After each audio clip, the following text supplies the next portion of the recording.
Ladies and gents, hello, welcome, welcome, welcome. It is time to do the last tournament of this year, but it's a special one. It's not like usual at all. We've got a charity tournament this time around for Extra Life Hershey here with the Halo Wars 2 crew, and the whole purpose of this will be to do a little bit of a fundraiser for kids, basically for kids' health. We're supporting Penn State Hospital with this one. So let me tell you a little bit about the tournament before we get going, and then we'll have those guys up top. It's 2v2. We're gonna have Polos Locos versus Colossus starting off the tournament, and the total prize pool is why isn't this showing now? Come on. There we go. We've got a total prize pool of $200. This is provided by Retro Mobile Arcade, which you can check out in our bracket. I'll quickly bring up their page. So what they do is they've got this little gamer bus, right? Arcade games within. It's a trailer, really, not a bus. But it's run by Tony, and Tony is basically donating a part of company profits every time to this local hospital in with Penn State Hershey. And we've already raised $120. We didn't even go live yet. We already raised $120. So I want to thank everyone very much for contributing. This is going all to Penn State Hospital as part of the Children's Miracle Network program. And we're doing the fundraiser through Extra Life. So there's a separate link for that. Not through our website this time around, okay? And where does this money go, you might be wondering. You can click here and it will take you to this one where Children's Miracle Network explains the impact report, where it's like life-saving equipment, patient services, etc., etc., financial support for families that can't afford, all sorts of support. We'll talk more about that later. We also have a video, so once we have a few more viewers, as people trickle in, I know in the US for many of you it will be morning. For me it's late afternoon, so you know. We'll do that later. Anyway, the first place will get $90, the second place 60, third place 30, fourth place 20. That's obviously split up with the team because it's a 2v2 tournament, and we've got today the players Hero Kills, that's Jeff Kills, who's playing a Metaplays tournament for the first time ever, I believe. Welcome back, Jeff Kills. It's good to see you, man. We've got Hero Marine. That is Hero. Absolution, you might know him as. I hope you do, because he's a really good player. We've got Zonated Soul and Abi Rapier. They're going to be here in our first match, Polos Locos. We've got the evil car crew. That's Carson Kervas and Shonagon. We've also got Dakir Lamb and Psychic Wizard. They're Psyduck. That's the best team name. I'm sorry to Evil Car Crew, but Psyduck, you can't beat that. We've got Shreko and EOD Spartan Seb, the liberal Australians. I think they are neither. Well, Shreko is Australian, but EOD, well, he's British. Anyway, we've got Young Angel. That's YT Joe Young, and Dark Angel. That is definitely a Young Angel. Okay, we've got Smirk and Gamma. They're Colossus. Gamma has actually kicked off a donation to us. Guys, we're also going to be contributing actually to this whole Extra Life donation thing, charity thing. So thank you very, very much to Gamma for that massive, massive bump. But yeah, we're also providing like $125, including one of the players actually donating back to the tournament. And yes, today Legend is the tournament manager. Illicits was the player that donated back his winnings. So with that, it's $125 that we'll be contributing later down the line as a prize, as a donation match program. And then we've got the VRO Bros. I don't know these guys. ZT, I'm not pronouncing the numbers. And we've got Rust. I think they're first timers here with Metaplays, so very good to see him. Thanks guys for joining, and I hope we'll get a lot more new players joining down the line as well. Anyways, we're starting to get the viewers, so I think we kick this first match off shortly. Let me just get the guys in our lobby, and we'll get this going. Oh wait, the bracket. I didn't show you guys the actual matches here. So we got Hero Kills versus Robros. We've got Psyduck versus the Liberal Australians. We got Plus Locus versus Colossus. We're doing that one. We've got Evil Car Crew versus Young Angel. All these matches that aren't meta plays marked, you guys can pick up. And we might pick up number 12 down the line. We'll see how the tournament goes. By the way, later we'll get the representatives from both the relevant parties. From Retro Mobile Arcade, we'll get Tony on to tell a little bit about this whole story, and later we'll get Jen from Extra Life Hershey as well, who basically runs the program there for these donation campaigns. Anyways, that's later when we have more people around. Morpsta, thank you for the subscription. I think some people wanted to cover some matches, so please feel free to contact the legend. He's over there in the chat. He's over there in the Discord. Very easy to find. Just tell him you want to cover a certain match. He'll let you in. I think Slurms is doing that, actually. All right, and now, just let me get hold of Colossus, and I'll be right with you with the first match. Don't know why they're not joining. But I need to like look up the Xbox usernames and get them invited and whatnot. So that will be a minute.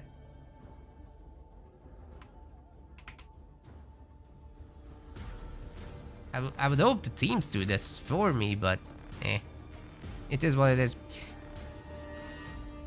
Invite to the game. Get in, Smirk. Get in. And then Mr. Gamma as well.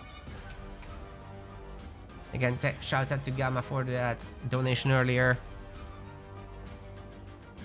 Thanks very much. Ah, there they are, both of them. Very good. So we need the first map information from the higher seeded team.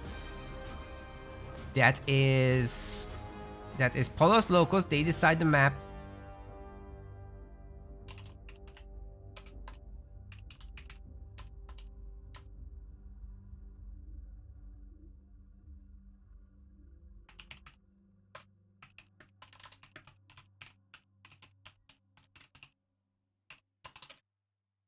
The rules are very simple in 2v2s. You just can't double up the leaders. So you can't play as Cutter and Cutter in the same team.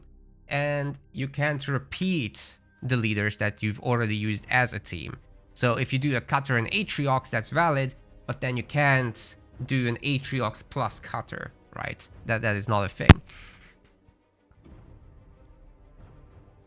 And I think Jen also is rebroadcasting this at Extra Life Hershey. So to anyone watching there, Halo Wars 2 is the strategy branch of the Halo franchise. It's got some very simple base building to it. You build up your economy, you get an army, run around the map, control some power nodes, capture some mini bases to build up even more, and overall build a large army and destroy that of your opponents. It's that simple. But you got buildings. The buildings are really the victory condition. If people are out of bases, large bases that is, then they lose. Very often you'll just see people forced in unwinnable situations and they will resign. So that's what you can expect. The format is a double elimination, so as they progress through the bracket, they are allowed to lose one time and come back through the others, through the losers bracket. And his first match is a best of 3, so you need to win at least 2 times in order to be victorious.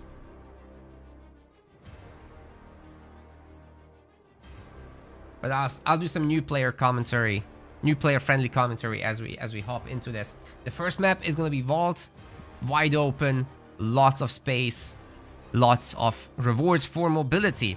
So let's take a look.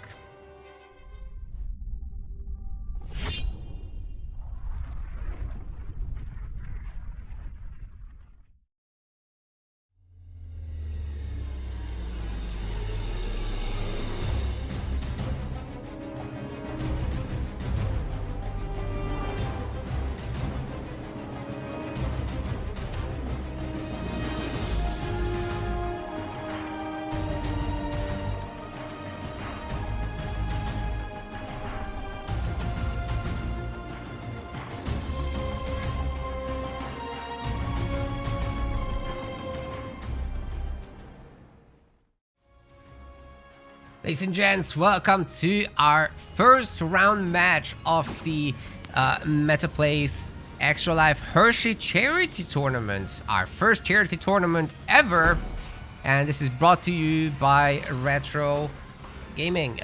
We've got S.A. Jolteon here in the blue color and his buddy Zonated Soul. Together they're Polos Locos, and they're playing as, oh excuse me, wrong button. They're playing as Pavium and Cutter. On the other side of the map, in the red color, we've got Smirk, and we've got in the yellow Gamma. They are playing as Shipmaster and Forge. So Halo Wars 2 offers you these different leaders. The guys are already out in the map trying to get the important areas like these mini base purchases, where you'll be able to build more buildings. You have two main buildings, which is the Harvester and the Power Extractor. They'll get you the income for resources, the blue and yellow resource next to the minimap that we can see for S.A. Jolteon here. But as I flick through all the players, they have different plans. So an armory is getting put down here for Zonated Soul. That means he'll get out a hero unit, in this case a Spartan.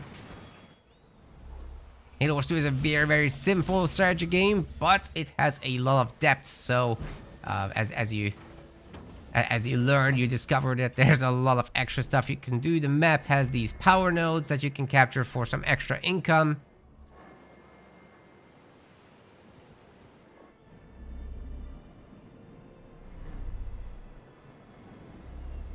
And we've got some grunts picking up crates.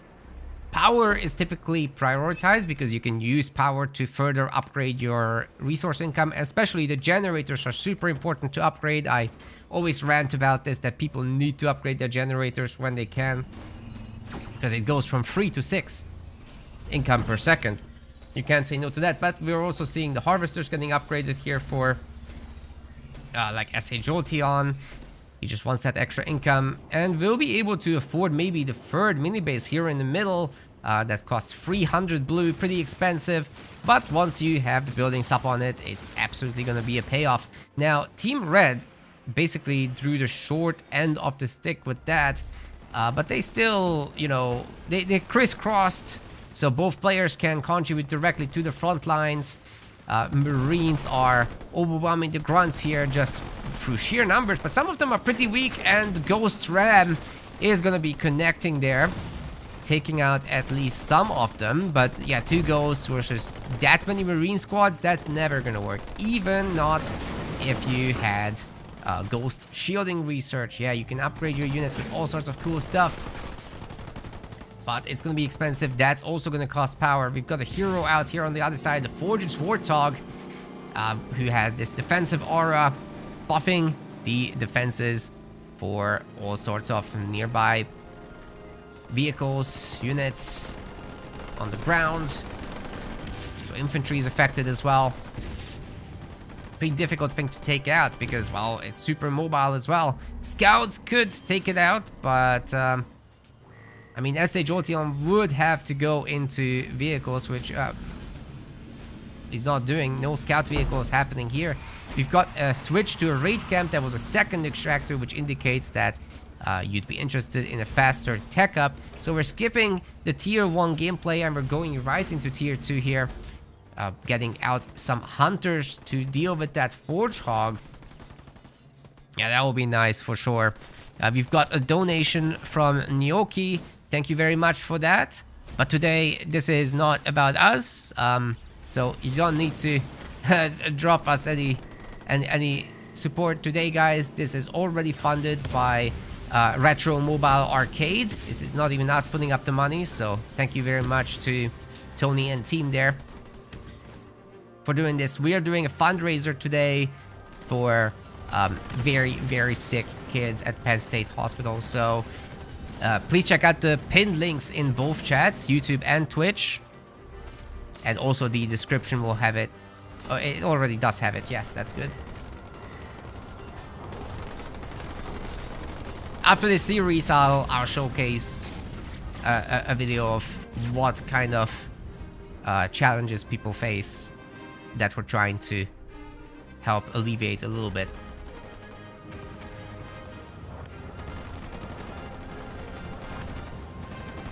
And also we'll be contributing as well to the donations there. So we're doing $125 of donation matching. Some of it coming from our players, redonating their winnings. Some of it from us. And actually, Retro Mobile Arcade is also doing a donation matching. We'll talk about that later. Anyway, we got the Marine Blob. We've got the Spartan. They might be running over the mines. Yikes! They have no detection, so the mines are cloaked, you see. And without a detector unit, like the elites here, you can't see. And you would just run over it. There is a slight shimmer, but you actually have to very closely watch. Anyways, we've got Gamma also in tier 2. No upgrade to that generator yet, as I was ranting earlier. That's a massive loss of income if you don't upgrade that immediately. The slots are also idle. Smirk here is tier 2 with a extra extractor in the back. So 3 extractors. Very juicy target, by the way, for a cutter player who could have dropped the ODSTs on there. They do stun as they land, and the Spartan Slam stuns as well. Then they can deploy their satchels, and I think everything here is gonna go boom. Huh? Okay, no boom needed for that. Oh, okay, the Hellbringers actually went over the demolition satchels. It's a very brutal combo here, and because of that combo, I think Cutter is just so good for new players. I would highly recommend it if you're new. You're dropping your ODSTs, slam with the Spartan, drop the satchels. If you have some mine leader powers, you can drop them right on top of the enemy units that are stunned as well. And they either have more stuff to clean it up with or not. If not, then they're toast. Some leaders, of course, have mobility powers like teleport to get out of the way. So it's not like there's no counters or anything. We've got the limousines, ladies and gentlemen. You just garrison your boys inside and they're safe. Unlike most infantry, this is also a little bit more mobile. We've got the Pavium Hero inside of this, and they destroy the base. Damn, Smirk is on the struggle bus for sure. There's no army, but he's got an army in his base. It's just not his. The turrets are trying to help. We've got some archer missiles drops from space on this base. Definitely hurting some of the buildings. The Harvester is basically toast. Spartan going in here to take out the Hunters. The Hunters are not very good against infantry in this. You might not expect this from like a Halo game, right? But in Halo Wars, the Hunters are anti-vehicle specialists. So yeah, they're not going to do the job. But the elites here with their carbines, they will do the job, absolutely. Plus the Warthogs also will be countering the infantry. There are some mines, but like I said, the elites detect, so they can see them. Ain't gonna fool no one. However, okay, that attack may have failed, but on the other side, SA Jolteon and Zonated Soul are already expanding. This is a 7-slot expansion, by the way, which is absolutely bonkerinos. This one is a 5-slot. So he actually got a second base and used that one to get to the next tier. Nightingales are being pumped. And our boy is going to be full population very soon. You got an 80 population limit with all your different units costing different population amounts. Most of them are 2, 3, 4. And then the big tank units are going to be higher. Heroes actually don't cost population, so you always want to get the heroes. Oh, the Warthogs are slowed. The mines are dropped on them. I think they're going to go boop. Oh my god. What Warthogs? They're all gone.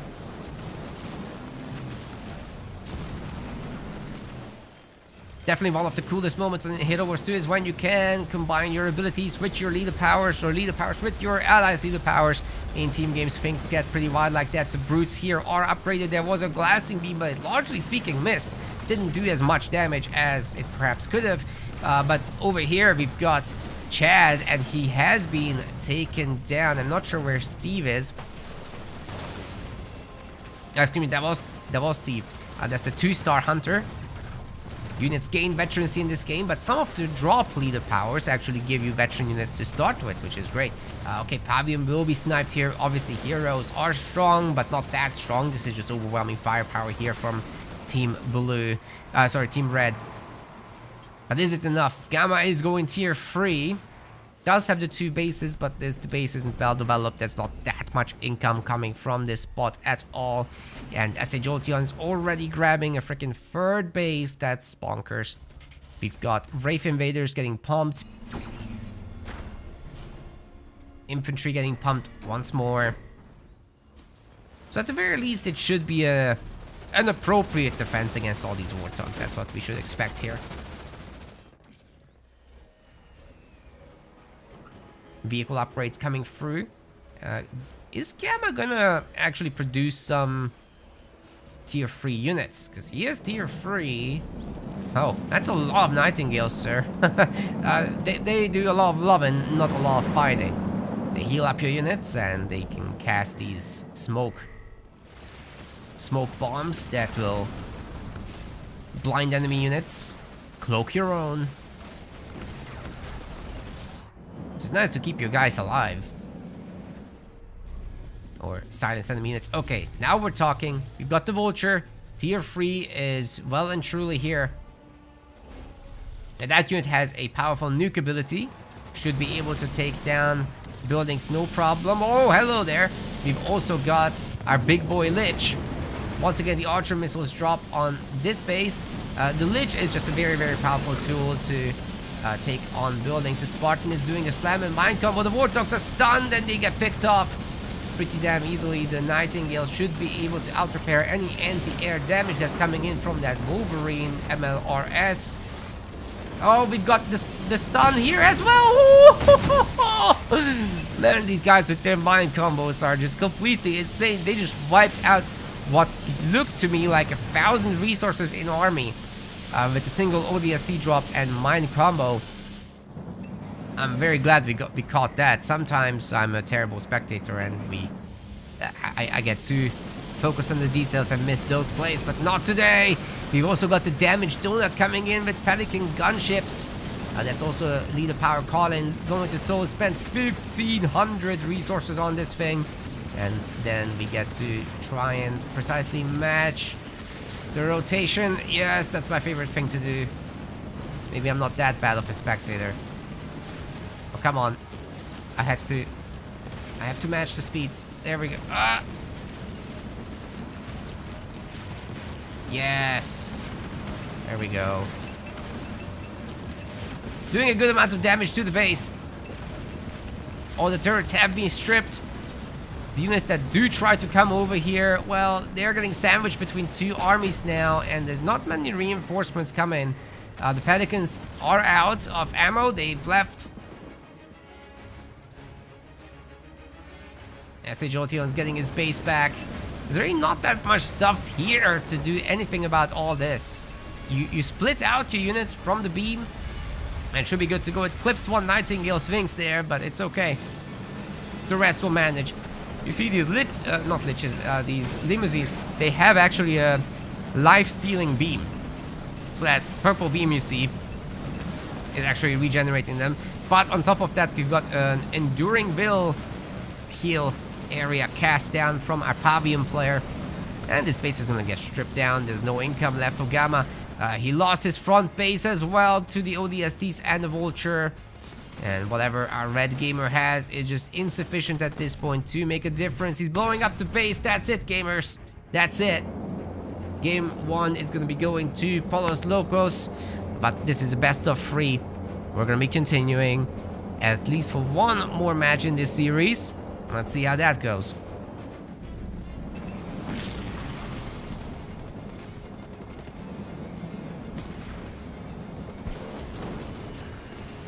By the way, guys, it's okay to just click resign.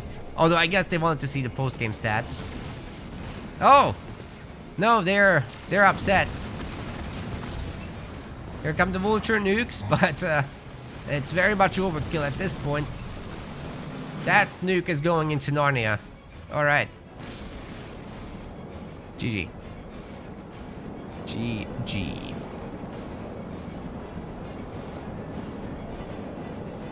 They're just stats.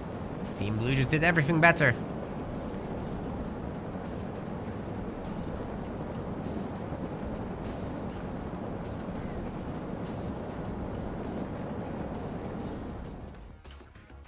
Alright, let's load into game number 2 soon.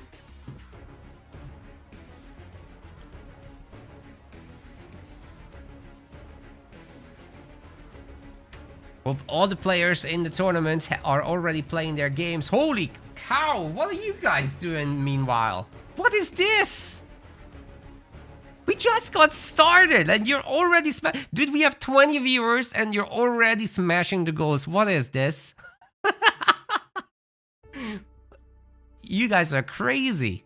All right, well, you know, on top of this, we will have the prize match, not the prize, excuse me, the donation matching on top of this, with Retro Mobile Arcade doing 200 and us doing 125. So we're already gonna smash the goal.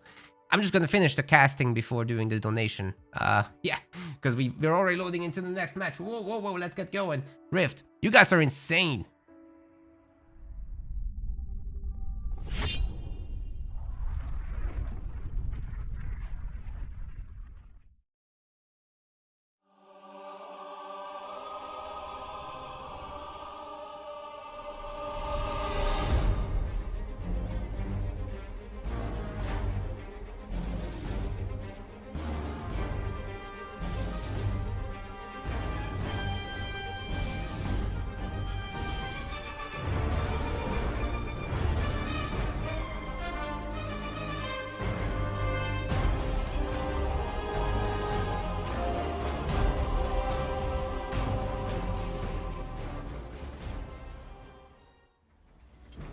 Ladies and gents, we are in game number 2. Team Blue has done really well in game 1, so this is spooky for Team Red. Colossus. But SHOT on here is Blue. Zonated Soul is Teal. And they're playing Jerome and Johnny, the JJ. The JJ couple. Love it. Smirk on the other side in the red. Gamma in the yellow. And they're going to be playing as Anderson Johnson, so lots of Johnsons flailing around in this match.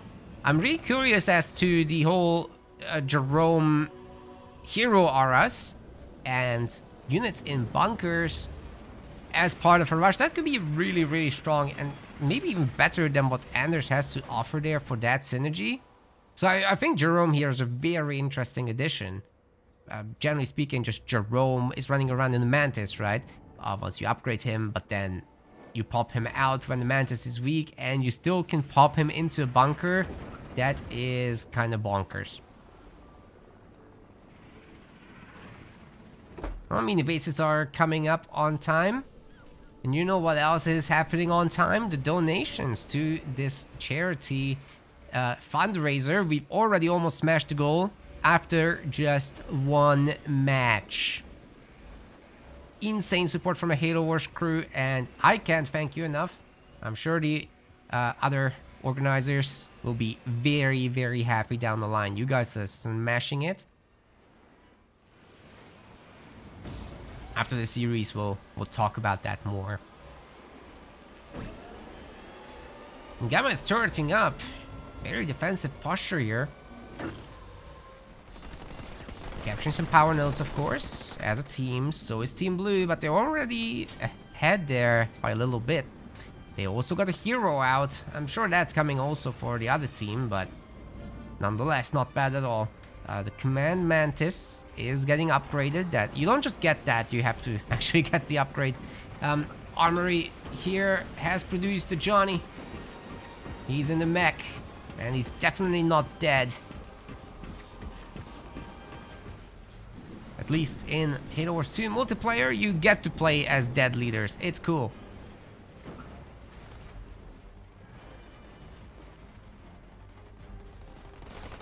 See, this is why I like the multiplayer. It just allows for fun.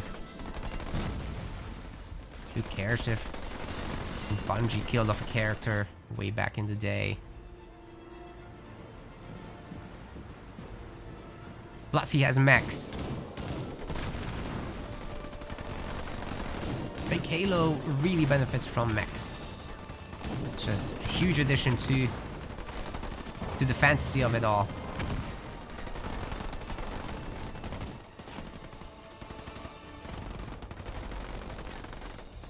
Light fighting over the... What? A disconnect? I'm gonna grant these guys a replay if they want it.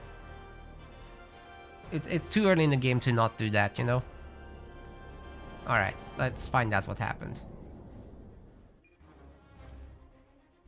Yeah, disconnects. Unfortunately, Halo Wars 2 doesn't have the capacity to restore games that have crashed or lost a player or something like that.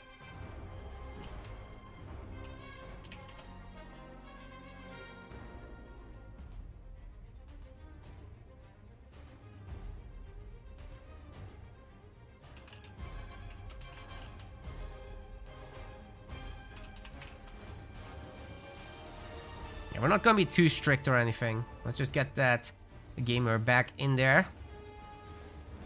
And that would be Zonated Soul, of course.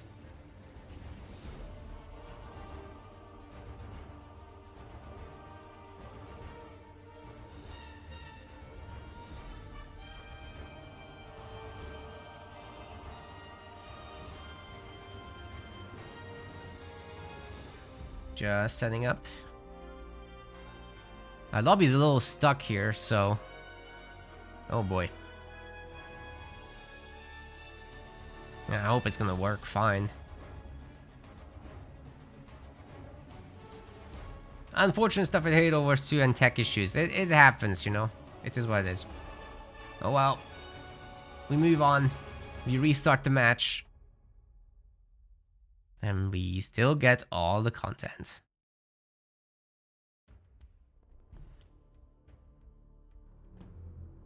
And yeah, guys, everything is live, yes. There is a 1 minute delay, just for the sake of safety, so that the players can't stream snipe and whatnot. Anyways, moving back. We had a crash, and we're replaying because it was just a few minutes in. Nothing serious has happened yet, so the guys are just doing this again. SA Jotion in the blue. Zonated Soul in the teal. They are playing as Jerome and Johnny. We'll call him JJ. Over here on the other side, we've got Smirk in the red, and we've got Gamma in the yellow. They are playing as Johnny and Anders. Gamma being the Johnny.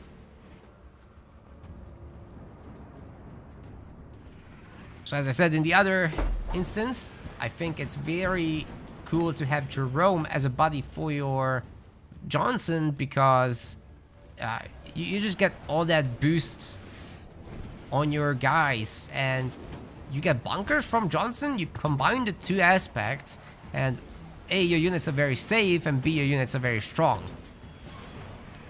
Anders doesn't quite give that synergy.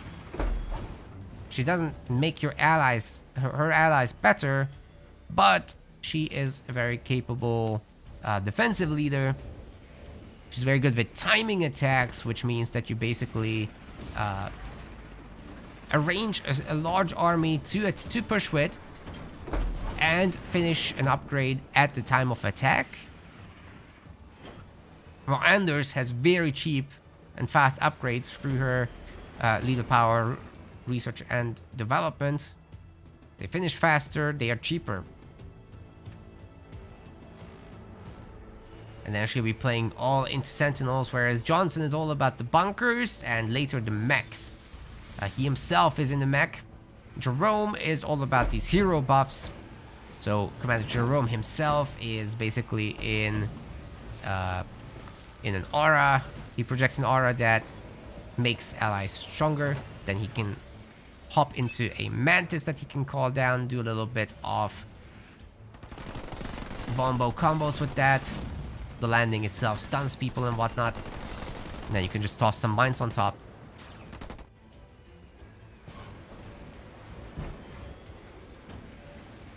We're getting the Hellbringers set. Could be a really good aggressive addition to bunkers if you want to attack a base. Smirk actually getting a back generator on the mini base. We call them affectionately Mexican generators over here, because our players from Mexico tend to do this a lot.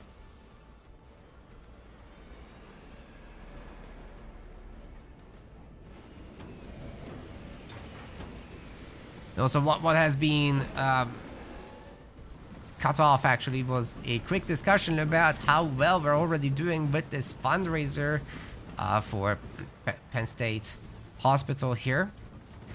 Basically with the goal of getting life-saving equipment to some very sick kids. Our goal is $500 and we're already almost there. I think we're at 420, which is the magic number. Legend calling me out on that. It's legendary. Guys, we've only had one match today and the cutoff one. And you guys are already smashing the goal. It's absolutely nuts.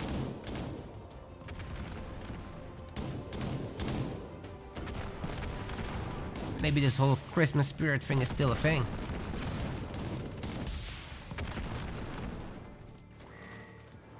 Well done, all indeed.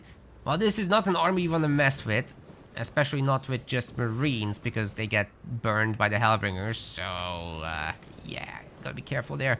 You could hop into a bunker, that would help, but then you have to remember Jerome can drop in his Command Mantis, and that landing would actually do a lot of damage to the bunker. There it is, there's a bunker, but it's on the other team. And what it's gonna do, Johnson is inside, and he's currently protecting this power node, so you're not capturing that. Then later you can get more bunkers. There's one here as well. And just pack them full of units. Put some snipers in, whatever.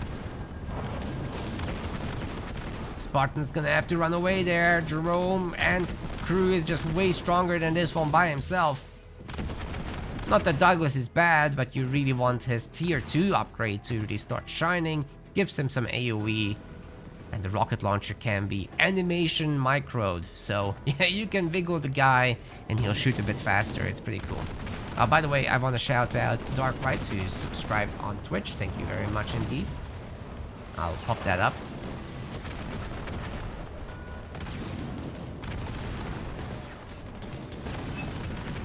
Thank you. Our staff indeed needs pizza. Oh! The Mac Blast actually not only hurts units there, but also shut down that healing node that Johnson can put down. Turret seems to be burst down pretty fast. The drop turrets helping to hold the base, and there is some support, but triple sniper in the bunker there is a huge problem for him. Mines getting dropped on the bunker as well. All of them detonate. Doing some pretty significant damage, but it will buy some time. Kill some of these Hellbringers. However, Johnson is still toast. Now it's the building's time. I think Team Colossus might not make it, guys. This is overwhelming force at the base. Double hero. One of them being a Jerome. By the way, it would be really nice to put this Johnson into the aura. We'll buff him. Kind of a waste not to do it. Just a small little nitpick here. Well, Spartan's getting picked off because triple sniper hard counters, something like that. There's going to be more bunkers to jump into, and there's just no way around it. Guys, this base is toast because Smirk knows it's over, and so does Gamma. There's no coming back from this. The other team just a little too smooth, kind of like my brain, and they've already got bases up and running. But additional generators, oh my god. That is a third generator up already for Zonito, so he's choosing to upgrade the base to a 7 slot now to get to tier 2. And then supposedly the generators, oh well, that was gonna be a lot of income. Somebody forgot to detonate a mini base there, and there's a hidden marine. But in 20-something seconds, the game is automatically ending because Team Red doesn't have bases anymore. So that's gonna be that. Polos Locos will be moving on into the second round here of the winner's bracket. Thanks very much, guys. GG's. Colossus still has a shot because we're doing double elimination though. So they can go through the loser's bracket, try their luck there. But there's no extra life. But speaking of extra life, you guys are insane. this? It's the blessed number 420. Does someone want to do like 69 cents on top? Anyway, beautiful work, gamers. We've done one series. We only have like 40 viewers combined between YouTube and Twitch, and you have already smashed this massive goal, and that's without our donation matching, which we'll do at the end. So, wow. All I can say is wow. You guys are crazy. Already supporting this so much. Obviously, this is about children's health and life-saving gear that they need. You can click this link to explain exactly what happens with your money. Children's Miracle Network hospitals generally spend a whole lot on equipment, on services, and charitable care, etc., etc., reduced fees and other research, treatment programs, education for patients and families, general support like that. It goes a long way, and this is going to be difficult to watch for maybe some of you, so avert your eyes if you are highly sensitive to children struggling. But if not, if you can handle it, then please take a look, because I want to show you guys what kind of kids get helped with your support here. Will be a few minutes, and then we'll continue with the other series after this little video snippet, and later we'll talk about the actual charity program as well, and with our sponsor. All right, take a look at this. Hi, I'm Jen, and this is my husband, Senior, and we're the parents of Miracle Child Gannon Cupco Jr. He is a warrior. He's an energetic 10-year-old. He loves to draw. He's smart as a whip and keeps us on our toes. Hi, I'm Gannon. I'm a warrior. We called him a warrior because he doesn't back down. He pushes through and shows us just how strong he truly is. Our pregnancy was pretty rocky. We started off as twins. Shortly before the first trimester ended, we lost, it would be baby B. A few weeks afterwards, Gannon started falling behind. And they basically said that there wasn't much hope, that I would have to plan for our surviving child's funeral. We were devastated. And we came home and just sat down and talked it through and said that we weren't going to give up hope. He was born at 13 ounces, which is an unopened soda can. He was taken out, but there was the question of if they could even intubate him. It was so busy hooking him up to machines and the ventilator, and you're just looking at your child laying there. And it was touch and go for a few weeks. I remember at 2 a.m. getting a call from the doctor saying, "You need to come in now. He's not going to make it through the night." So I remember us sitting at his bedside until the morning when they said, like, the worst is past. He was 4 months old when he finally got transferred to Penn State Health Children's Hospital. Children's Miracle Network donate the Omni beds for the NICU babies, which was very helpful. Everywhere you look in a hospital, you just look for the little tag that says donated by Children's Miracle Network. he was a constant moving target. You never knew what was around the corner. His lungs were the biggest issues. That was the first diagnosis he ever had. And every long bone in his body was fractured because his bones were like toothpicks. It was a long time until I actually got to be able to hold him. That was nice. And Dad and I would have competitions of who would hold him the longest, how long he would tolerate it. From birth until he finally able to come home was 225 days. Finally getting him home where he belonged and not in a hospital. It was a joyous moment. Little did we know at that time that there was a lot more ahead, and we would become more a team than we already were.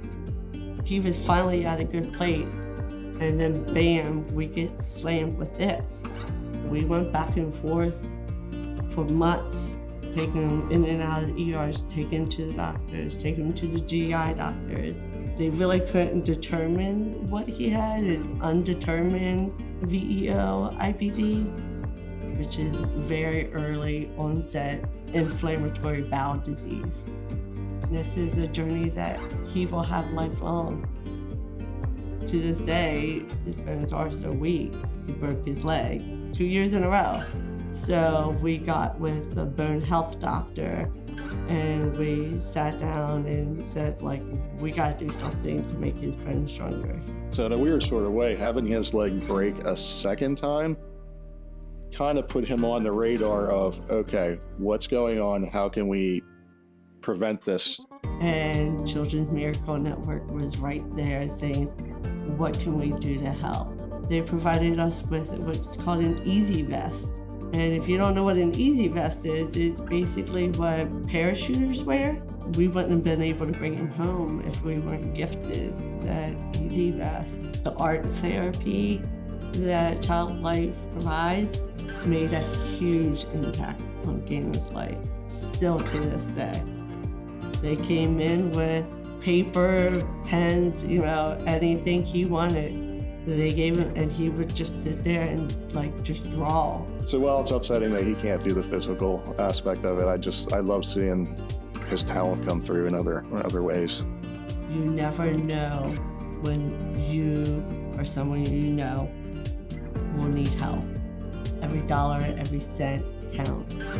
Thank you for giving me the gift of growing up.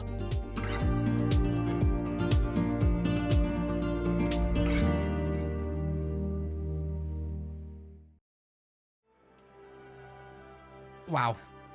I mean, it's just very, very difficult to even comment about the challenges, some people have to face. Health is never a given, and I think many of us are just extremely fortunate in that regard. And sometimes you watch something like this and you realize the privilege you have, and it's just, life's unfair, man. Life's unfair. So that's why I think that just generally, if you can manage a little bit of charitable causes are worth supporting. I think it's okay to volunteer. I think it's important to support local communities, which I do myself actually here. I'm obviously in the UK, so this is very distant from me with Penn State Hospital. We're just a mediator here between between all that, but I do some local stuff myself. So I would encourage you guys to see what you can do personally as well in your own local areas. It can be little things, like for example, stores in the UK have these little donation points where you can just place an item or two for people who will probably need it more than you do. I sometimes put some food or cleaning supplies or a shower gel or whatever, just an extra item that I don't need, but I just put in the thing. You do little things. You participate in charities. I've actually donated a prize that we couldn't pay out to one of the players. I think it was a Russian player who participated in a Company of Heroes free tournament, and we obviously can't pay to Russia. So we've done like a donation to the local food bank. Yeah, I mean, there's so many good causes, but for today, if we can hit this 500 goal, we already almost have done. This is 475. I'm just going to do a refresh. It's probably still 475. Only 25 left to hit the goal. And then you guys are also going to be matched for $325. So we're basically going to be talking about, after this is full, at minimum $825, which is incredible. So already we'd be talking about that, and This is crazy. I'm moved. I think the sponsors and partners are moved. We'll check up on them after the semifinals, yeah. Before the winners finals, we'll get Tony on, and before the grand finals, we'll get Jen on for a bit of a call. They'll say their piece, okay? Well done, guys. Well done. Seriously, that's impressive. We've got the next match coming up between Team Evil Car. Such a good name. Evil Car Crew, excuse me. And Polos Locos. It's gonna be on Bedrock. Let's load in.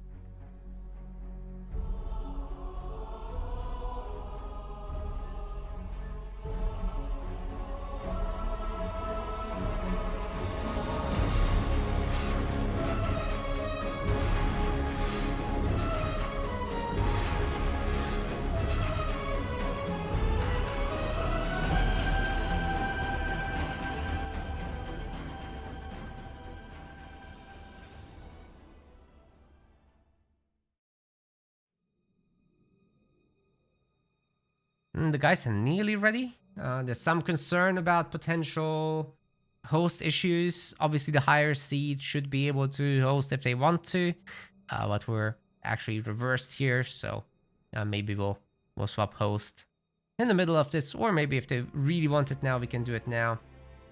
I don't mind. Cars just announced we are blue. Okay, so that's why they swapped colors here. Hey, do you guys want to do the Twitch point bet thing? Why not?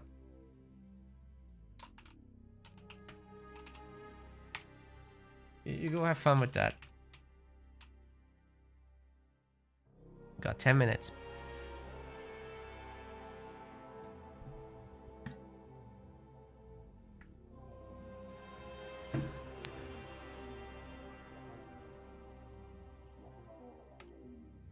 Ooh.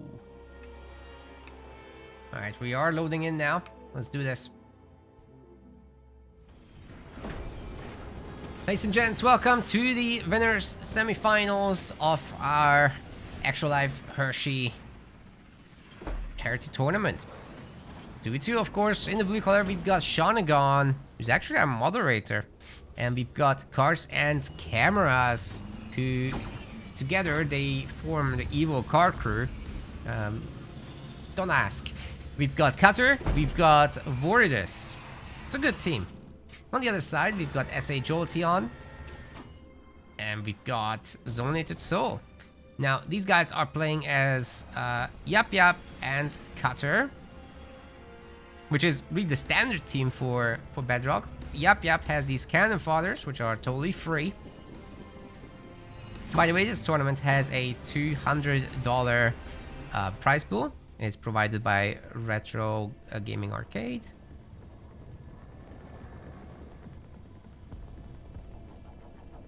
Excuse me, Retro Mobile Arcade. They're basically able to drive all around the country and provide you arcade services in what is a gaming trailer. Super cool stuff. Thank you very much to them for sponsoring the event. And the purpose is to raise $500 for Penn State Hospital, which is part of the Hershey Children Miracle Network.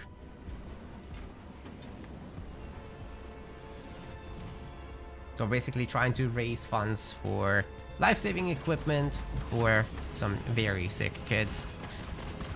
And we're already almost there. Last I checked, $475 donated. Links are in the chat pinned and in the YouTube stream description. And later when we do the videos, it will be probably there as well. To be confirmed, if the program runs that long.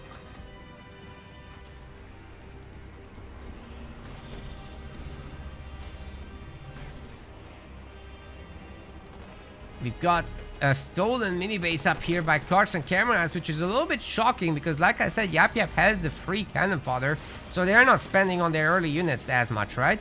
But we have seen a chopper from the Yap Yap, which is obviously not cheap. We've seen a mine dropped in, and that's caused Cars and Cameras to be able to steal this mini base.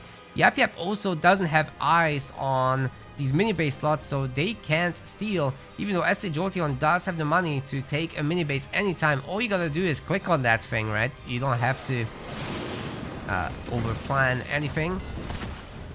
And we've got a dropped in Grenadier squad who are creating this goo that's Boridus's entire thing.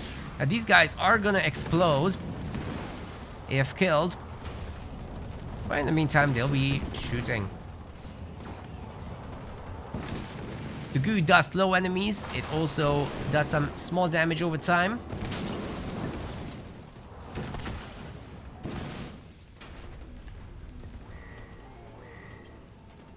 More and more Hellbringers are coming in, but really the counter to these strong banished infantry units would be snipers, I would say. Especially if you spread them out and kite backwards with them. Hellbringers have a tougher time, but they're here to destroy the mini base, actually. Carson Cameras' mini is already pretty damn low, so that might just go down.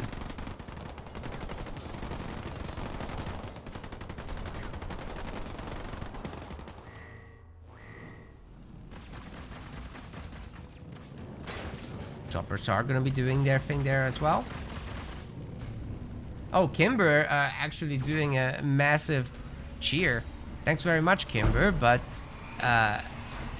it would be much nicer if you did a donation to the kids. Really appreciate it, but this isn't about us trying to raise funds for ourselves. Or for Twitch. I think they're gonna be fine without us.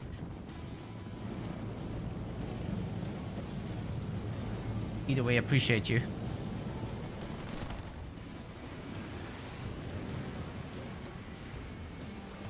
Oh, news from the chat is we hit the goal. That's insane. We've only done 1 hour. Absolutely smashing it. The goal never had a chance, guys. You're too strong.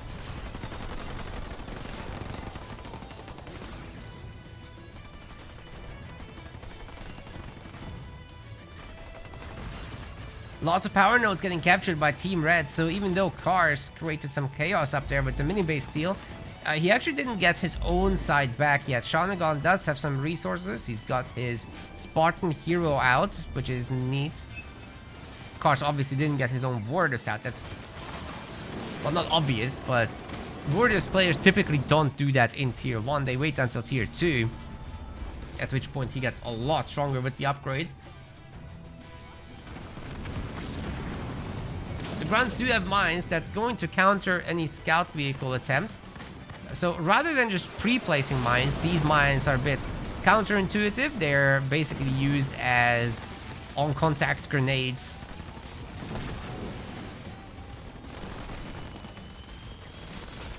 Snipers might get taken out by the ODSTs. The ODSTs are actually pretty good anti-infantry units. But yeah, I mean, this is just a little too much stuff. There were 3 snipers in there. If you drop the ODSTs on them, though, I mean, they'll be stunned and they don't have much health, right? So, a pretty good target still. Lots of grunts here. They could definitely get rid of those snipers, but they're gonna be smart and run away. So, good micro there by Zonated Soul. Who's in Tier 1? Shonagon, Tier 1. Cars might be going Tier 2. Yes, he is. SA Jolteon is in Tier 2. He's getting a base as well, and if he can hold that, that's a pretty huge deal. Doesn't have a whole lot of units though, and there's a ton of grunts coming his way. Oh, even the mines. Oh wait, that's friendly mines for him. Just in case the grunts end up going there. But anyway, we got some snipers on the high ground. They're gonna be doing some great work to take out the grunts, but the grunts are gonna benefit a little bit from this base being here and siphon some resources off it. So it's not all bad, definitely. Sean has done a great job with the snipers. He's getting a base for himself too. And with the Spartan and his army, the ODSTs, I think Zointed Soul might be in a little bit of trouble because he's helping at the moment his ally SA Jotion survive, but Kars doesn't have enough to deal with both of them at once. He is putting on some pressure, but he is keeping both armies here, and Zointed Soul's base is definitely on the struggle bus with all that.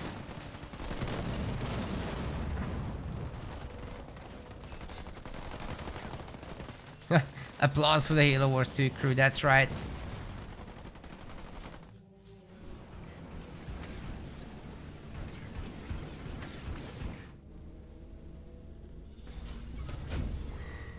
Oh, Kars is swapping into Banshees already?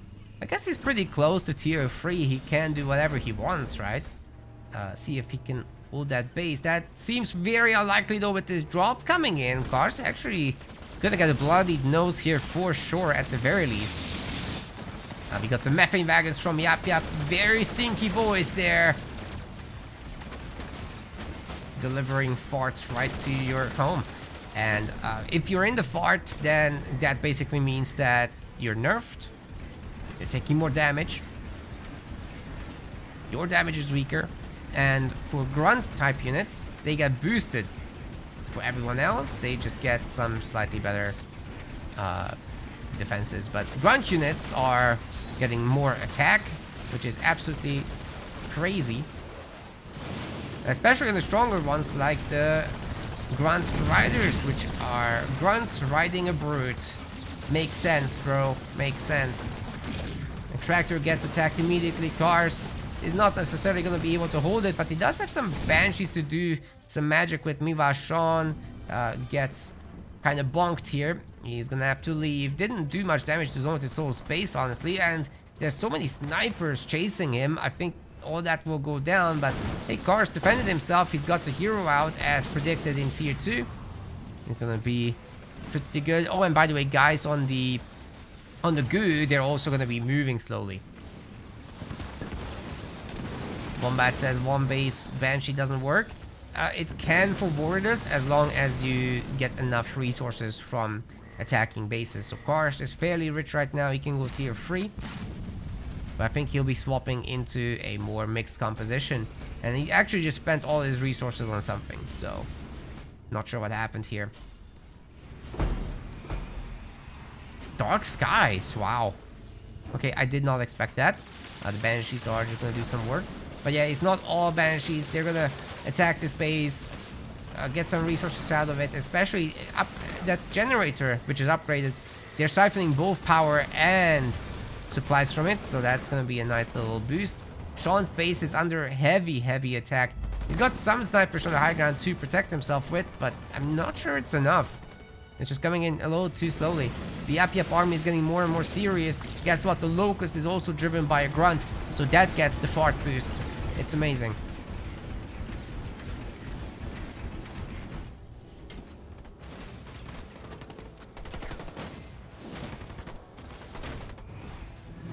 Can Kars get this base up? 28 seconds left. Already 3 heroes are on him. The Grunt Goblin. Such a strong hero anyway, but there's 3 of them, which is a Yap Yap special. And they have those massive healing auras. Not auras, abilities. Kars painting the ground to get rid of the yellow army here. But Zointed Soul has done what needed to be done. He killed the army.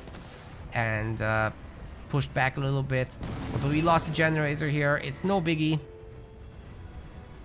Just needs his tier 2 soon. A lot of mini bases, so the economy is certainly in a good place. As the Jotion more focused on these power units. He's got the anti-air with him. He's got the Locusts. He can upgrade vehicles even better. He's got the Fort Wagon. So everyone here is boosted, in fact, except the engineers. Those are not getting boosted.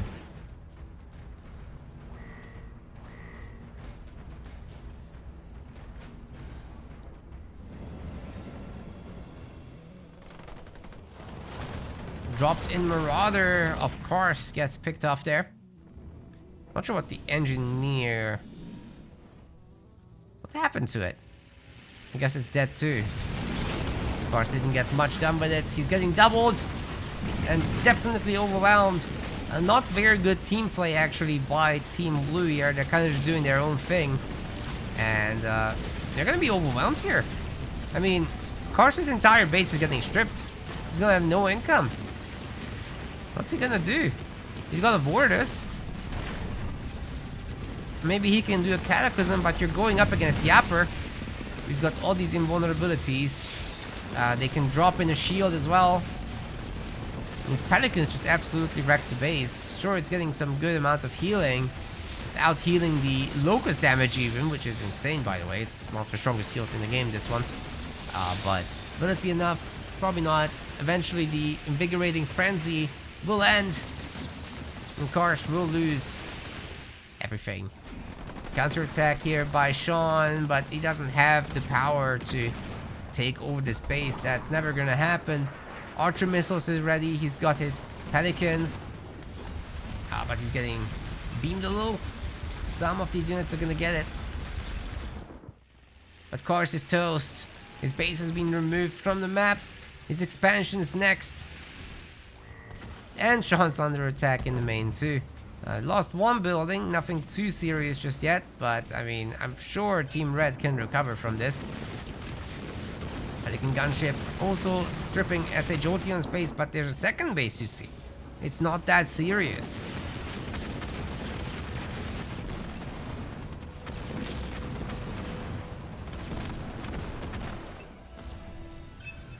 Yeah, Kars on the struggle bus for sure. I mean, even he can't do a mostly 2v1, right? He's been dealing with two players the whole time. Sean is just doing his side quests for the most part. If they had been together, that would be a very, very different story, in my opinion. Kars is toast. He needs a base ASAP. I don't think he can do it because there's locusts everywhere. And Sean just lost the base too. Okay, the Gubbos are getting sniped though. Get wrecked. But that's not enough. Even though that main is toast now, and Kars might be able to buy it.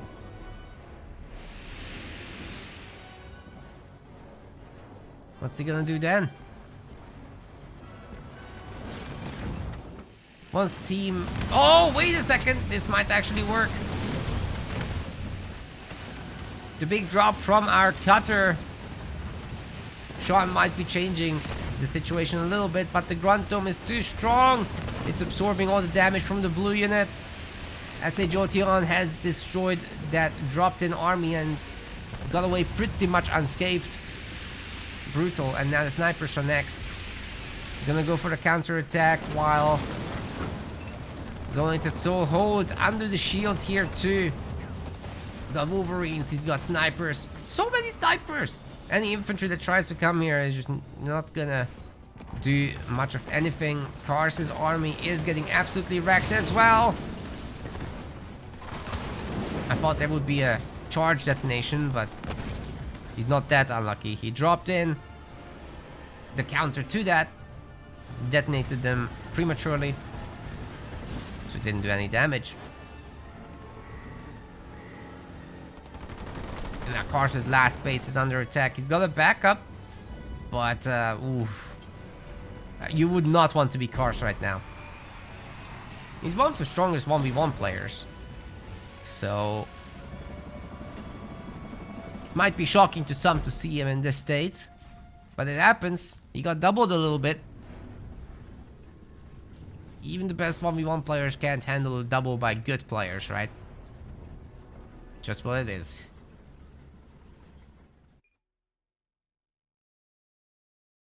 So I would say that Evil Card Crew needs to work on that coordination a little bit and hopefully improve the situation on that front if they want to move on, because this is going to be a best of 3 and they only need one more win. Polos Locos does only need one more win to get into the winners finals there, our first best of 5 of the day. Of course, we're waiting still on the other side of the bracket. Hero Kills has moved on, and we've got this winners semifinals coming up on that side too. Psyduck and The liberal Australians are going for late game apparently. They've already been in their series for an hour. Interesting. Let's take a look at this donation goal. However, I think you guys have smashed it. 515. Holy cow. That is incredible. Thank you guys so much for hitting the goals there. Incredible. And now we're going beyond. It's open-ended, so you can do what you like. But we've hit the goal, and this is going to be donation matched by us as well for $125 after the tournament. So I'll share that into Discord when it's done.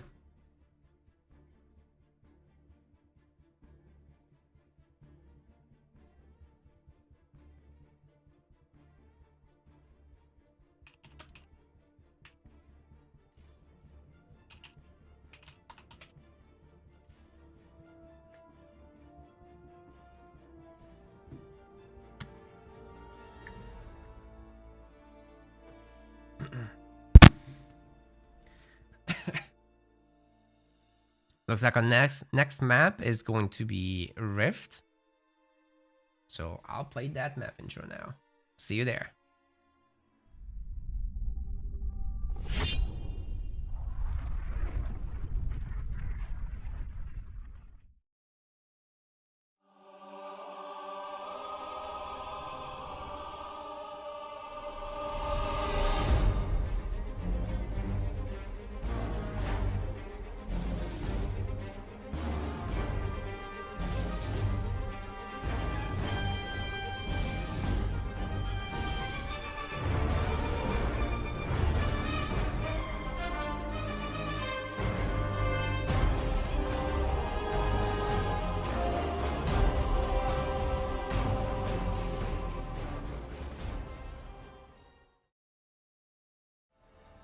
Okay, the players are currently picking their leaders, and you guys have bet the family farm in the Twitch chat on Evil Car Crew, so sorry, legend. Sorry about the family farm. It's all gone now. Let's go to let's go to do a bet on game 2 as well. Use your Twitch points. It's free. You can get more by just watching more.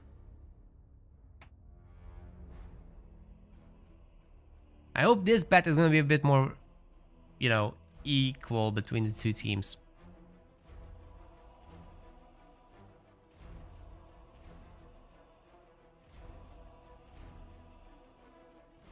I say Jolteon needs to still think about that leader pick. Remember, guys, you can't repeat leaders. And if your teammate has used a leader, you can also not play that anymore yourself. So Zonated Soul has used Cutter last time. It means SA Jolteon can't use Cutter. Nor can he use Yap Yap, which he himself used. Everything else is cool.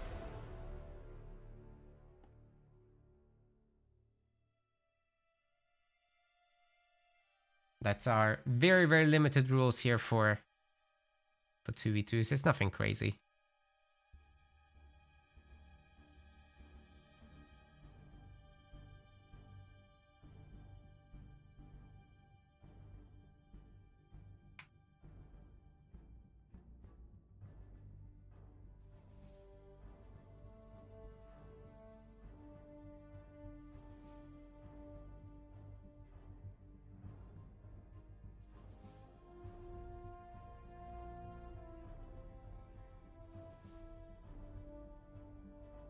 Aha, now we're loading in.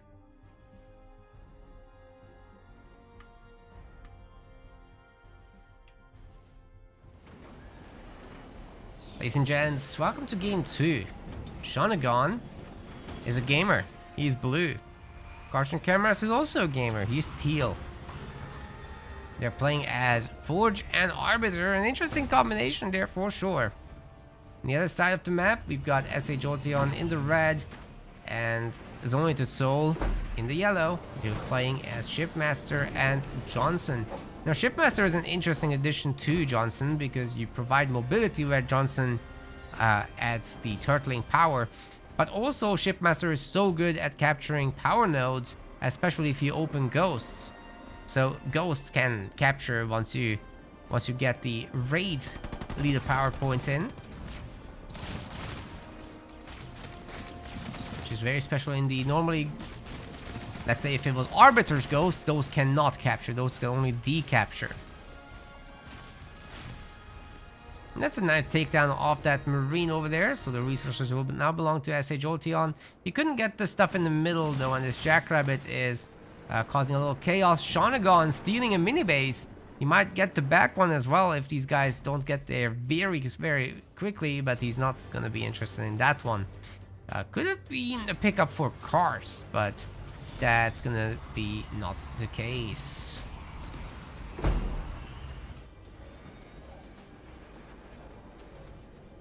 Sean's still missing his last building. It's going to be a second generator, so actually the stolen mini base was a fake out. You don't care. You don't care about this. It's just a distraction.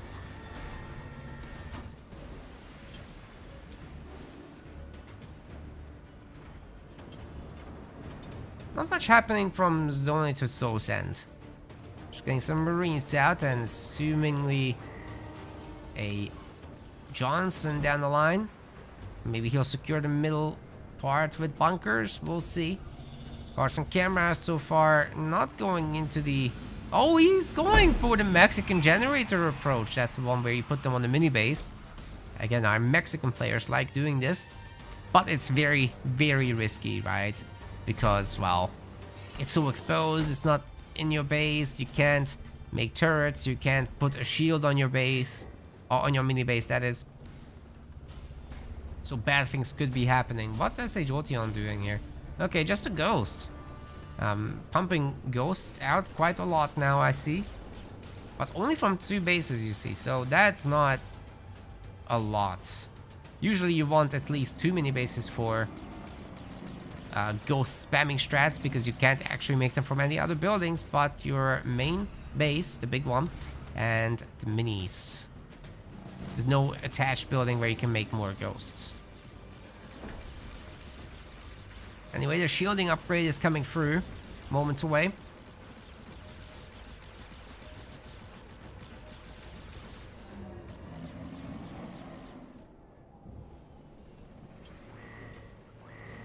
Sean has upgraded all the supply pads, getting out a bunch of Hellbringers, but hey, the Hellbringers are countered by the Ghost. This is scary. I don't like it.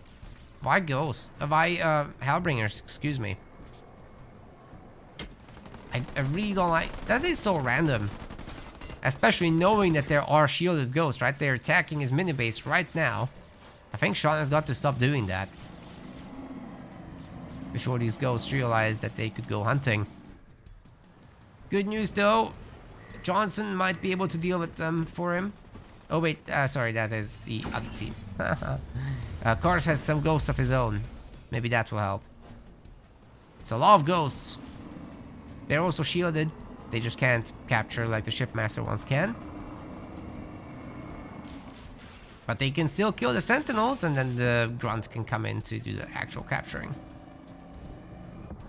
Which, they're over there. Good.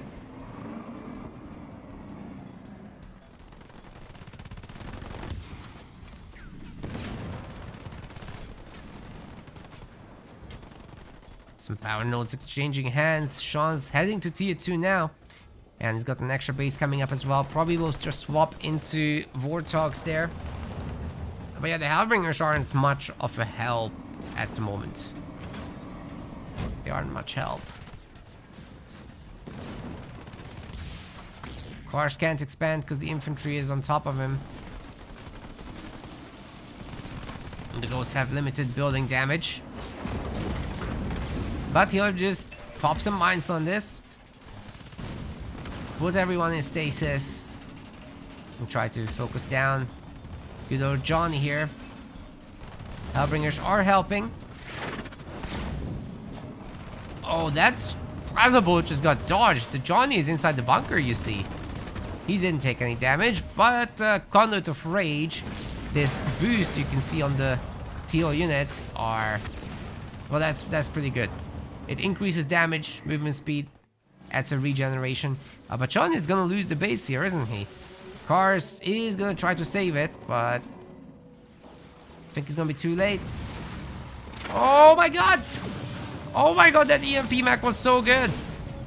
Zonator still caught the ghost so that his buddy S.A. Jotion could finish them, but his own Rams cars had nothing to answer that with. That was so good. Sean's trying to expand here. Cars over there. Which is going to be difficult for Zonator Soul actually to take care of. But he's going to try to get out a bunch of Mantis. That might help a lot against the ghosts. Obviously in large numbers the ghosts can protect themselves, but there's more ghosts here now. S.A. Jotion is caught up, and with those kills, he can control the map now. Sean is trying to get combat tech, not Warthogs at all. This is just going to be a Marine thing. But he doesn't have many Marines, so even though he's upgrading them, it will have very limited impact. The bombs are coming, but it's dodged. It's dodged completely, guys. It doesn't do any self-damage, of course. S.A. Jotion just waltzed out of that, no problem.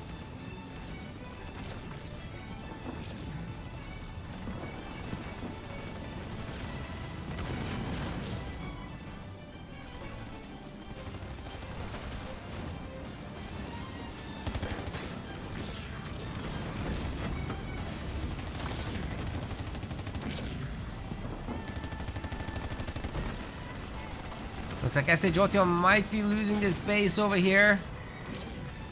Despite the fact that they have better units and more units around. The Mantis are helping a lot. The engineer repair might actually save the base, especially if it can hold it long enough for this upgrade to finish. Then the base will be a lot more tanky. The Marines are almost all toast. Rangers are hard countering them too. Warthog being annoying, but really doesn't have the damage output to outperform what the engineer does here. And with S.A. Jotion reaching 4th point, he'll be able to drop in even more engineers that are veterans, as well as a veteran ranger and hunter. But Kars has gotten up the base on the other side of the map. That is a shield generator as well. And I think the Arbiter himself is coming out, and Team Blue has done a pretty good job actually of controlling the power nodes. They have 3 power nodes to 2, and that number should be going down if they manage to steal this. But the Mantis are looking for a counter-attack. They'll have to hit that shield before it comes up. It's only like 14 seconds now, but I don't think these guys are being sent there directly, unfortunately for Team Red. But maybe we get to a 3rd match because of this. We'll see. Cars can hold. It's a big deal. The shield is up. Arbiter's getting pumped out. I wonder how many upgrades he has. Because like a level, or rather tier 2 Arbiter would be able to handle this.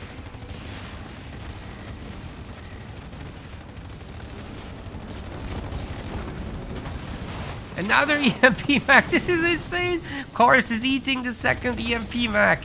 Oh. The Mantis just absolutely shredded through all those units. Even the hunters aren't able to really hold.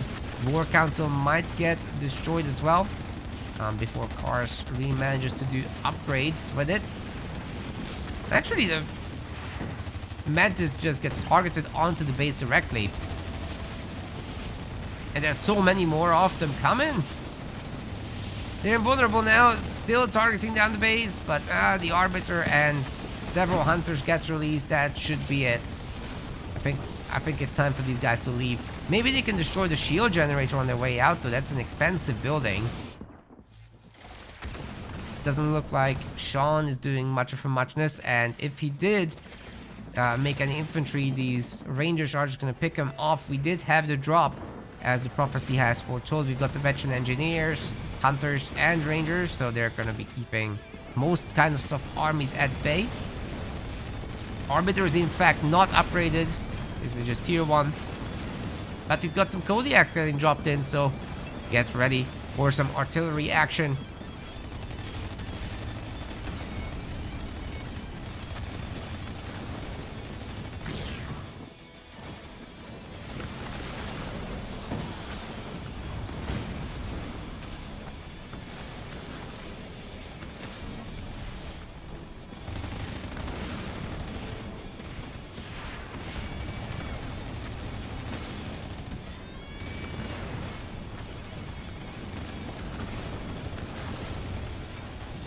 Wowzers.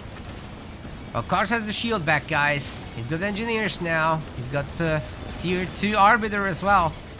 Which means that every time he uses his Rage ability, he's gonna buff up the nearby units too. With the Conduit of Rage. And then you get them from the leader powers. The longer the game goes, the stronger Arbiter will get. We've also got the bombs dropping in once again. It always lags the game, so it's very difficult to actually escape. Which is why SH Jolteon just panic activated all the engineer bubbles because of the lag. He didn't mean to do that. Now they're all on cooldown. And this is the time to actually do damage, but they're still pretty healthy in that army overall. The bombs alone don't do that much damage under the engineer bubbles, as those have a very powerful negation effect. Kars has taken down all of the mini bases on the edge. So these elite enforcers have some anti-building weapons, and they're pretty capable of doing this. The bases are rather undefended right now, so a full-on attack could be very powerful indeed, but the counter is also on. Where are these Kodiaks? Okay, the Kodiak on the high ledge. Just shelling these guys. It's pretty brutal. Gosh, and camera is once again getting a little bit overwhelmed here.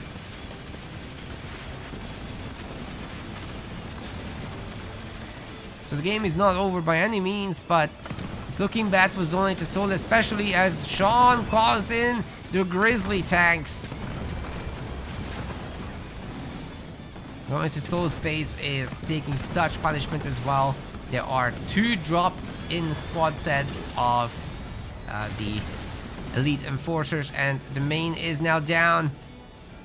They can go for SH Jolteon's, who's trying to get up a shield. He's kind of succeeding with it too. Kars's main is destroyed as well, but he's got this, which is good enough for now. I think you have to swap some of the buildings out though. He's full population, right? But he needs more generators and harvesters for income. He's got the minis, which are like an extra base though. Just on the edge of the map and be more vulnerable. SH Jolteon is taking so much damage here. Oh my god. Beam is going after the tanks, but it's never gonna work. Maybe they'll get 2 hunter squads or something, but that's very, very minimal damage. The guys came home, but is it enough? The Arbiter alone is a lot of trouble for this kind of army. Let alone everyone else. There's a good amount of hunters here, which are a problem for sure, but the stasis gets called in to silence some of these units. Although they are immune right now, they are not fighting. And that gives Team Blue, a huge advantage to finish this. The engineer focused healing on the Arbiter is also huge. He pulls away when he's red, after he's already killed a significant amount of units. Heavy metal is coming down on these Grizzlies, so they're basically impossible to kill right now. Plus, they also do 6-hit damage. But it's over now, and they can't quite crack the shield, but the Kodiaks are doing some work. More Kodiaks have been dropped in. Shonagon is sieging this shield down, and then Kars can open up on it. Once again, with a high health Arbiter, he can use the ability on him to regain even more health and better stats. Quick attacks, more Kodiak shelling on this side. Team Red is absolutely eviscerated at this point. Sean is even doing a small counter attack here. But I just don't see this army holding against all that. Is the plan always double Kars? Yes. How did you know? Edgecool has subscribed. Thank you very much to Edgecool.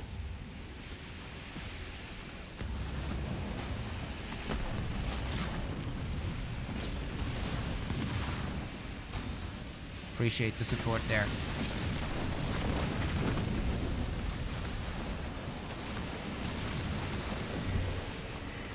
The Locusts are doing good damage, but I'm sorry, the base is getting destroyed. It wasn't getting any healing from the engineer. It would have prolonged the game a bit maybe, but this is over. The bombs getting dropped on the guys, and they had no more bases anyway, so... Evil Car Crew equalizes the series. Very well done, especially with those mini base pickoffs around the edge. That was great. So So we're getting ourselves a very nice third game coming right up. It's gonna be fantastic. First game free of the day as well. And a lot of guys have voted on the Evo Car Crew this time, but also on Polos Locos. Very sorry to the Polos Locos people. Betting the family farm, but that's gone now. Evo Car Crew voters are getting a massive payout here. The next map is going to be Mirage, which is very, very aggressive in 2v2s. It's all about controlling that middle mini base. You'll see. You'll see. By the way, we have a lot of viewers now. We're closing in on that 80 mark between the two platforms together. Well done. Well done, gamers. Keep calling your friends. Let's have some good Halo Wars watch time. Mirage coming up.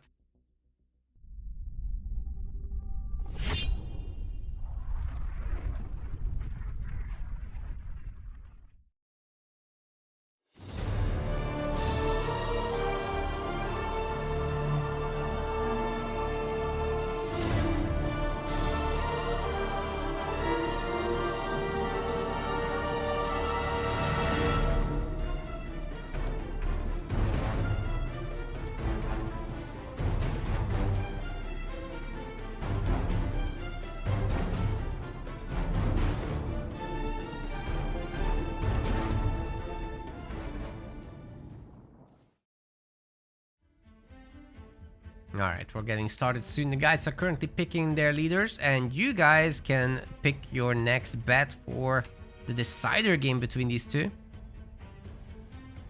Hope you're all having a great time, of course. After this one, we'll do a check on everyone's donation messages and names.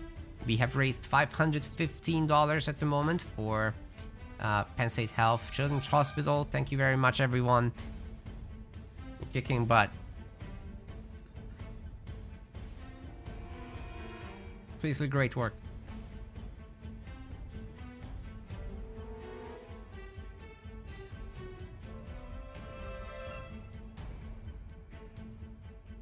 Team Blue over here still needs to pick leaders, and then we'll be off to the races. There's another winner semifinals coming up. And then we'll be having a little chit chat with our sponsor from Retro Mobile Arcade.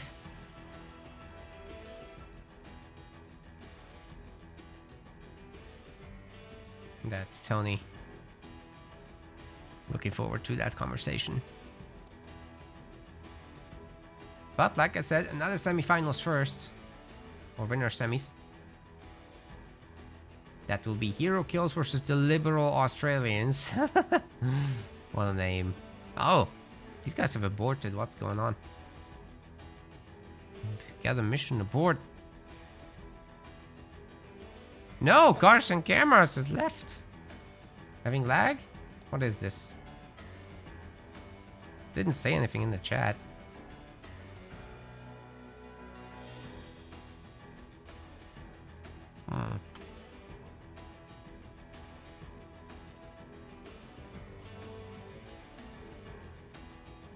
I'm sure they'll say something at some point. Well, while we're waiting for the car to return, we could go through the messages. There's quite a few. Alright, I'll put this on a separate thing so I can see everything. No, he's back, he's back. We're gonna do this after as planned, alright? I'm gonna do this after. There's a lot of messages you guys wrote.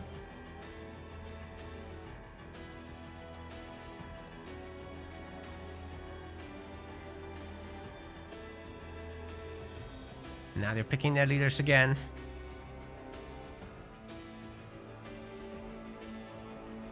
Welcome to Biggie B, good to see you.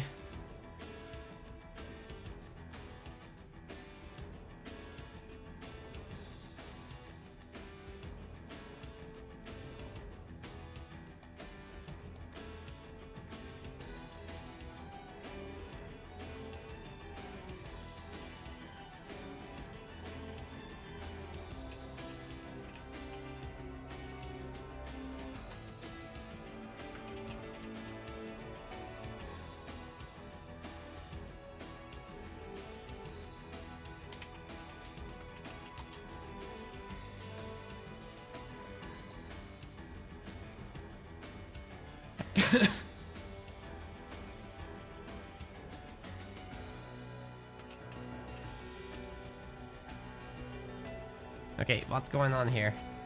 Why aren't they going?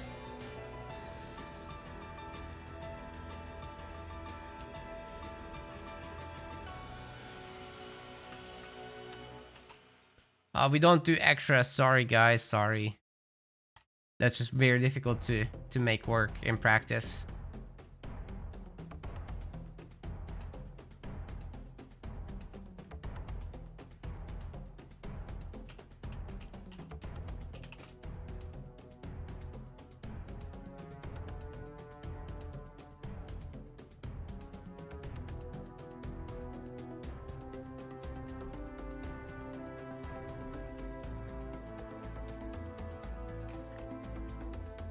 Okay, I should have read the messages. I thought they're starting, but they're not starting. Oh, I got tricked.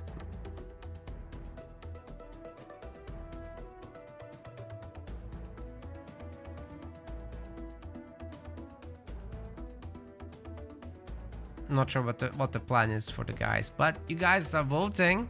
I see it. Polos Locus is getting a lot of points. 2.5k. Make sure to bet some on Evil Car Crew so that somebody wins.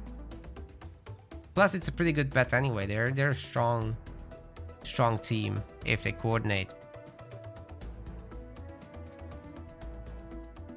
Okay, now we're actually loading in. Sorry for the long wait. We really should have read the messages, but I have no way of knowing when they... Oh well. We'll do it after. Ladies and gents, Shonagon in the blue. Oh, wow. Generator first. See, all the buildings cost supplies, so that's very, very greedy. Cars and cameras as well. Doing the same. Max greed indeed. Oh, they are playing as Atriox and Jerome. On the other side, SA Jotion also with the generator first, and Zonated Soul also with the generator first. It's all generator first. We've got Atriox and Jerome. That's funny.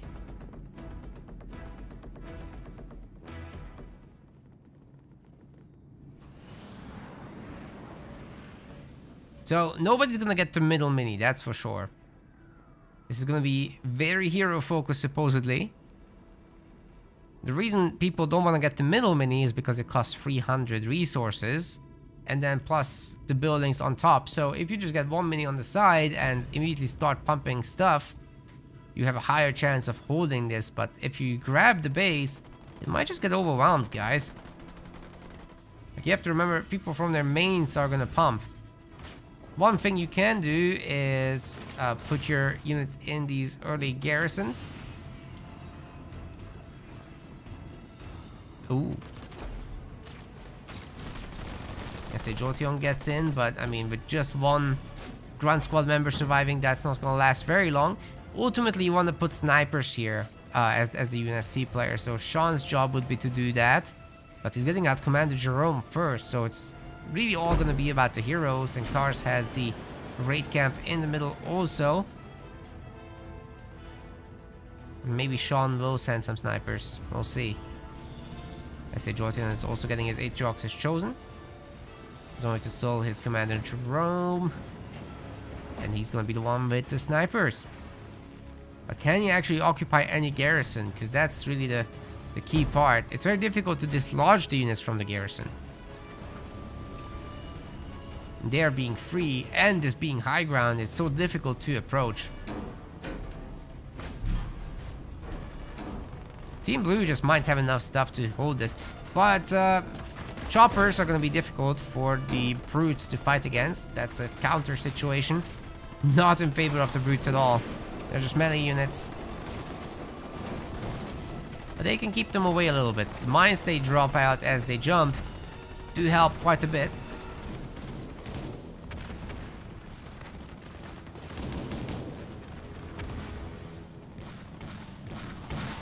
Now let's see if they get overwhelmed though.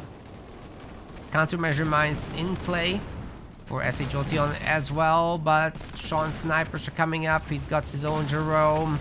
I don't think the red team actually has more stuff, which is very unusual indeed. They have a good amount of resources, but apparently it's not being spent. One brute at a time trying to get jumps for these staggers.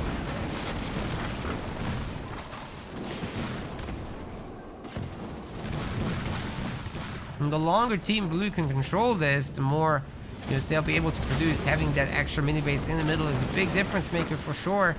There's mines on mines on mines. But they're all getting taken out. The garrisons are occupied by snipers, which is pretty brutal. You can't just rally here anymore because the snipers will get picked off. It takes 2 sniper shots to take out another sniper, you see.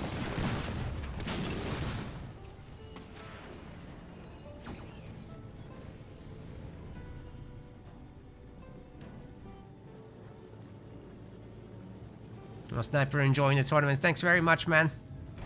Appreciate you too.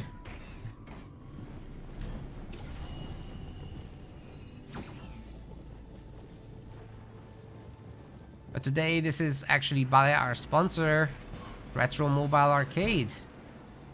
We're just doing the broadcast and the organizing.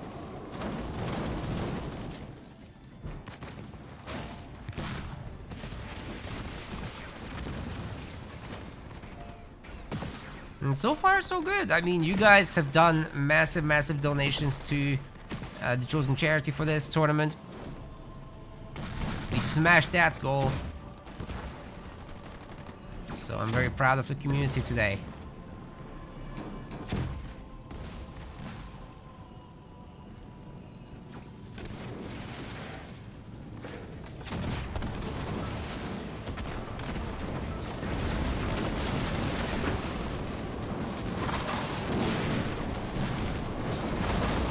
Well, there's some pretty good brute jumps, and those mines might actually detonate this time. No, they don't.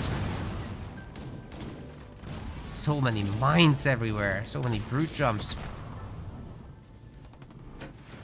This is big attack that we should really watch though. Sean didn't have any turrets so far. If he had 2 turrets, we'd be talking, but you know, you wiggle a little bit on this Jerome Mantis, it shoots a little faster. But you can't choose a target for the rockets. With the Jerome inside, it actually would do more damage if the Jerome was outside.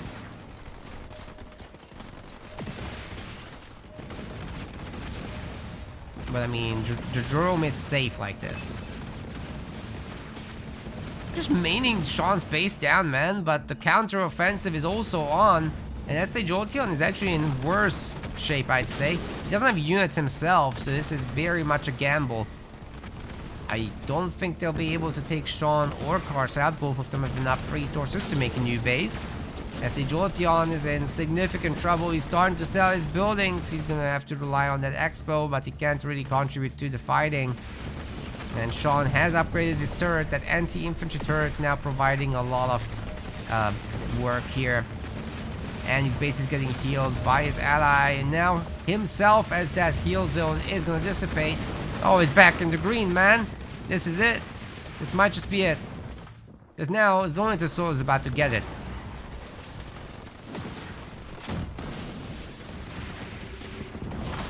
I don't know what happened. I think Team Red just wasn't aggressive enough. And couldn't do anything about that middle mini. And if you can't do anything about it, the guys with the middle mini will just get a way larger army than you can handle on your naked one base. That's it. So Evil Car Crew is winning this series, and they're gonna be going into the winners finals later. Polos Locos will have to go through the losers bracket, so best of luck to them there. They're not dead yet, but they're gonna have to work hard to come back. All right, and with that, we're gonna take a moment now to go through all our donations. So once again, we're doing this for Penn State Health Children's Hospital, and this whole setup is done through... Oh, wait, I just closed the freaking window. Whoops. Let me get that back up again. And again, the main organizer for the charity is Retro Mobile Arcade. We're going to take a look at them as well.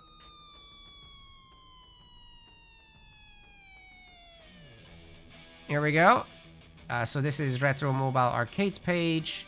They basically have this mobile trailer, as you might expect. You go in there, you do your arcade gaming, and they can deliver this to anywhere in the States, I believe. They can correct me in the chat, of course.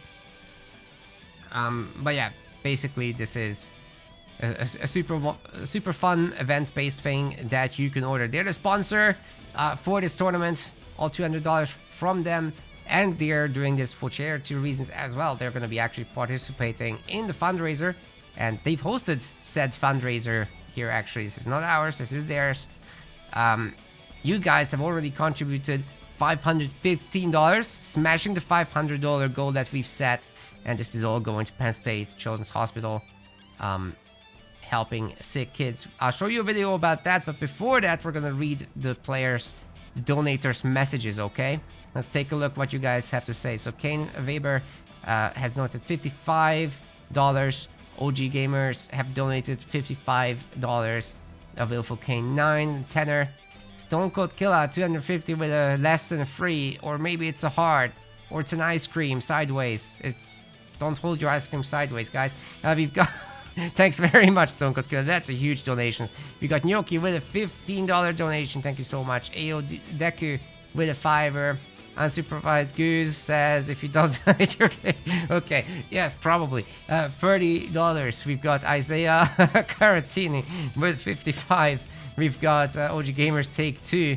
Wait, is that the same group? The same person? I don't know. Another 30. Getting us over that $500 goal. God bless. We got Raymond M. Alexander with a tenner.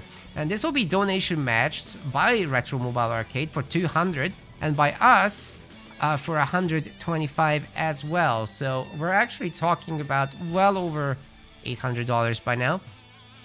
Maybe we can hit 1,000 by the end of the day. I don't know. That would be crazy. But you guys have done great. Now I'm gonna roll a video before we do the what's it called, the second semifinals here. We've got down here the Hero Kills versus the Liberal Australians. That's coming up right away. But first video, short break from me, and you guys get to learn about what these donations are for in the meantime. So yeah, let's roll it. Hi, I'm Jen, and this is my husband, Senior, and we're the parents of miracle child Gannon Cupco Jr. He is a warrior. He's an energetic 10-year-old. He loves to draw. He's smart as a whip and keeps us on our toes. Hi, I'm Gannon. I'm a warrior. We called him a warrior because he doesn't back down. He pushes through and shows us just how strong he truly is. Our pregnancy was pretty rocky. We started off as twins. Shortly before the first trimester ended, we lost, it would be baby B. A few weeks afterwards, Gannon started falling behind. And they basically said that there wasn't much hope, that I would have to plan for our surviving child's funeral. We were devastated. And we came home and just sat down and talked it through and said that we weren't going to give up hope. He was born at 13 ounces, which is an unopened soda can. He was taken out, but there was the question of if they could even intubate him. It was so busy hooking him up to machines and the ventilator, and you're just looking at your child laying there. And it was touch and go for a few weeks. I remember at 2 a.m. getting a call from the doctor saying, you need to come in now. He's not going to make it through the night. So I remember us sitting at his bedside until the morning when they said, like, the worst is past. He was 4 months old when he finally got transferred to Penn State Health Children's Hospital. Children's Miracle Network donate the Omni beds for the NICU babies, which was very helpful. Everywhere you look in a hospital, you just look for the little tag that says donated by Children's Miracle Network. He was a constant moving target. You never knew what was around the corner. His lungs were the biggest issues. That was the first diagnosis he ever had. And every long bone in his body was fractured because his bones were like toothpicks. It was a long time until I actually got to be able to hold him. That was nice. And Dad and I would have competitions of who would hold him the longest, how long he would tolerate it. From birth until he finally able to come home was 225 days. Finally getting him home where he belonged and not in a hospital. It was a joyous moment. Little did we know at that time that there was a lot more ahead. Yeah. And we would become more a team than we already were. He was finally at a good place. And then bam, we get slammed with this. We went back and forth for months, taking him in and out of the ERs, taking him to the doctors, taking him to the GI doctors.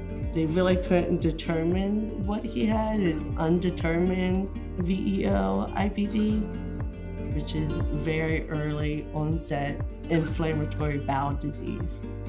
This is a journey that he will have lifelong. To this day, his bones are so weak, he broke his leg 2 years in a row.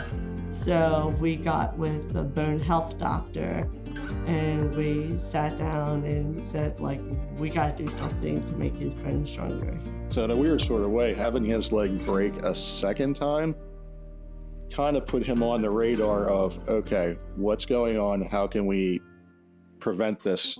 And Children's Miracle Network was right there saying, what can we do to help? They provided us with what's called an Easy Vest. And if you don't know what an Easy Vest is, it's basically what parachuters wear. We wouldn't have been able to bring him home if we weren't gifted that Easy Vest. The art therapy that Child Life provides made a huge impact on Galen's life, still to this day. They came in with paper, pens, anything he wanted. They gave him, and he would just sit there and just draw. So while it's upsetting that he can't do the physical aspect of it, I love seeing his talent come through in other ways. You never know when you or someone you know will need help.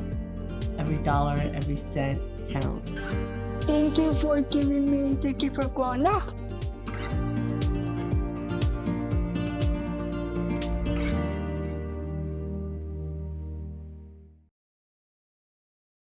All right, everyone. Now we've seen what this is really all about. I've had a little mini speech earlier about how many of us with good health are very privileged. It's not for granted. Not everyone is as lucky as most of us. So a lot of support is required in these cases.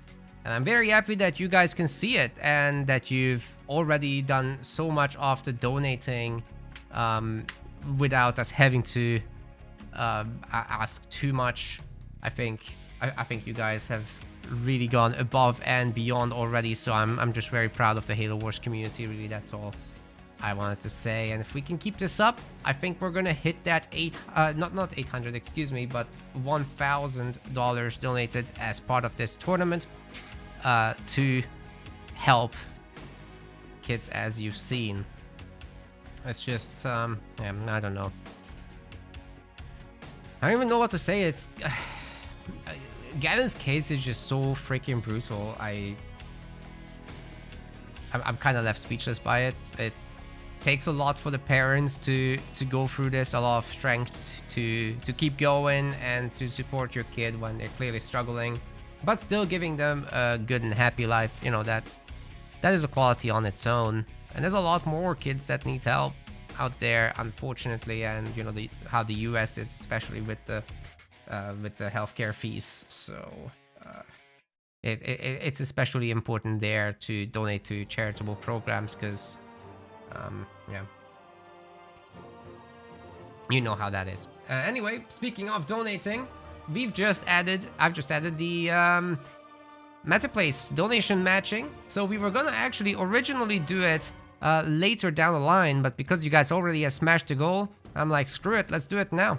Here's 125 from us as well, and Illicit's donating his winnings back. So it's actually 100 from us and 25 from Illicit's. Thank you very much indeed, and Merry Christmas to everybody involved in this. Thank you very much indeed. Let's keep going. Let's hit that 1,000 mark. But first, we're gonna be doing that that second semi-final. So we are currently in this spot. Hero Kills and the Liberal Australians should be please joining me, or inviting me rather. It doesn't really matter though, because we are all over the world now. So this is an American, UK, Australia kind of mess that we're gonna have in the lobby. So it might be a little laggy. Something to bear in mind. Might be a lot laggy. But we'll make do. And then after this series, we'll get in touch with Tony, the sponsor of this event, through Retro Mobile Arcade. We'll just have a quick call, and he can, you know, he can say his piece as well about what's going on here. I think you guys are doing great.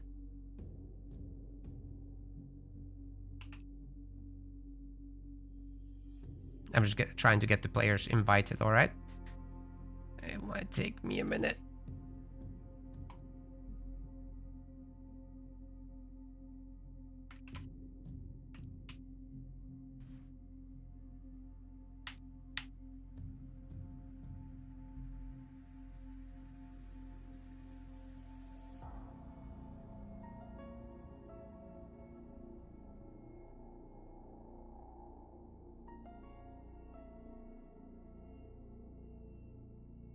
By the way, Slurms is also doing casts on Twitch separately from us.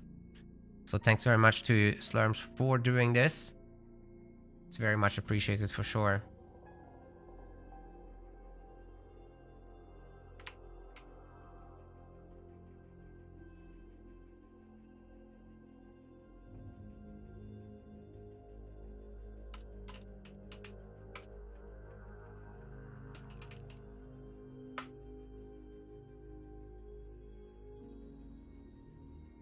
Okay, Shreko is on the Freekachu account. How annoying.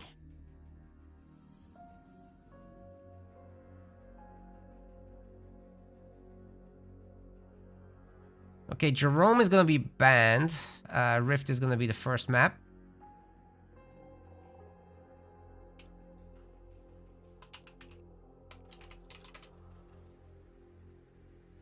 No, Tony, next, after this series. Sorry, I meant to say before as well that after the winner semis, right? So we're here. Before we do match 7 down there, that's where we call to open that up. That's around the time we usually max out in viewers as well.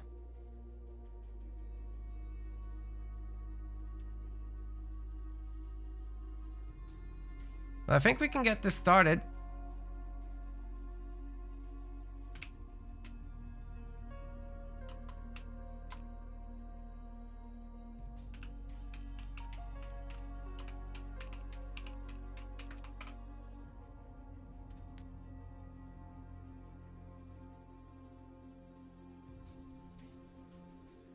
The first map will be Rift. Very standard, very macro heavy, but it's possible that it won't go super late or anything.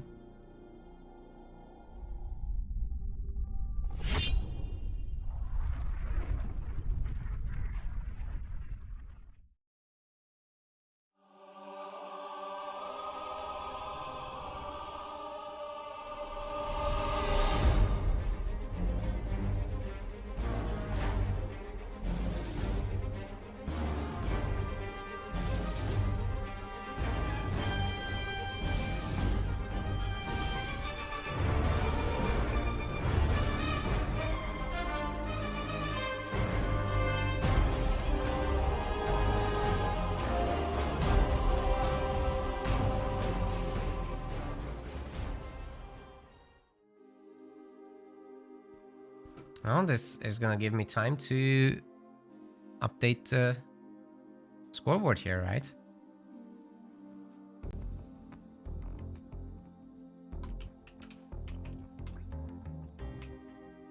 What's EOD's team name? Oh, Liberal Australians. That's funny.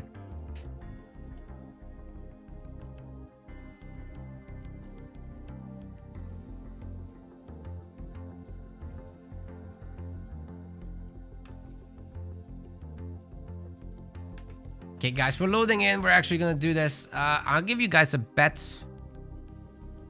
real quick.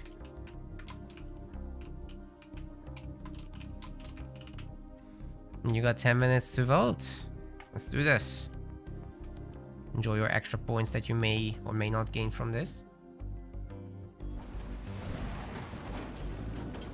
Oh, never mind.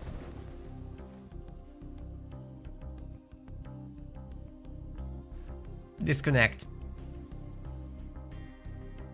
Or laggy. I don't know. It's expected to be very laggy though. Okay. We just straight up had hero disconnect, drop off.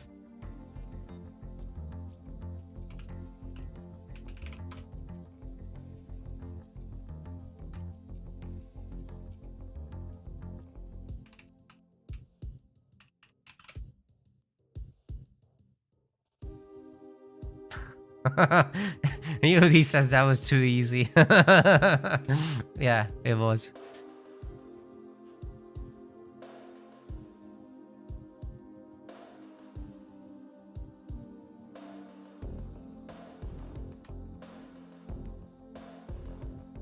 That was way too easy.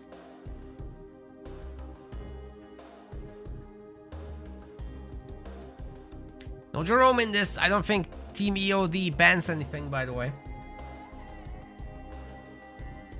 Alright, let's try this now. Ladies and gents, welcome to our second winner semifinals here as part of our $200 Extra Life Hershey charity tournament. In the blue color, we've got EOD Spartan Seb. And his teammate here, Freakachu, also known as Shreko, is teal. Together, they are the Liberal Australians, and they're playing as those two, Isabel and Colony. Good picks. On the other side of the map, we've got Jeff Kills, who's playing in the Metaplays tournament for the very first time, mind you. Really good player.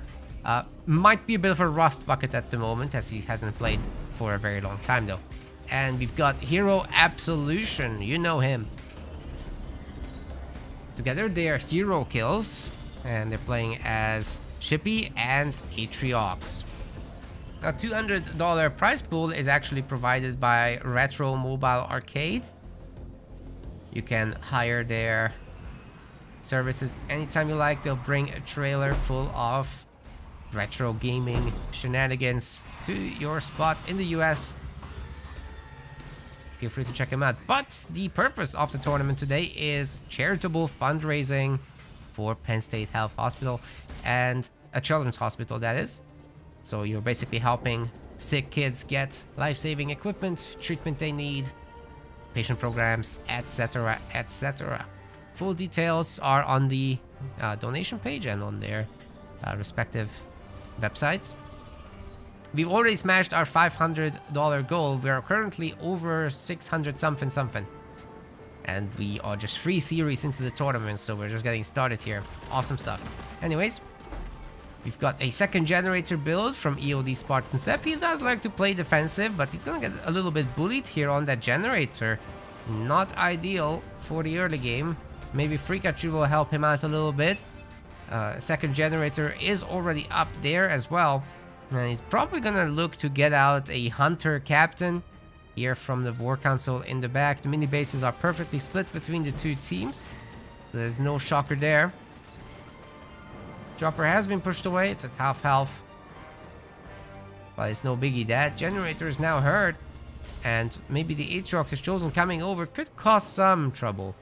We'll see what EOD does. Obviously being Isabel, he wants late game. He wants to level up his hero. and then eventually swap into vehicle play off of just a little bit of infantry early on.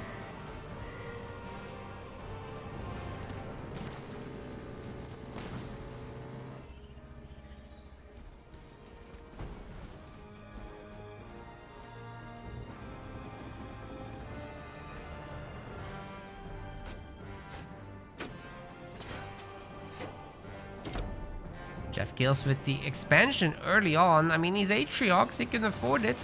He's not going plasma mines and jump routes with countermeasure mines, then I guess this is the way forward.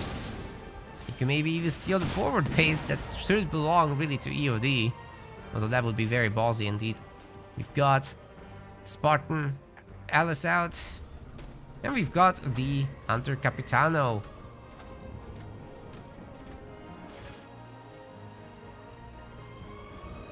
Absolute tank, that guy. Can life leech as well with his beam attacks.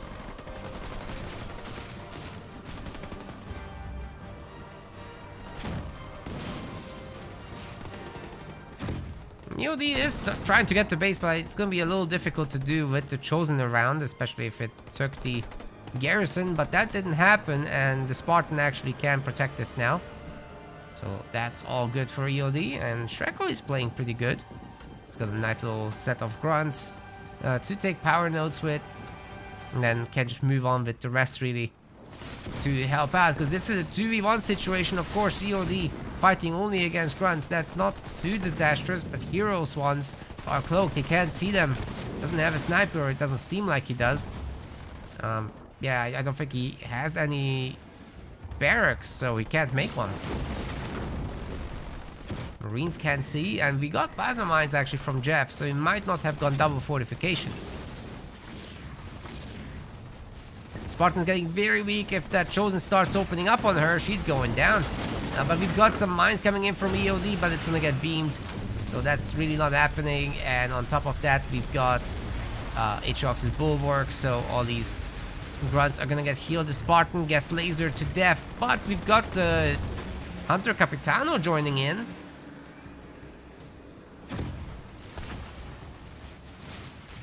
So that's gonna hold the ground for now. EOD may have lost the Spartan, but it's cool, because he can still go tier 2. He can still save the base together with the crew. And meanwhile, of course, on the far side, Pikachu can just build up. He's also getting ready with the raid camp there, although doesn't seem to have enough for tier 2 anytime soon. Never recycled that back building either. Chosen does survive up on the high ground. He's not gonna get into any trouble. Got away from this Hunter Capitano, which is a smart thing to do. I don't like rallying in, however, the Ranger. That's gonna get eaten. Free experience right there for the Capitano. If you can get him leveled up a lot, well, the problem is he heals himself, right, with the beam. Once the shields are off, he can just siphon health. If he has veterancy, he takes less damage and does more damage. The siphon becomes stronger, the incoming damage becomes less. He basically becomes unkillable at 3 stars. So you really want to be defensive. And EOD's Isabel pick, where you do want to be also defensive there until your leader powers start really coming in.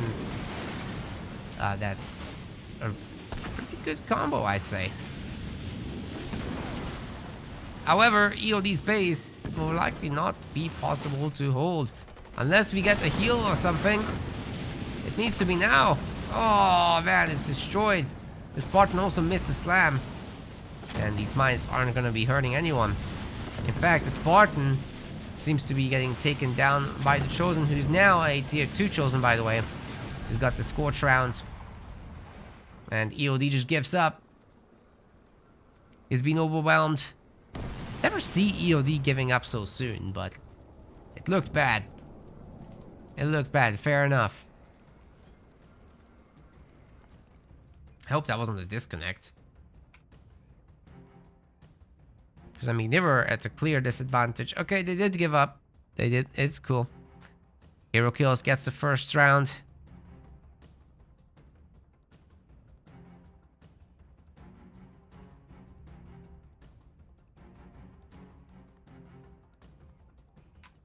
How did nobody bet on hero kills in Twitch? How does that work? You guys are weird. Well, unsupervised goose, I'm sorry, you lose everything. Voting for the liberal Aussies there. Let's find out the map information about what's next.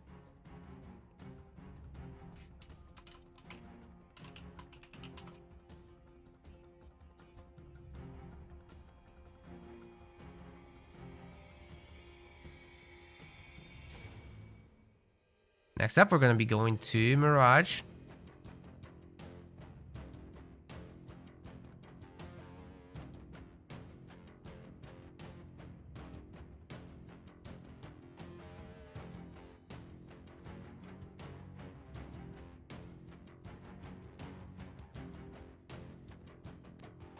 I'm gonna run the bet.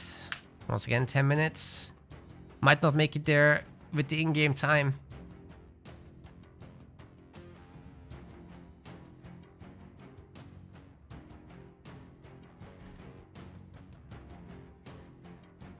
The guys are currently picking their leaders again. Mirage, you've seen it before with the middle mini base being so important.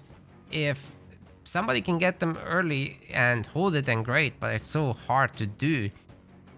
If you face up against an early barracks kind of build, that could be very difficult to do. But if you go up against only heroes with some grunts and marines, that would be not that difficult to fight against. So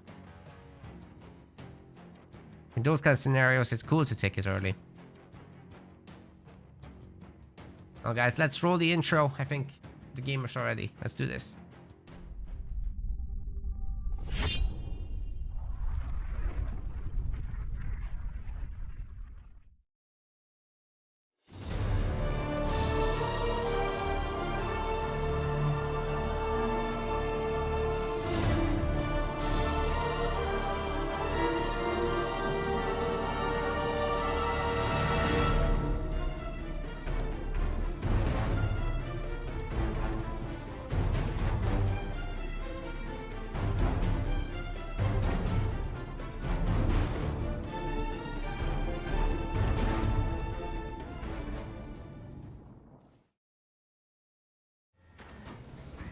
Alright, ladies and gents, we've got in the blue color EOD Spartan Sep this time. He's bringing a Yapper, it seems, and his buddy Frikachu in the teal. Together, they're the liberal Australians. It's a Yapper and Warriors combo here. On the other side of the map, we've got in the red, this is Jeff Kills and his partner Hero Absolution. They're hero kills together. And they're playing as Decimus and Johnson. Could be a pretty good pick for this. Johnson obviously benefiting from the garrisons, but also popping extra bunkers in the middle is quite a move. Make sure that you can control this area for sure. Or can they? I mean, it can be used offensively too, you know. Yildi, however, grabs it early and is looking to set up that double raid camp with the Grunt Riders. Grunts riding a brute. Cannon fodder are also free, so you can make as many as you like. Pikachu has a side mini, but double banish is a little strange, I would say. Usually you get banished and UNSC so that you can benefit from the strengths of both. Things like having snipers in tier 1, the banishers don't have that. But the banished scout vehicles are better in tier 1, so they can do that. Heroes are about the same, that's not a big difference maker. USC doesn't have healing, but the banished can make engineers if they want. That kind of stuff goes a long way. Jeff Kills getting out his Warlord hero. Big bonk boy with a large hammer. Able to cause a lot of trouble, of course.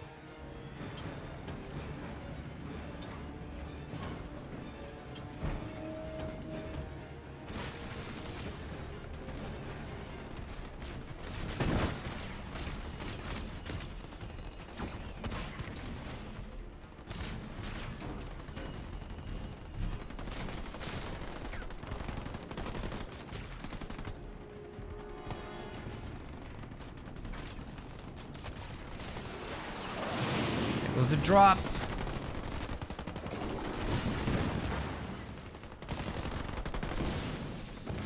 Grenadier's causing some trouble, but the pre-split from Hero is beautiful. He's not gonna be hurt here. Snipers will be taking this thing down without even suffering a second detonation there, so pretty good news for the sniper. And then into the bunker we go. Warlord's on location as well, ready to try and break this spot up. He's upgraded. Let's see if EOD and Pikachu can hold. It's gonna be difficult. Just like cooking is for my neighbor, it smells so bad. Oh my god. You know the extractor fan? It's the smells from cooking when neighbors cook. It comes over. It smells terrible. Like, I don't know, reused socks from a sporting event. Jesus. Who can eat that? Ugh.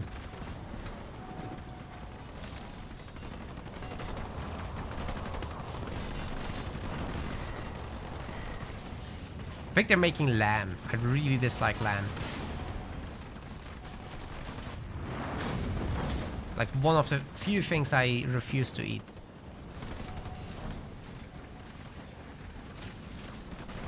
Anyways, you know, this Mini is looking to be overwhelmed, but he's got plenty of stuff himself, so I'm not so certain about that statement. The Fort Dragon gets bonked.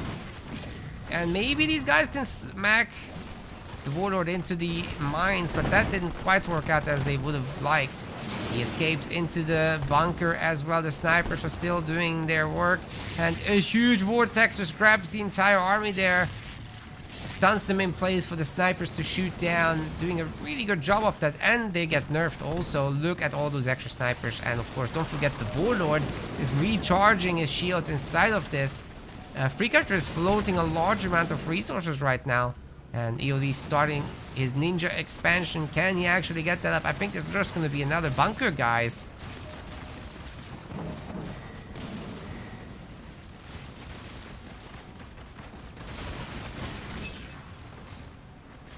Ooh. Ooh, huge slam. Oh, you know what the smell actually is like? It's when... have you guys ever been near a beer brewery? It smells like a brewery. That's what it smells like. I still maintain that I think it's lamb. It's bad. It's so bad. It's definitely when someone cooks. It's always in the evening.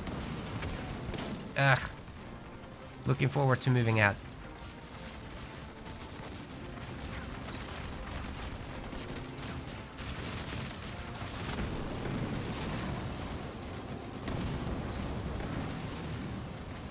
Am I British? No, I live here.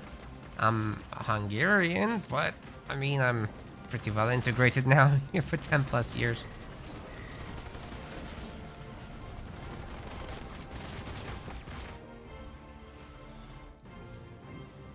Well, that was a very nice base denial, and some of these snipers are already starred up.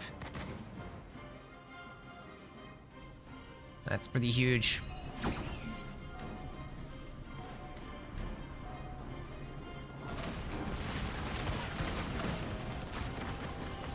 Dude, where's Shreko stuff? That's Freakachu. He doesn't have much stuff, he has 30 population.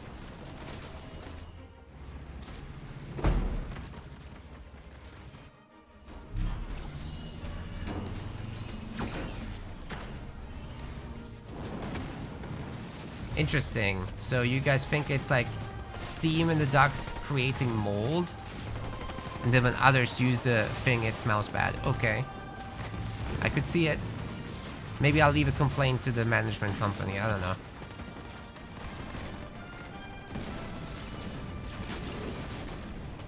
I don't think they'll care.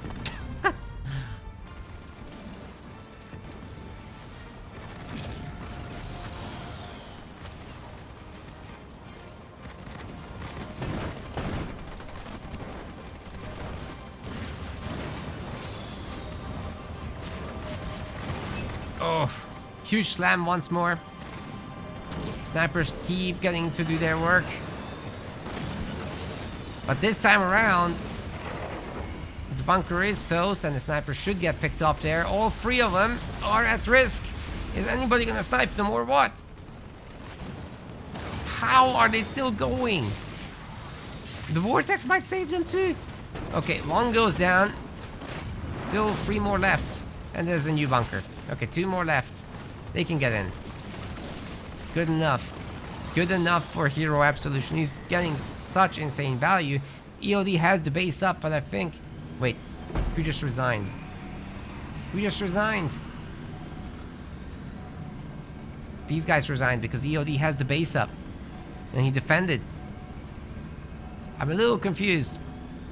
I think they could have kept going a little longer, but... this series is full of weird resigns, apparently. And there's weird smells. Nice.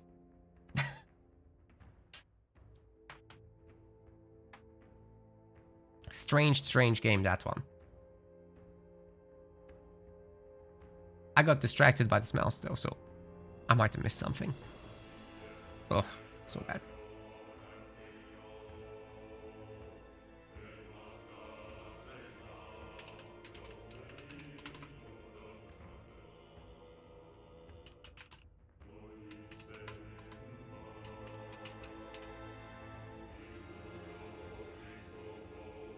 Well, let's find out the next map.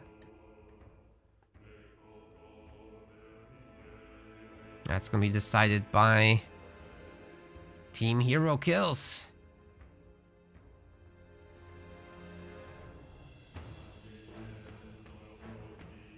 EOD is so happy he won.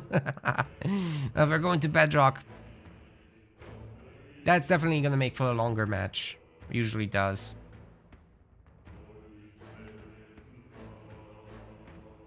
Yeah, sorry for getting distracted, but it's so stinky, guys. I can't focus, honestly. I'm really trying. It should get better over time, though. Especially once they stop cooking and turn off the extractor. Whew, go to Bedrock. Let's go.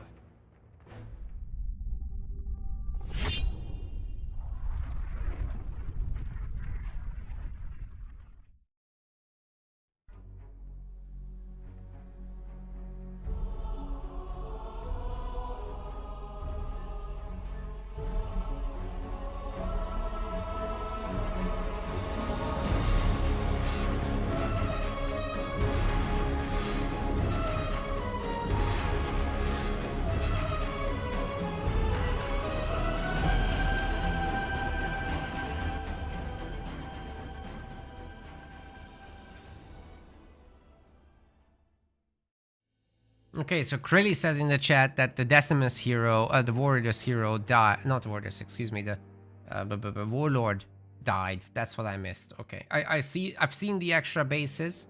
Although Shrekos was destroyed earlier, but he was getting a new one. And EOD's obviously was up. So the base advantage is pretty significant. I didn't see, however, the Warlord kill. That's what I missed. Alright. Makes sense in that case. I thought he survived in the bunker, but apparently he was dead.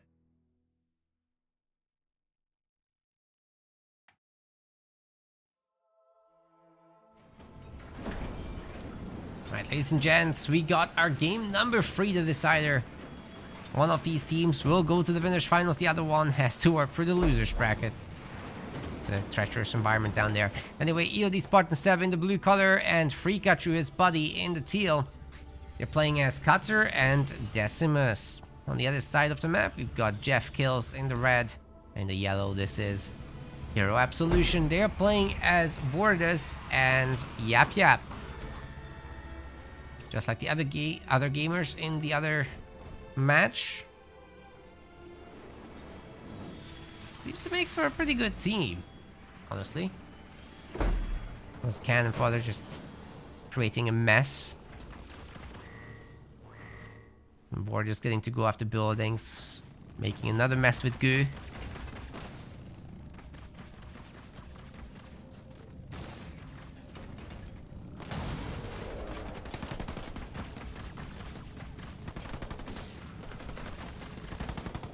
Chopper doing the Lord's work here, picking off Marines. So of course, Halo Wars 2 does offer you a whole lot of micro options. The projectiles aren't tracking, right?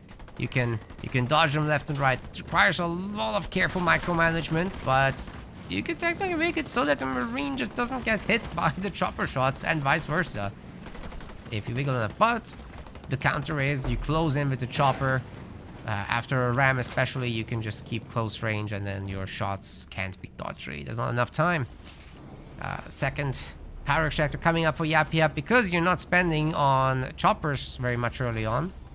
Just the one, and there's no extra guns coming or anything like that. You're just making the free cannon fodder. It's very easy to afford an extra extractor. And that will mean a whole lot of power down the line. Then you upgrade your pads, get a tier 2, get a new base. Yap Yap is really good at doing those things early. And Jeff Kills has an aggressive mini base here, but the double raid camp trying to come up. Unfortunately, it's not going to have any support from Hero because he didn't get to steal a mini base. I really tried to scout for 2 spots with a Yap Yap instead of picking up all the resources around the map. Of course, you want the double extractor, right? So you get greedy. But I think if you put 2 of your cannon fodder on scouting positions, or even just up here, then maybe both of you can get a base, right? Okay, the raid camps are currently stunned. What? Why did we target there? I think you just keep this on the buildings. Make sure that the buildings are stunned. And then the raid camps would be... EOD says WTF, Shreko. He's confused as well. Like, you would want to keep those buildings stunned so they don't produce more units, right?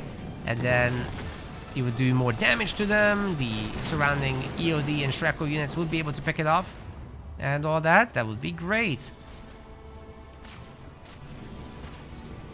Or is that what happened? Maybe EOD got a large donation from Shreko. Who knows? Shreko is a strange guy. Either way, Jeff Kills is about to lose the mini. And EOD has a hero here now. Hero Absolution just isn't really getting to help in a significant way right now. He's stuck in the Yap Yap early game where you have to make a bunch of choppers and you'd really like to get some barracks units out, but he doesn't have them.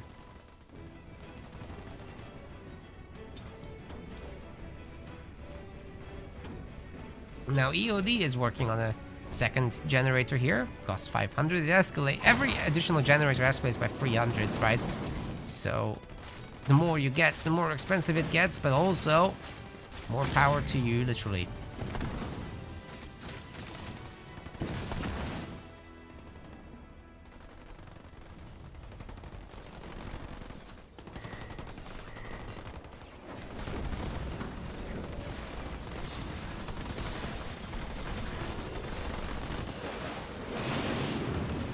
Spartan might be in a little bit of trouble there. That's too many choppers, and they are upgraded with shrapnel rounds, which also gives them a little bit more health, actually, that upgrade. So they'll... Oh! Okay, the Spartan is trying to steal one of them to get out of this situation. Will that work, though? I mean, the Rams have gone through... Ah, Spartan's dead.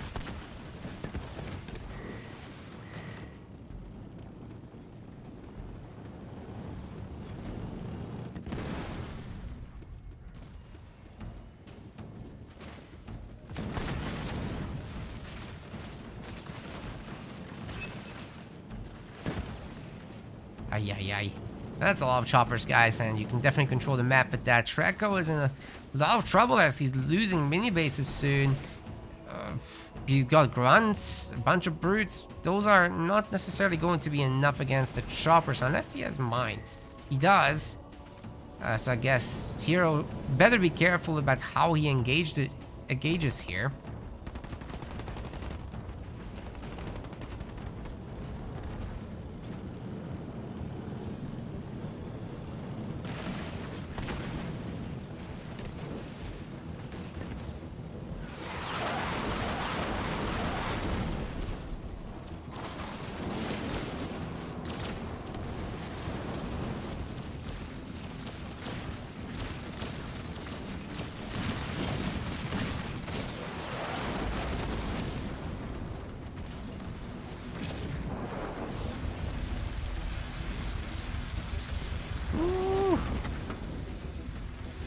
Beam actually doesn't do anything here because it's being 3 units. So... looks scary, didn't do much. We've got bases coming up from both teams. Jeff Kills is done. EODs is spotted. Hero is almost 4th point, so once he has his 4th leader power point, he can do a very scary drop in to tear that base down with. I expect that any moment. He's tier 2 himself, getting out ground goblins and whatnot. No extra base for him just yet. I think he really does want to do the drop, right? There it is.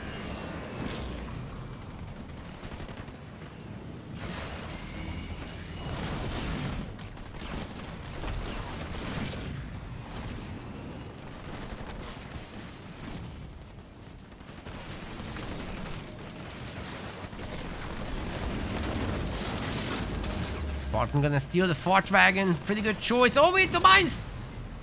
That was almost out of range, but just wasn't. Just.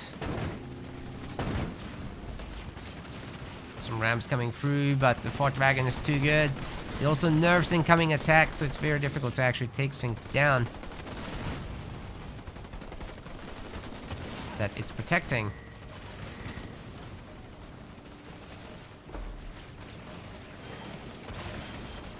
Very good nerfer.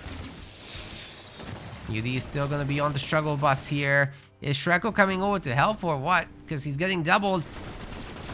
He's gonna lose the base, isn't he? Nice little heal there from the goblin.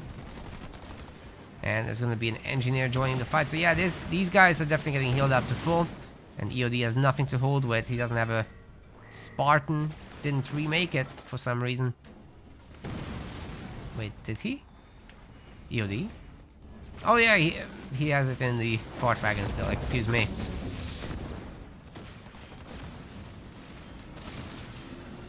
How was that in range of the mine? Are you kidding me? It was so far off. To be fair, the Yap Yap mines are the ones with the longest range by far. Spartan getting a stun in, but not much more than that. I'm afraid this Warders will just bonk the Spartan into oblivion. Plus the Marauder slowing it. Yeah, it's never gonna escape. EOD's base is dead. Shreko has good to no units. It's mostly grunts still. How is it still grunts? I guess he's been reset by these guys many times now. Trying to get out the hammer pull upgrade, but doesn't have the actual hero. And then you have to face all this. I don't think this is gonna work, guys. Team Liberal Australians are in serious trouble here.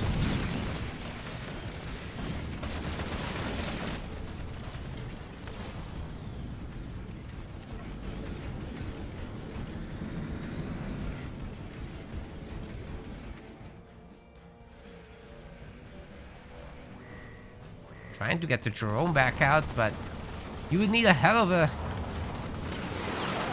combo. I mean, we haven't really seen much from the cutter drops just yet. Maybe EOD is trying to save up for that, given the high resources.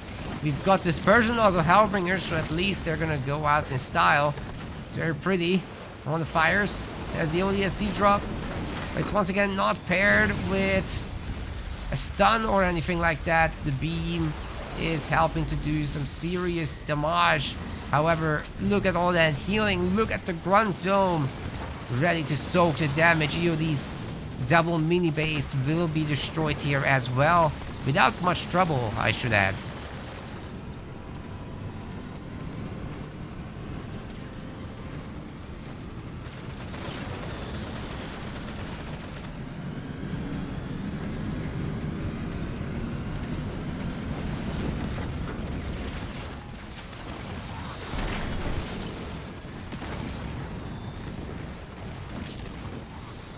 Spartan gets a stun, but this is just an overwhelming Marauder army, guys.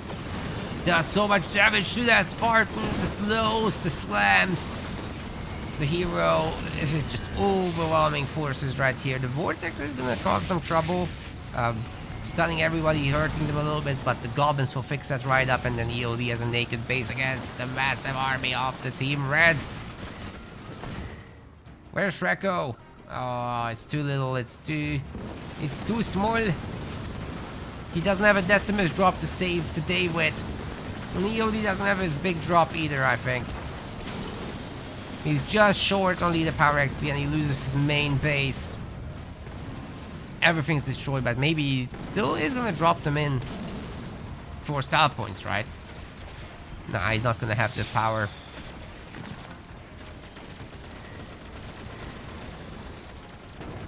I don't think he's gonna have it.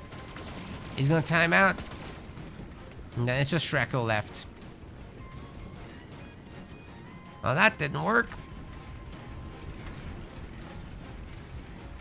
Meanwhile, Jen is dropping in from Extra Life Hershey to say thank you to everyone who has donated thus far. Yes, indeed. We've reached, what, $640 already? It's pretty good. I'm asking about what kind of countries are represented. The players are from the US, from Australia, from the UK mostly. Sometimes we have Canadians. There's a handful of French players. There's some Mexican players. Today as well, Mexico is actually very heavily represented. Among the top players is Brazilian.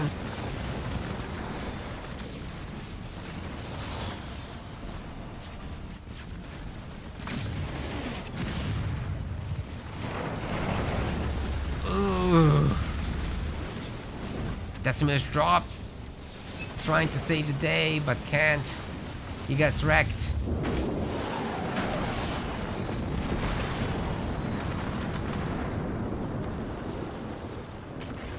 That was never gonna work.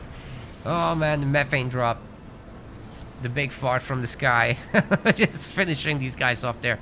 Okay, Hero Kills is gonna be moving on into the winners finals. Do look forward to that. I still see the liberal Aussies though.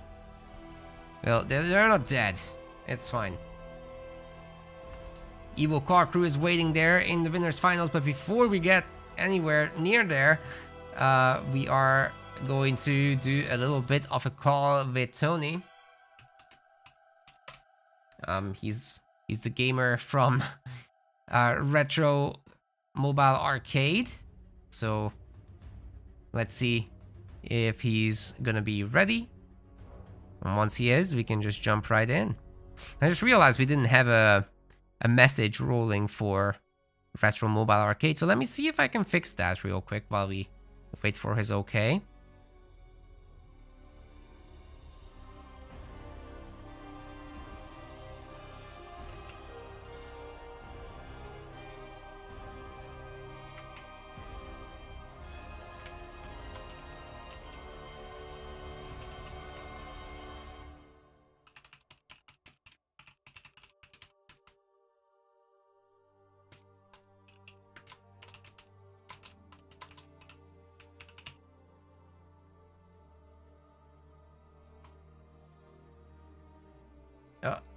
Wrong thing.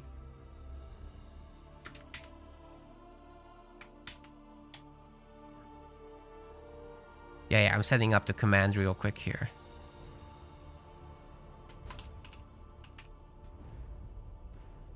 There we go.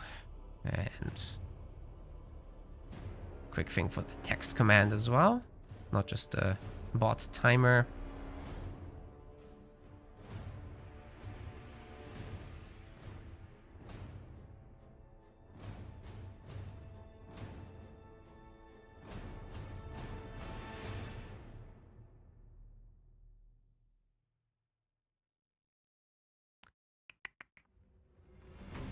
Nearly done.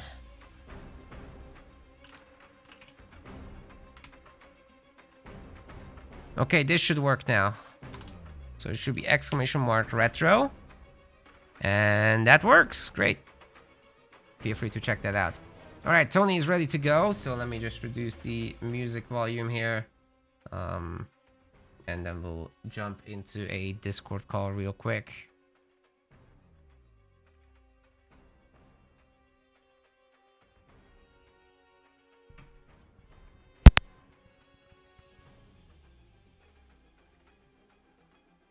Hello, hello. Hello. Hey, okay, we've got audio. Very nice, very nice. So let me just... could we get a camera feed from you, Tony? Very good.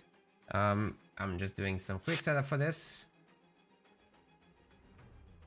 And I need to get some Discord connection there. All right. Sorry, guys, we're doing this live. Very haggard, but it will work.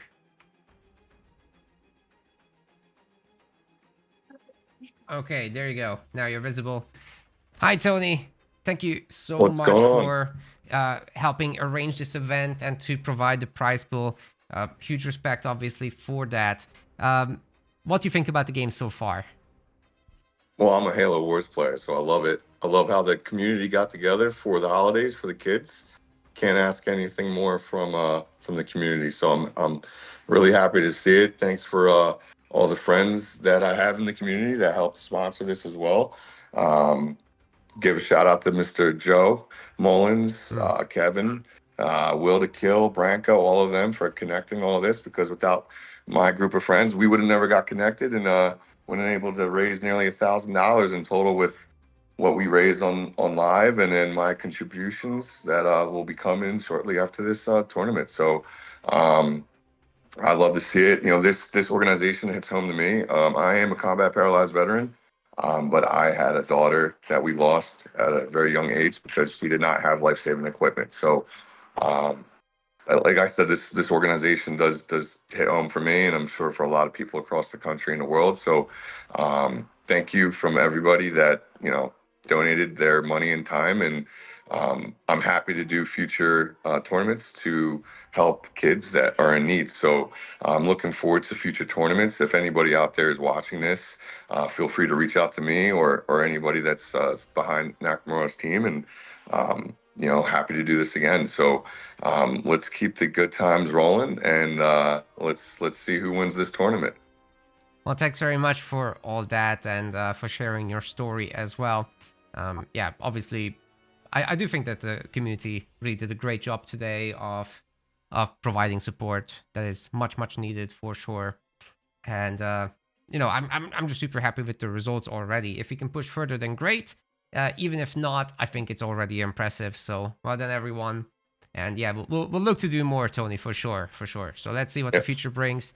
I'll be around, right? I'm doing this whole Halo Wars stuff for the foreseeable. So we'll talk about that. And if anybody has any other suggestions on any other games for a larger pool, I'm all ears.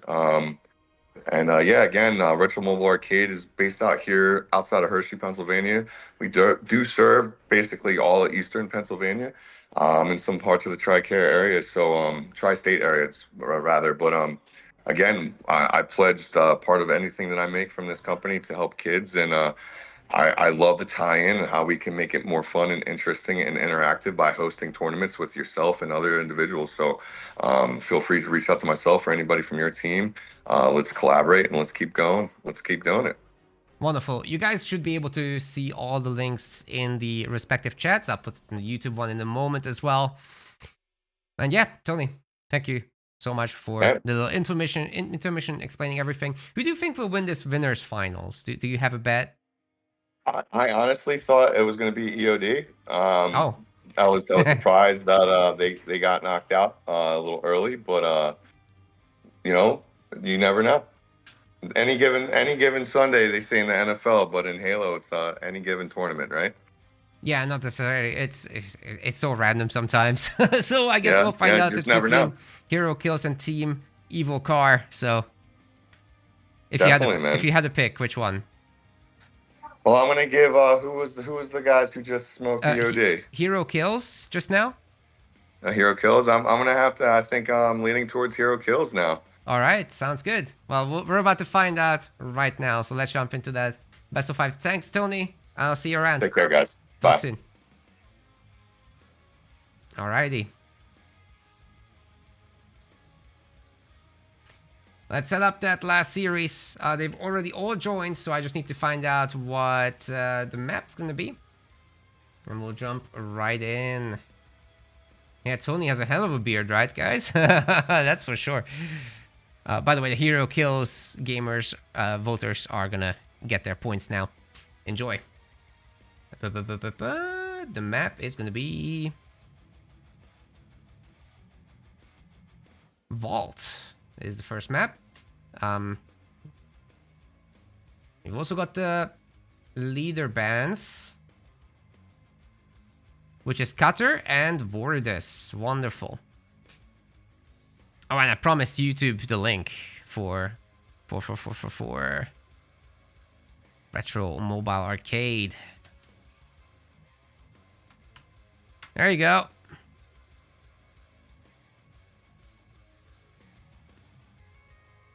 Gamers, I'll play the map intro because these guys are already readying up. I'll give you guys a betting opportunity, of course, in Twitch. Let's do this.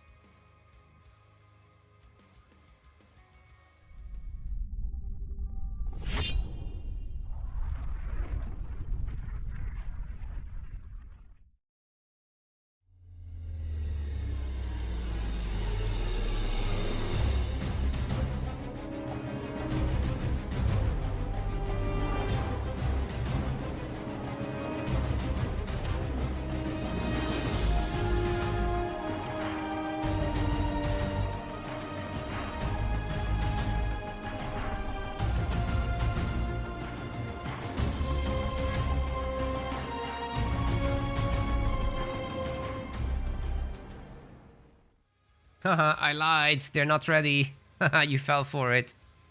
Get wrecked, noobs. Alright, we're waiting for a moment. No worries, no worries.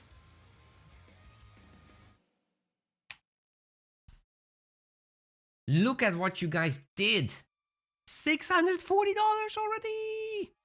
Plus, of course, another 200 coming in from Tony. So that's technically already 840. I think we've done wonderful. Keep it up, guys. See if we can hit that 1,000. Only $160 would be required for that, by the way. It's not that much anymore. And we've still got the big series coming up, so I'll definitely push you guys for that. Since we're so close already, we might as well get there. So once this bar hits 800, that's really 1,000, okay?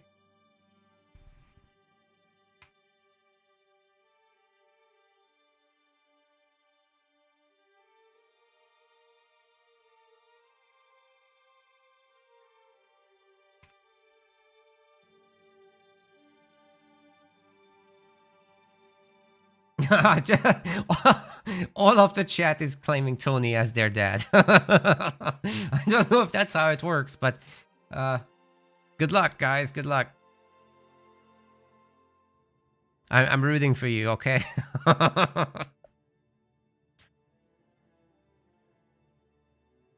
See what happens with that.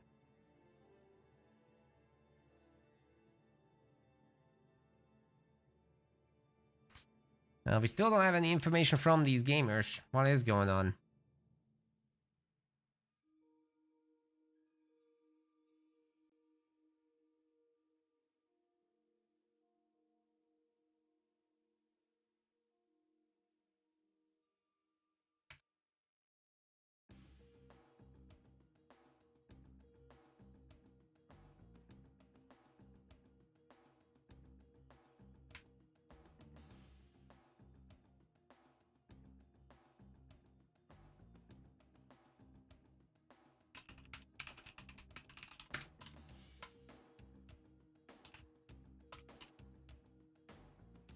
I'm just gonna ping them in Discord to make sure that we're going.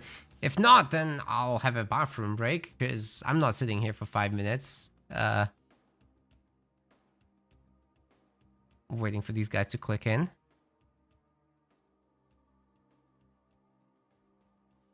But if we're going now, then I think I can survive for the whole match. It's a best of 5 series, by the way.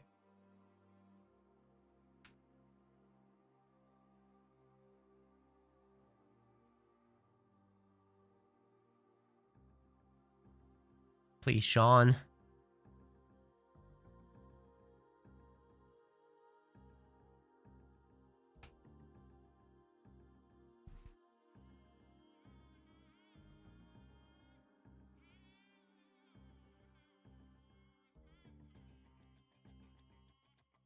Let's do it.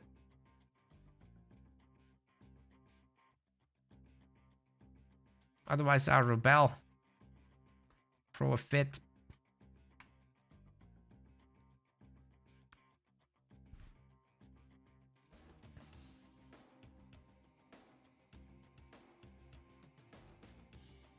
Haha. Let's go. The frets worked.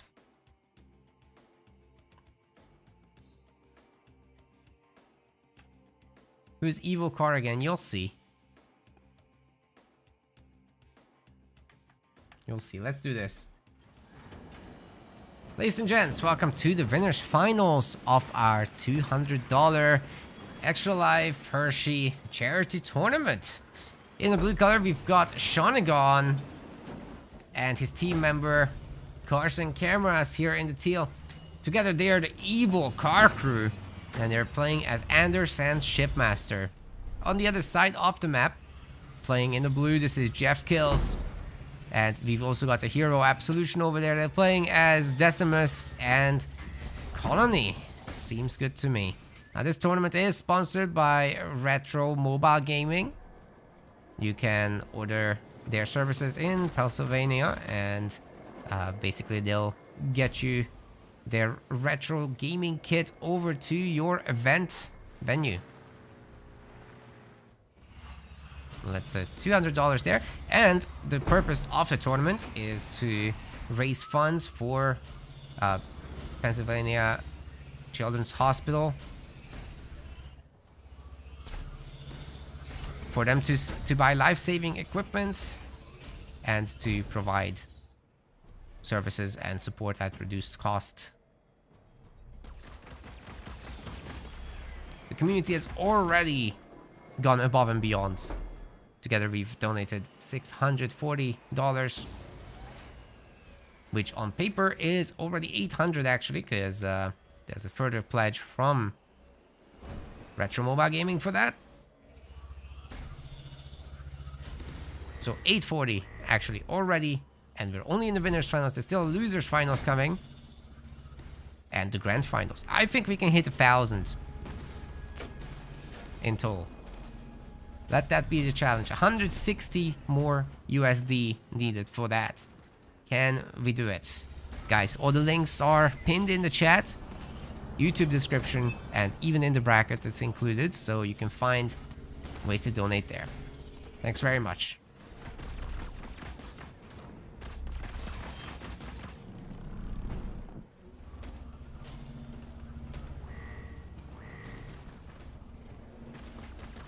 Goes coming out from Cars and Cameras. He's got 2 minis. Sean has 3 minis, but he's going Euro. Douglas, of course. It would have been interesting to see UNSC Jackrabbit spam, but it might be risky, you know. Because you're going up against all grunts with mines. And there's going to be a Warlord that's not an easy target for Jackrabbits. So I agree actually with going for infantry here. Getting snipers out, getting the hero out, that's all good stuff. How was the hero again here? Yeah, it's Anders. So it's gonna be easy to upgrade everyone. It's gonna be relatively easy to get some sniper shot as a result. A second generator as well would be helpful for that. Cars already has mass ghosts. And more of that is coming. I bet their upgrade is momentarily finished as well. Yes, it is.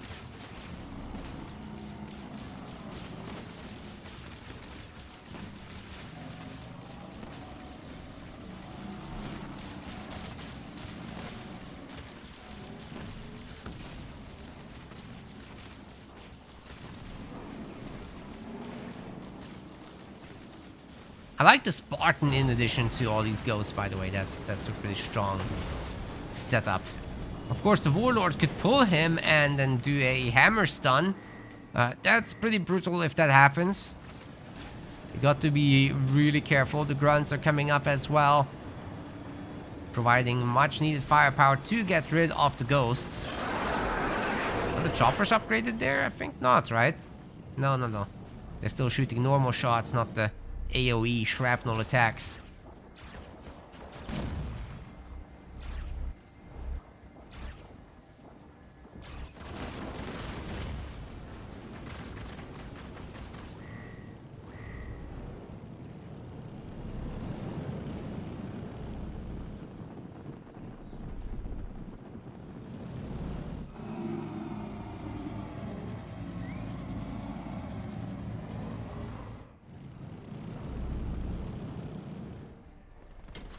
1 minute piece, but it won't last long. I think these guys are setting up for a massive engagement here.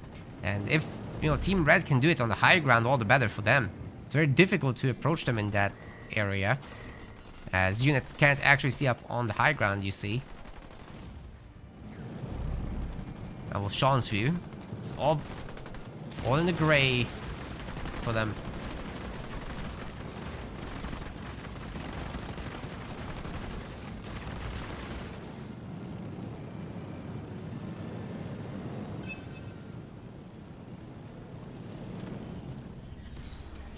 Oh, is that a beam? Yeah, that's a beam. Okay. Definitely gonna clip into those choppers, but the choppers are faster than the beam, so you can always just dodge. Not the best target. I would have loved to see that being saved for the grunts. Those can't escape it, you see. And of course, every squad member in the grunt squads would get hurt by the beam, right? So they're pretty quick to delete, whereas the choppers, ghosts, whatever, they're monolithic units. So that's different. A lot more health in one entity. Oh, the suicide grunt doing some pretty good work. Ooh! Hunter's Brand and Vortex. The Vortex nerfs everything and stuns them in place so that they can't escape. And then, of course, the Hunter's Brand really clipped into stuff. Good job with the snipers there from Sean. That's gonna definitely save some buildings from being destroyed. Where are they going?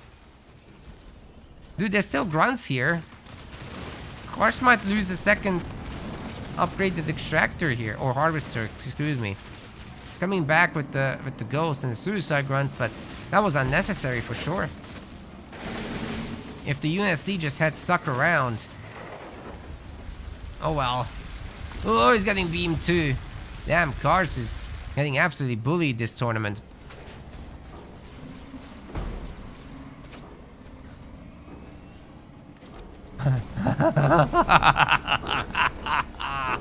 He saved it with 0 health. I love it. Well, 1 health.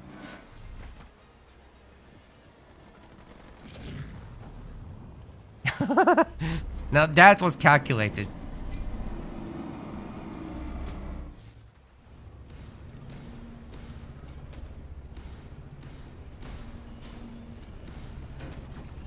Double raid camp. Tier 2 gameplay coming out of Heroes soon. You'll have plenty of skitterers, which are gonna go on those hunters, make them nearly unkillable. We'll probably want a handful of rangers as well for this infantry blob, but first the hunters so that the ghosts aren't as much of a threat. Team Blue finally uniting and going together. Got Combat Tech Marines adding in the bulk of base damage here. Extra expansion is getting taken. Sean grabbing his third extractor as well, or generator rather, for the UNSC. Nightingale's coming up.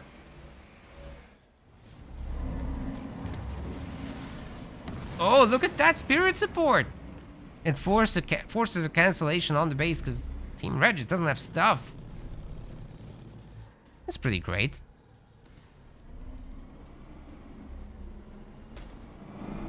Team Blue really has taken control. I mean, look at the map. They have all 5 power nodes right now. That's providing both players with power, so it's a pretty big deal.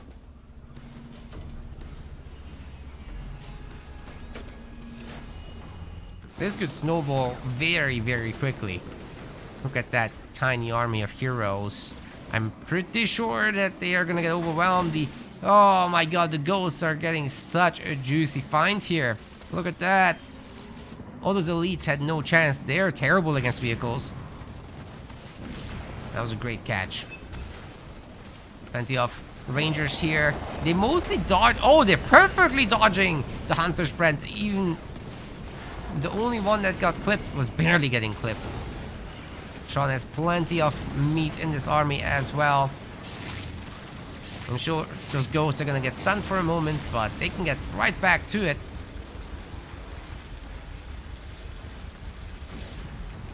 And that's gonna be it for Team Red. The beam is just too much in the end. Evil car crew is a little too strong, maybe. they might be the strongest team. Beautiful victory, but it's just game 1 of a best of 5, right? Anything could still happen. By the way, we went up to 80 total viewers between the two platforms. Wonderful to see. Thanks very much, guys, indeed. Well done, well done. Keep it up. Bring your friends. Oh, as I say that, numbers drop. Alright, well, it is what it is. Bedrock coming right up as well.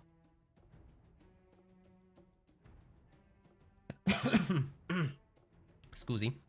Now, Bedrock is one of the most played maps in these team tournaments. People practice them a lot. Practice this map a lot, and it makes for decent macro games. I think it's pretty safe as a pick. Most leader combos will work wonderfully here. USC can just play out the late game, fly with vultures over the bases. There's very little open ground for them to worry about. Anyways, let's play the map intro, and then we'll soon get into the match.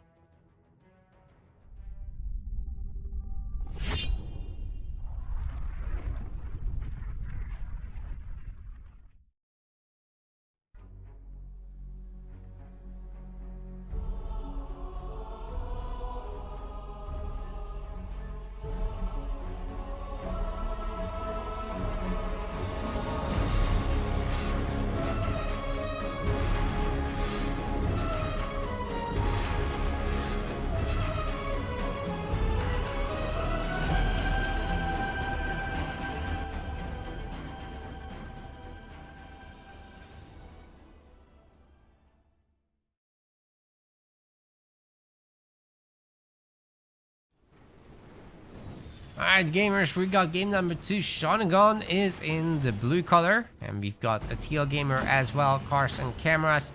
They are playing as Forge and Yapper. On the other side, Jeff Kills in the red, and his yellow buddy, Hero Absolution. They're playing as Pavio and Kinsano. Okay, we're getting cool here. I like it. Or hot, actually. Hot. Kinsano is all about the fire. Alright.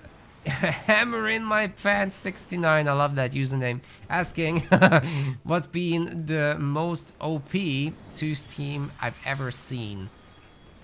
I don't frequently cast very high level 2v2. We're gonna start doing that next year, so I'm not gonna be answering that now, but I'm gonna tell you that in the new year we're gonna have a 2v2 pro league. So we're gonna find out is the answer.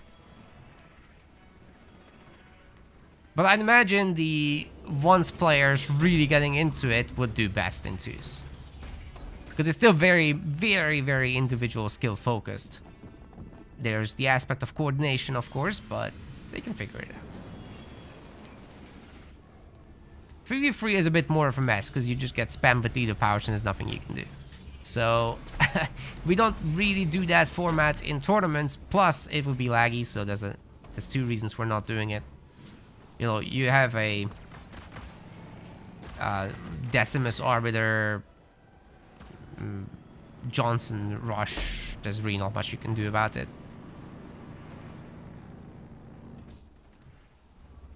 You just get bullied.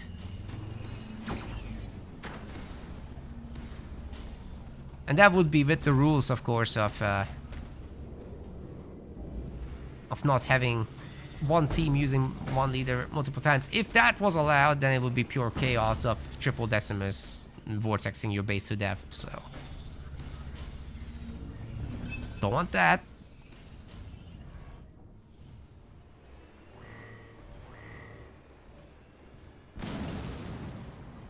Okay, Hero is getting a second generator here, I think. Yes, indeed. The man has 4 mini bases, which is insane. I don't even know how that happens. Sean only needed eyes on 2 minis here. Didn't do that. And now he's gonna have to clean up. I wonder what Cars is gonna do in response to that back mini as well, because Jeff Gills has a raid camp there. And that means that they can team up with Hero to do some very aggressive stuff, but they're not doing it. So Hero has a supply pad here and not a barracks.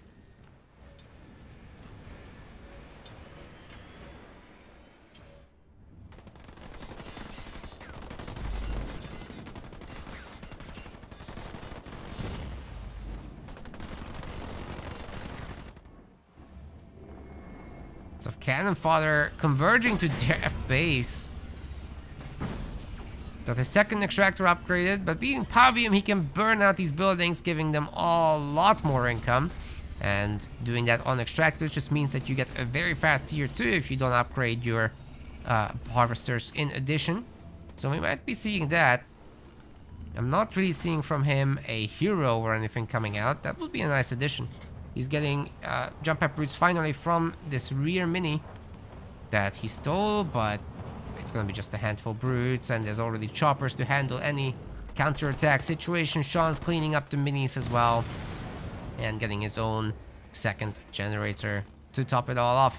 The cannon fodder are easy enough to beat. Kinsano has jackrabbits. Interesting that Hero actually went for rabbits. But it's a very big map, Bedrock is. These guys have red lines, so they're moving super fast, but only for a short time after freshly getting produced, right? Look at these rabbits. They're just zooming across the map so fast. Holy cow. Never gets old. I have to say, though, the Forge is a very tough nut to crack.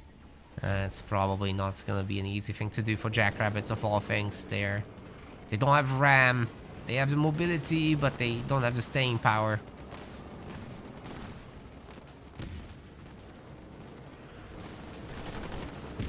But the choppers do. It's just that Cars has choppers as well. And they're placing safety mines. Nice anvil round, by the way, slowing down all those vehicles, allowing the choppers to get in and get a few extra shots off. And some great ramps as well to finish off some enemy choppers.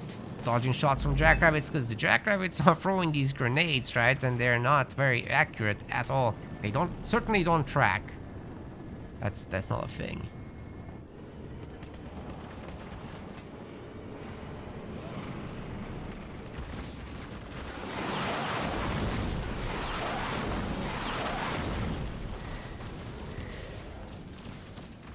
Okay, Hero's base is gonna be tickled. The scouts aren't very good against buildings, but eventually they'll tickle it down.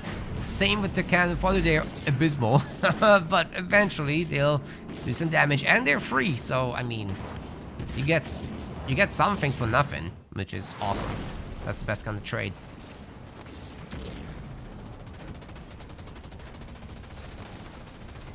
Extractor getting shot at by the turret, and the jackrabbits are adding in some much needed damage. You can reset their animation to shoot a little faster. You just move, shoot, move, shoot, move, shoot. Keep doing that on repeat. Takes a lot of input, but it's certainly worth it. The choppers, however, seem to be shutting this down right now, guys.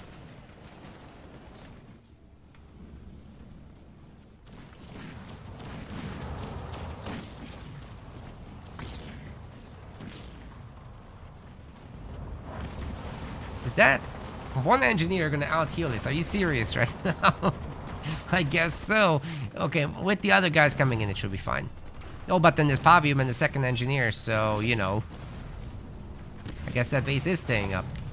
Pavium also has a healing drone on him.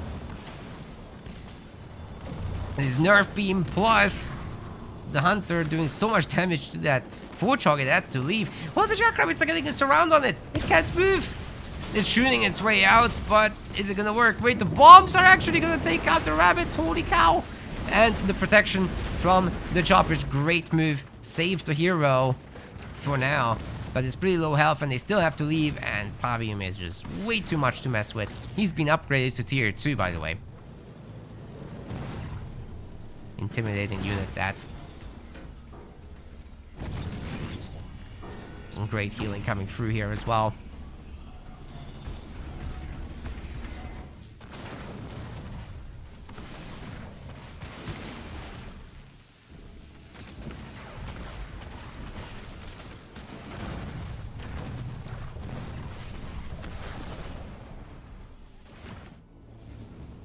Oh, the grunt goblins are coming out, adding some much needed bulk to this Carson Camera's 3-unit army. Infantry upgrades coming through. Getting the boys a little stronger. Dude, Carson's ready for tier 3. What is going on? That's mad.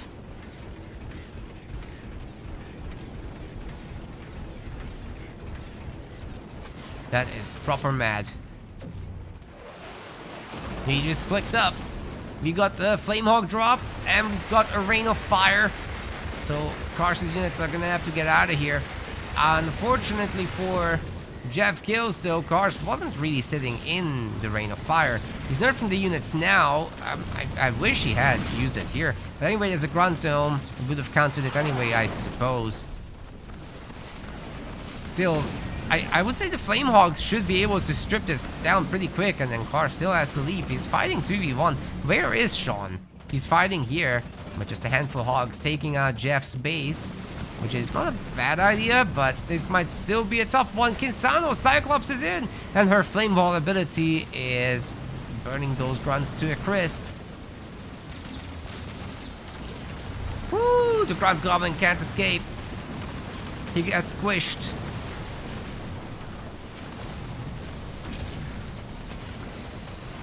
Absolutely getting overrun. The heavy grunts were not such a great idea. I mean, they have their EMP attack to stun vehicles with, but what then?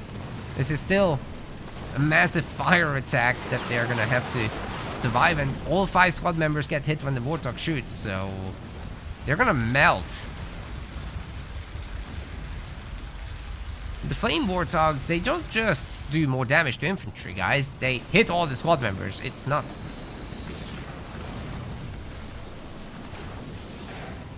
Anyway, there's a lot more Warthogs coming, but there are Hunters to protect against this kind of thing. It's just, I don't think they're enough.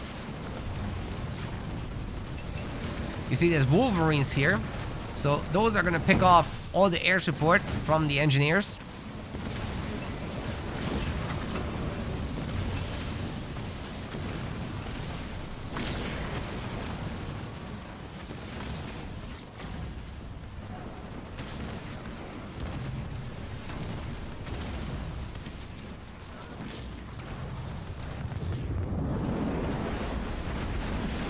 Bombas getting dropped from the sky as well. I think this is the end of the Red Army. They've done a lot though, pushing all the way back here. But you have to remember, Carson is in tier 3. He could be getting out Wraith tanks anytime. But he's still pumping the heavy grunts. I don't understand. They're good, but not against Kinsano. But I guess as long as they can keep Jeff Kills on just one base, things are not that bad. He is, however, Pavium. You have to remember that. Even with Burnout, Pavium doesn't get that much income to make up for everything, right? That's just not a thing. Kinsano once again doing a lot with her Flame Wall. But most units walked out of it. It's not that bad. Warthog's really opening up now on those elites. So many elites, man. Even though there's not that much infantry. Should have been hunters. Heavy metal coming down on the forge units there. Those Warthogs are gonna hold strong. And there's Nightingales as well. Kinsano just got taken down, but she's got her big Firestorm Battle Group drop. That's gonna stun everybody and all the vehicles underneath. That's where Friendly got buffed. So all these guys have now Hell Charge. Making them fast, making them hit harder. And they get a boom when they die. If they die. Doesn't look like that will be happening. Look at those Hornets! So fast! At least for now. Jeff Kills calls in his Lich. This is going to be the opportunity to break down this base. There is a shield trying to be built, but I'm not quite sure that's going to be a thing. Can you really get that up here? I guess it's not that many units for Hero either. Despite all the drops, he's being very cautious. He knows he can't fight everything at once, and the shield will come up as a result. Jeff just didn't get to use his Lich very well. Wasn't allowed to. Maybe if he had used it on Sean, because UNSC obviously can't get in a shield on the base, right? I'm also really worried that Sean will start switching into vultures now. He's rich enough. He can almost go tier 3. Once he does, if he gets vultures out and goes after the UNSC bases, like Heroes one here with just 5 slots, you get 5 nukes on this base, it will disintegrate. That's just how it is. Vultures are a game-ending unit if you get enough out.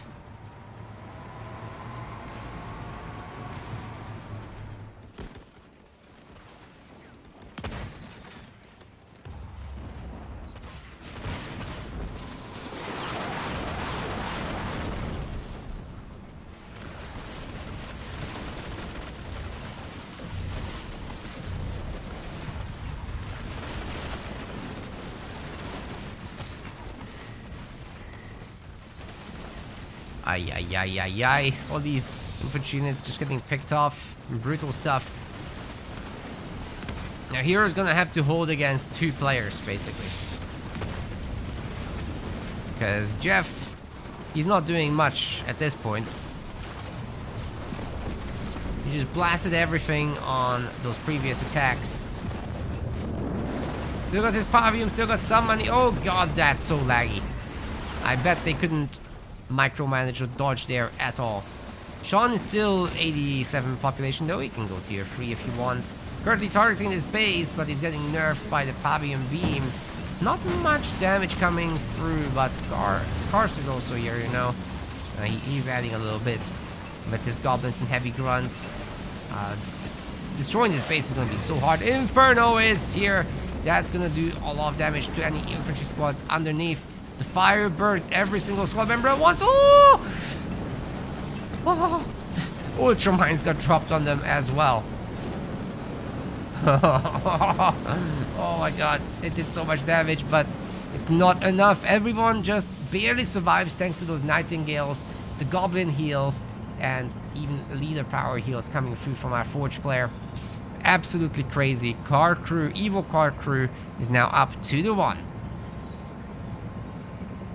That was super solid. Oh, well done. Now it's a best of 5, so we're far from finished.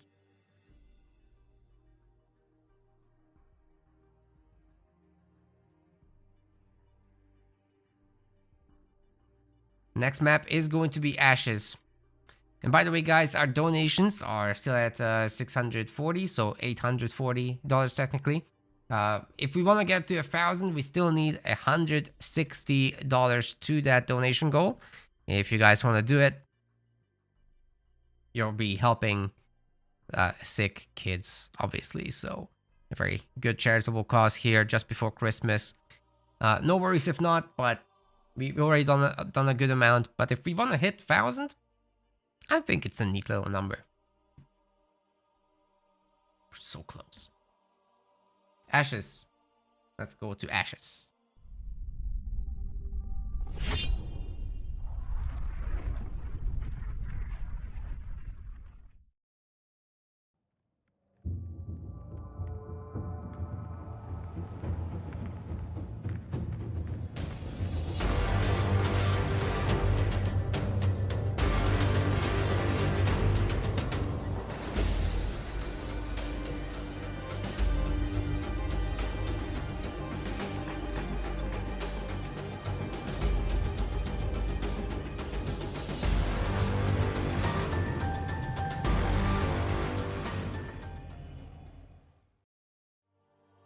We are currently in the winners finals, guys.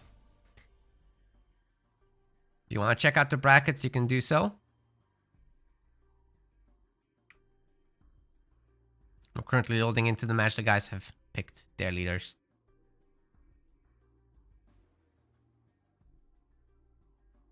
Oh, and you guys deserve a new bet, obviously. The Evil Car Crew voters get a pretty good deal out of this. Just getting their money back. Not money, but points. About to place points. Go bet on the next one, yeah? Make sure both teams have some points on them. Otherwise, nothing happens. This is gonna be potentially the last game, as Shonagon here and his buddy Carson Cameras are putting the other team on match point. Isabel and Decimus are gonna be the leaders, and on the other side we've got Jeff Kills and Hero Absolution, who have to fight against maybe insurmountable odds, but they certainly have a great leader combo here in Arbiter and Forge. This map rewards mobility, and if you go Forge Hog with Ghosts and Jackrabbit support, you can certainly go around the map very quickly and cause some trouble. Maybe snipe these back mini bases real quick. All the players get basically one of these, and then you have to expand, and there's one player that gets 2 bases. Arbiter is going to be really nice for the long run. If we end up in a 1-hour game, then Arbiter is basically at home. Kosh just blew up his building there in order to get that mini base. So that's all good.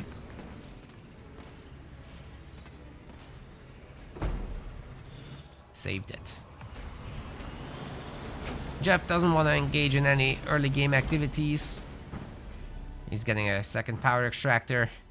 And we'll probably go into Hero from here. Hero's getting a second gen. We'll move into Hero. Sean with the second gen as well. That's a supply pad. He's not making anything. He's just gonna make Marines then. That's surprising, because you'd expect a Hero at least. But no, we're not getting that. It's just Marines. Might be a quick vehicle play. Likewise for cars. He's not doing that much. Just choppers. But in 2v2, you don't always have a lot of minis, so sometimes you just double pump the choppers, which is not a lot.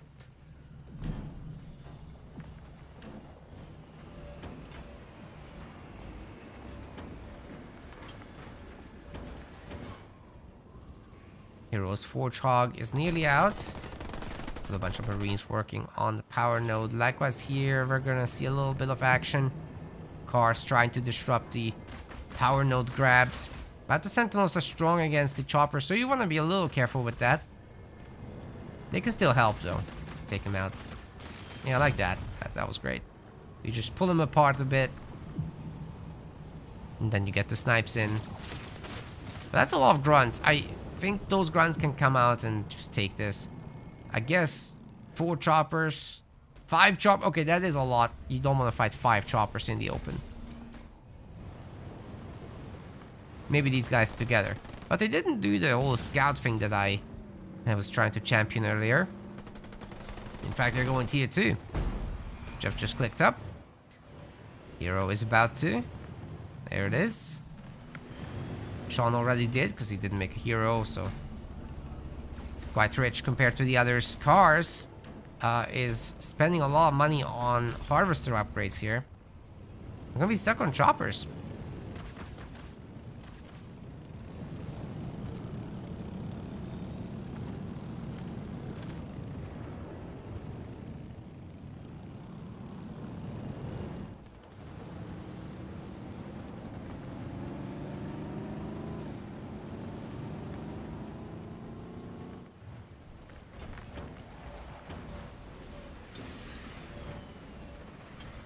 Double garage, hero upgrade for the hero.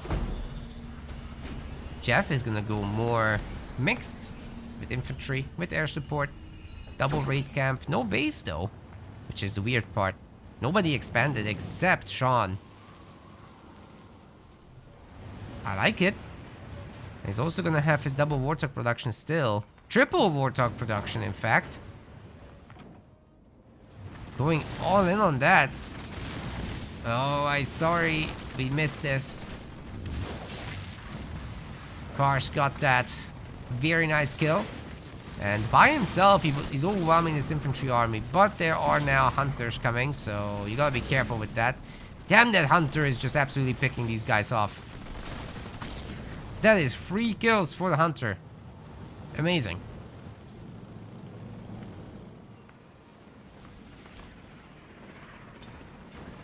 Okay, Sean's getting ready for a hero as well. Isabel's Spartan can be absolutely amazing against infantry. You get a little bit of veterancy points on that one. She'll never die.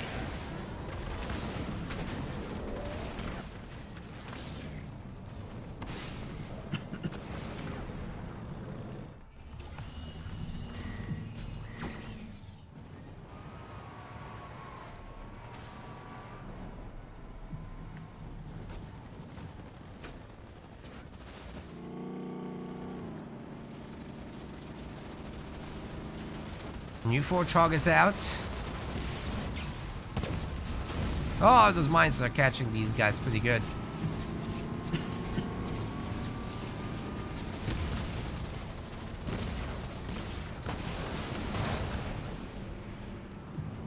Nice cleanup, guys. Nice cleanup.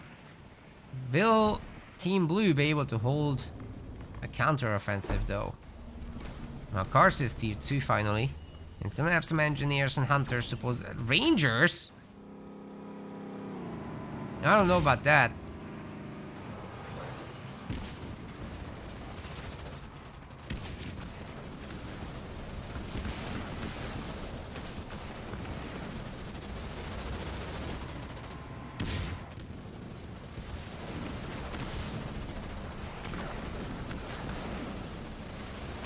Sean's base getting sniped.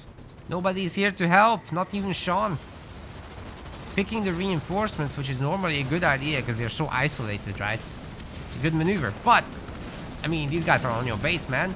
You're gonna lose so much income if it's destroyed. Cars are gonna try to save it with that engineer repair. That's going pretty good. And you know what? We've got a beam in the middle of all that. Holy cow, those Warthogs are getting owned. The bombs didn't do all that much, to be honest. Maybe this can be saved. Look at Cars and that hero engineer over there. It's doing so. Is it we're back in the green? That's great. The entire attack has been forted. Awesome job by Cars. And of course, there's this counter attack, looking to do some damage. We're gonna get at least the elites. Well done to Sean, but he should be definitely running around there. Maybe pick off a heavy supply pad or two and Hero's base. It's very hard to replace, although he does have an extra base now. And with Alice out, those chain guns, those chain gun attacks are going to be insane because it's an anti-infantry specialist weapon. You saw how quickly that grunt died. If she can stand still, it's a pretty easy job to get veterancy from here on.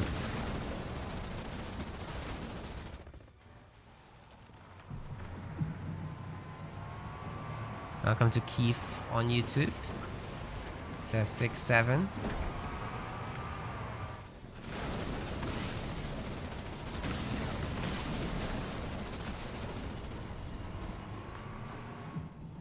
Thanks for that.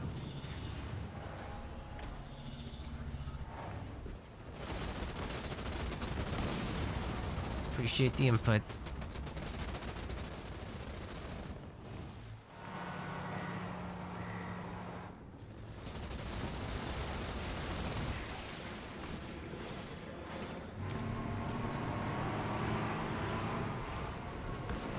So can all this be held?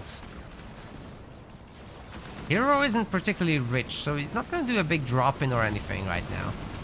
In fact, he's gonna get stunned by that vortex. That hurts.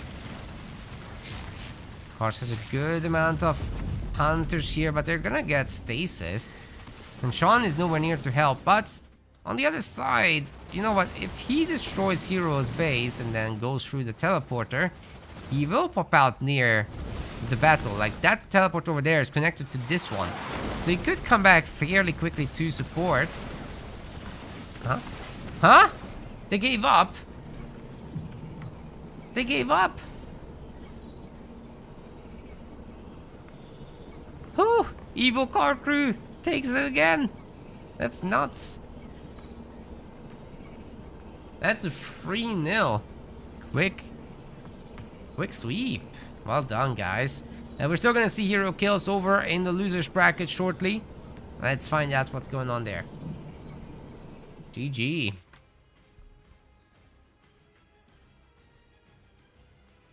So I'm just enter that score.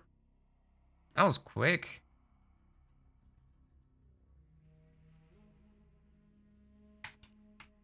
Damn, evil car crew strong. Oh, this is what's happening in the bracket. We've got the winners bracket completely concluded, right? So well done, everybody. That was super fun so far. Let's keep it up. There's just a handful of matches left. We've got the losers semifinals, which I believe Slurms is casting. Either way, I'm gonna take a very short break. But we're gonna find out if that's still on. And then the losers finals, where we've got hero kills waiting. Polos Locos versus Liberal Australians are probably fighting right now. And then the evil car crew will be in the grand finals in the best of 7. So there's a best of 3, best of 5, best of 7 still left. I assume this is underway. We're about to find out. Either way, I do need a short break. So I just want to once again shout out the fact that you guys have done this. Excuse the flashbang.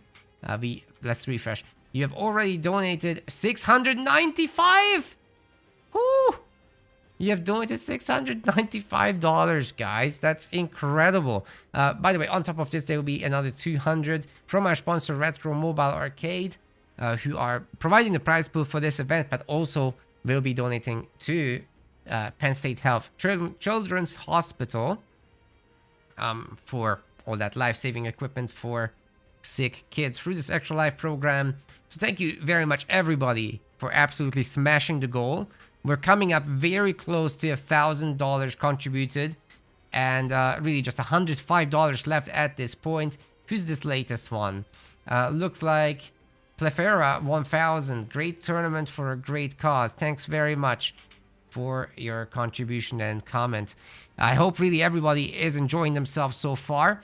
Retro Mobile Arcade is the sponsor, so if you're in Pennsylvania or want to do an event there, you can hire them to bring over their arcade gaming trailer right there, as you can see. That's on retromobilearcade.com. I'll also pop this in the chat once again. And of course, the main fundraiser as well, which is going to Children's Miracle Network here. Penn State Children's Hospital is the recipient of this through the Children's Miracle Network. And you basically get equipment, all sorts of patient services and care, education, research. That's the kind of stuff that the money goes to. So yeah, once again, guys, thanks very much for everybody's support there. And just as I have my short little break, I'll play one video that some of you have seen already, but I'll do it again because I think it really drives home the point of all this and who you're supporting. The kind of kids that need help are definitely very, very ill and absolutely need this kind of help. Take a look at Ganon's case, please. And if you are a bit squeamish about this stuff, then perhaps have a break as well. Hi, I'm Jen, and this is my husband, Senior, and we're the parents of Miracle Child Ganon Cupco Jr. He is a warrior. He's an energetic 10-year-old. He loves to draw. He's smart as a whip and keeps us on our toes. Hi, I'm Ganon. I'm a warrior. We called him a warrior because he doesn't back down. He pushes through and shows us just how strong he truly is. Our pregnancy was pretty rocky. We started off as twins. Shortly before the first trimester ended, we lost, it would be baby B. A few weeks afterwards, Ganon started falling behind. And they basically said that there wasn't much hope, that I would have to plan for our surviving child's funeral. We were devastated, and we came home and just sat down and talked it through and said that we weren't going to give up hope. He was born at 13 ounces, which is an unopened soda can. He was taken out, but there was the question of if they could even intubate him. It was so busy hooking him up to machines and the ventilator, and you're just looking at your child laying there. And it was touch and go for a few weeks. I remember at 2 a.m. getting a call from the doctor saying, "You need to come in now. He's not going to make it through the night." So I remember us sitting at his bedside until the morning when they said, like, the worst is past. He was 4 months old when he finally got transferred to Penn State Health Children's Hospital. Children's Miracle Network donate the Omni beds for the NICU babies, which was very helpful. Everywhere you look in a hospital, you just look for the little tag that says donated by Children's Miracle Network. he was a constant moving target. You never knew what was around the corner. His lungs were the biggest issues. That was the first diagnosis he ever had. And every long bone in his body was fractured because his bones were like toothpicks. It was a long time until I actually got to be able to hold him. That was nice. And Dad and I would have competitions of who would hold him the longest, how long he would tolerate it. From birth until he finally able to come home was 225 days. Finally getting him home where he belonged and not in a hospital. It was a joyous moment. Little did we know at that time that there was a lot more ahead. Yeah. And we would become more a team than we already were. He was finally at a good place. And then bam, we get slammed with this. We went back and forth for months, taking him in and out of the ERs, taking him to the doctors, taking him to the GI doctors.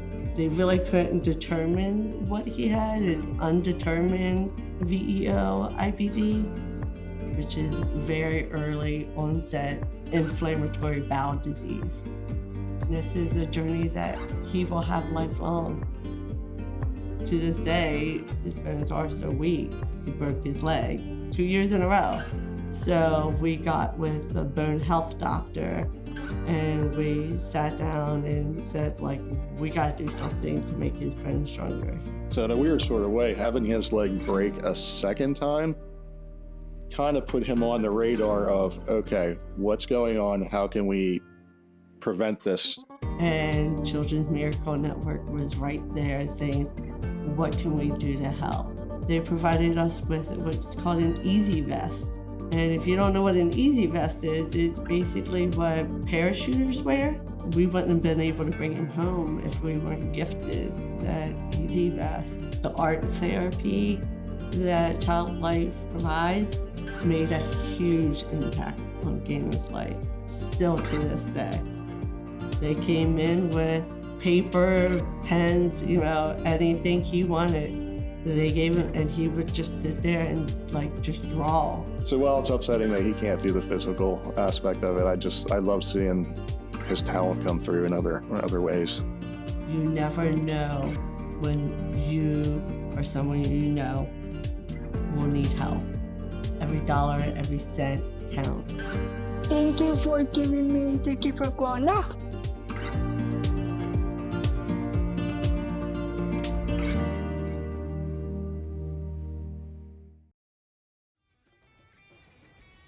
All right, everyone. Well, that's always tough to watch, right? That's always tough to watch, seeing how some people struggle with health, and I always say it's a privilege to be healthy, and I think we should try to help people that frankly need it, right?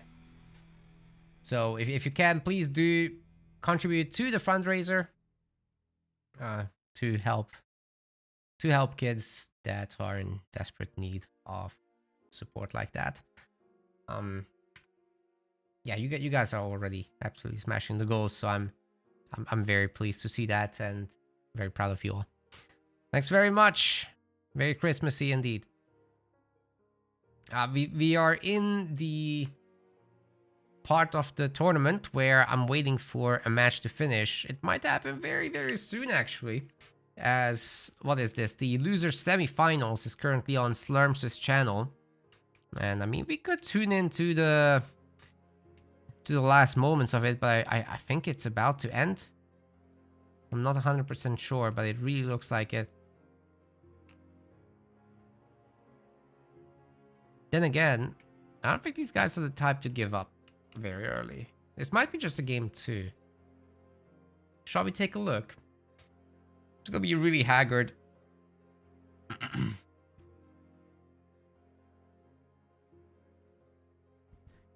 be very haggard because we're literally spectating someone else's stream, right?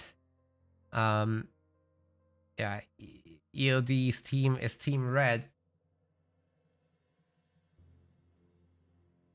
And Team Blue is Polos Locos. I don't know the score. Maybe Legend can update us about it. By the way, the donation links for our charity event are all in the pinned chat, which for some reason has disappeared on Twitch. I don't know what happened there. I'm fixing that.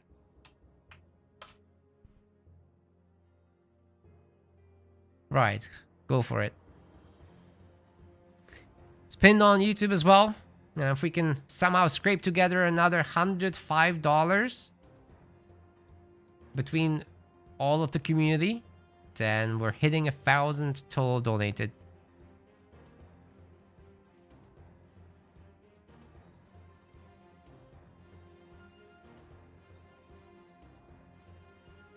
Quite a big deal.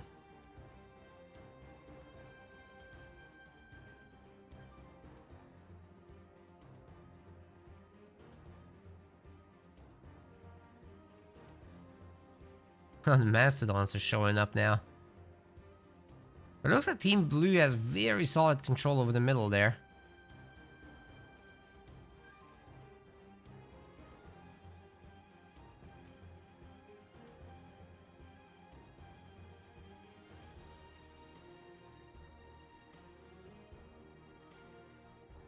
Man, the Mastodon is just absolutely racking up kills. What the heck? It got away too? Are you kidding me? Okay, the snipers are getting picked on their way out. Finally goes down.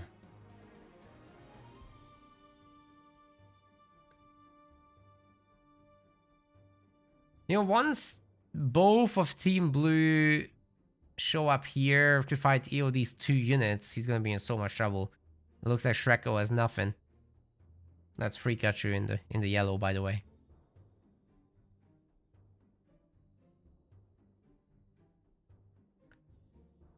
Anyway, after this, we're gonna have the losers finals. I'm gonna commentate that properly. We're just checking in on what's going on here. Unfortunately, Halo Wars 2 doesn't let you late join a match to spectate. I would love that, because then we could have just covered it. By the way, shout out to Slurms as well. I'm gonna actually really quickly grab his exact username and give him a shout out on Twitch so you can go and follow him. He has been covering stuff in our tournament a lot, so much appreciated that. Shout out, right? Yeah. Yeah, that's true now.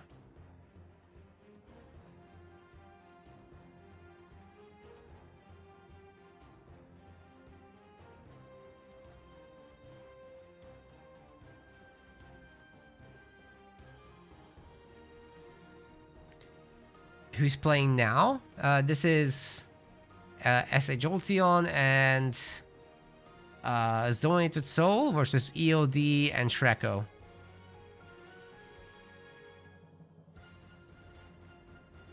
This is the loser semifinals, but it's not. I'm watching Slurms' stream at the moment.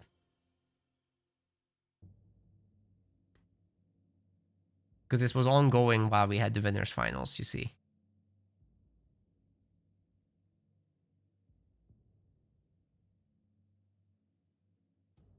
Looks like EOD is turning this thing around. Crazy.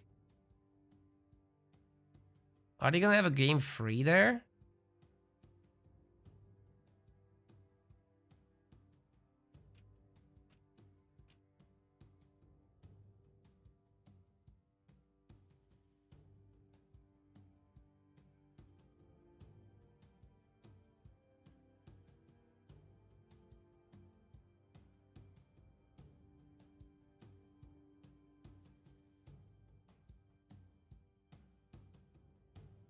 Okay, maybe not. There's a lot of mastodons here.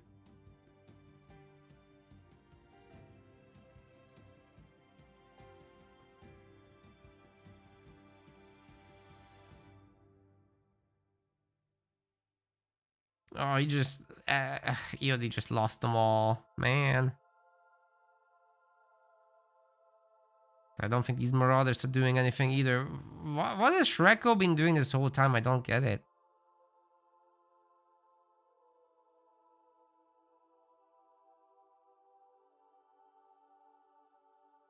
I've not seen Shreko for like 4 minutes here, and he's got 4 Marauders to show for it? Come on. That doesn't seem right.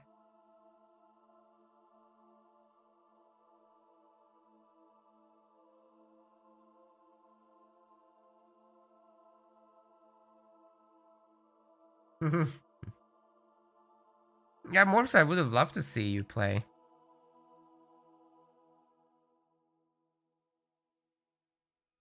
But this was a really last minute arrangement. Like EOD didn't have a teammate, and then just before start time, he got in touch with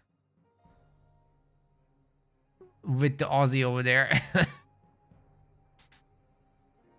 Shrek was making it far today, though. Either way, worst case, they'll be 4th place.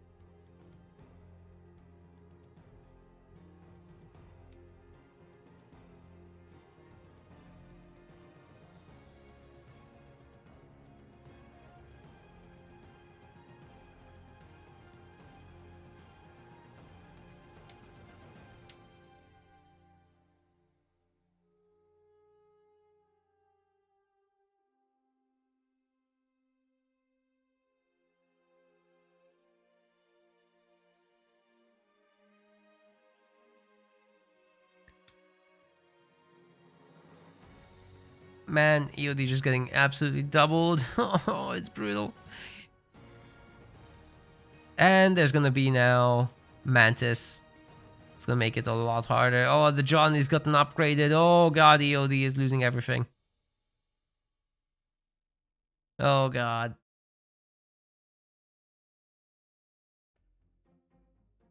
Okay, Shreko finally has something. Looks a bit better now. Maybe there's a shot there. But it still looks bad.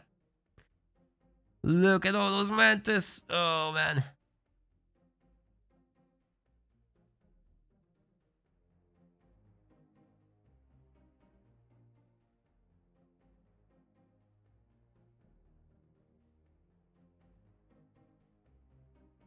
Yeah, I don't need Expo 100%. Everyone else has one.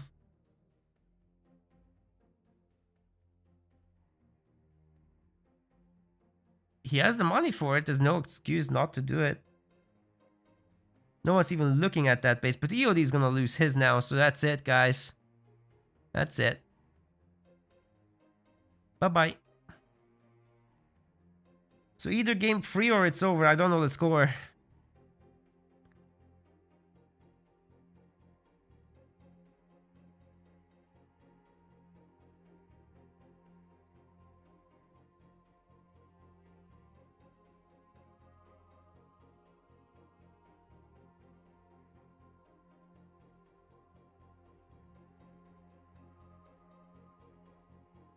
Well, well, well. Polos Locos. Doing pretty good. Glorious victory. Just to find out about the score here. Are they going to continue?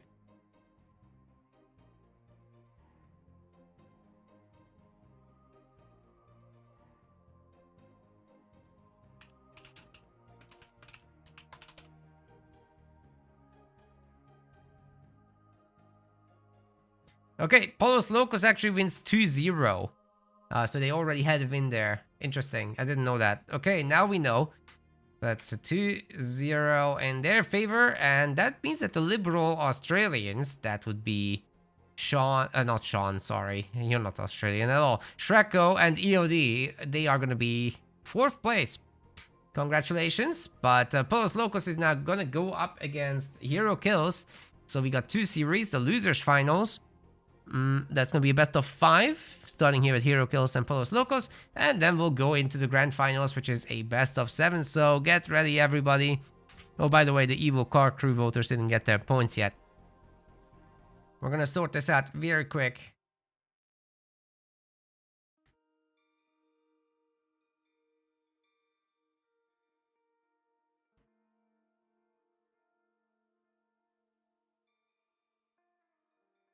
What? Wait. Is Donated Soul now not going to be available?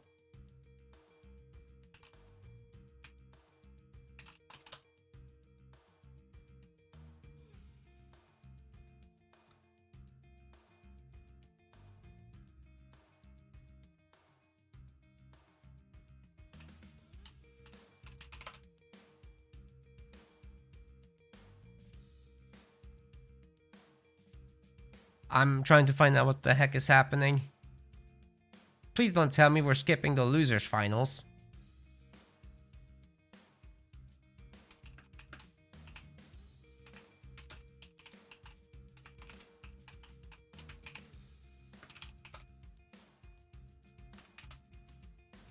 Oh, they can't just drop out.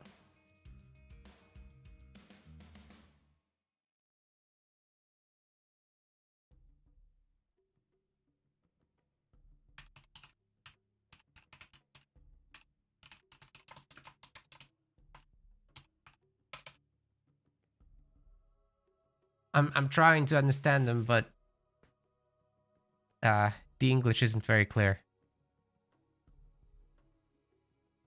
I really hope they're not leaving. That would be bad.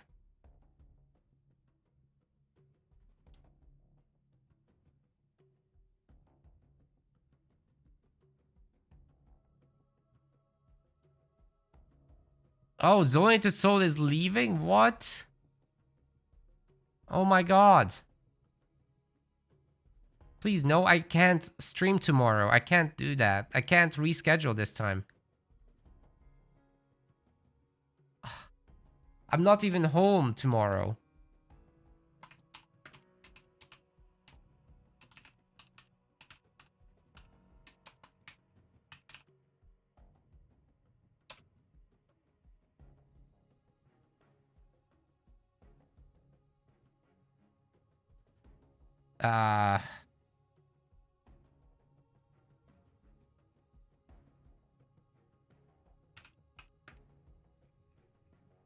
I mean, we could do a very crazy thing where just one time we put in a replacement player.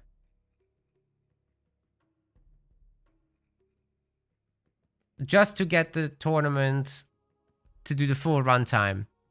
Just because it's a charity tournament. I would never ever do this otherwise. But maybe today I'll allow EOD to join Rapier. I'll be Rapier. Let me just make sure that that's fair.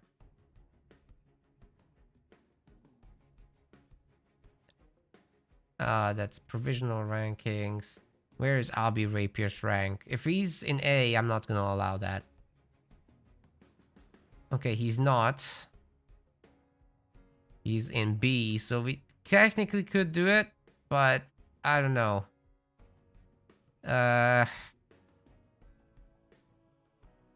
This is awkward.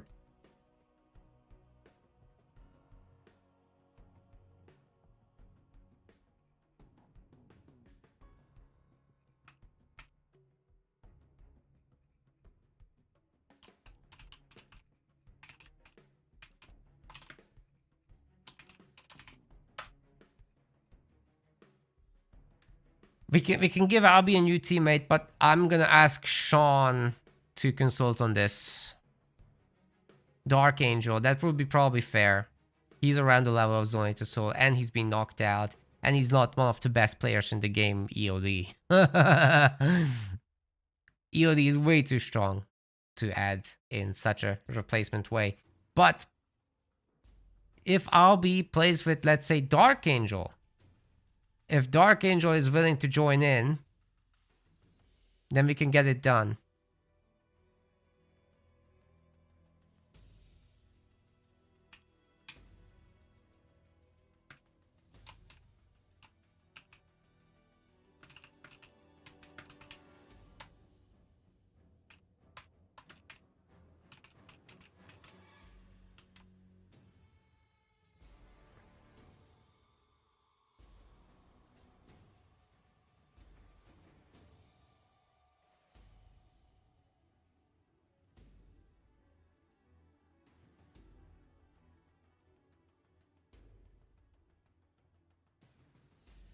If Dark joins, because he's, you know, about the right level of skill for this, where it's not going to swing the tournament, but he's also a long-term supporter of the channel.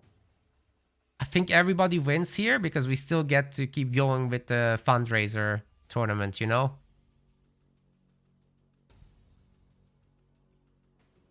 AA is not allowed. It would have to be SB or AB.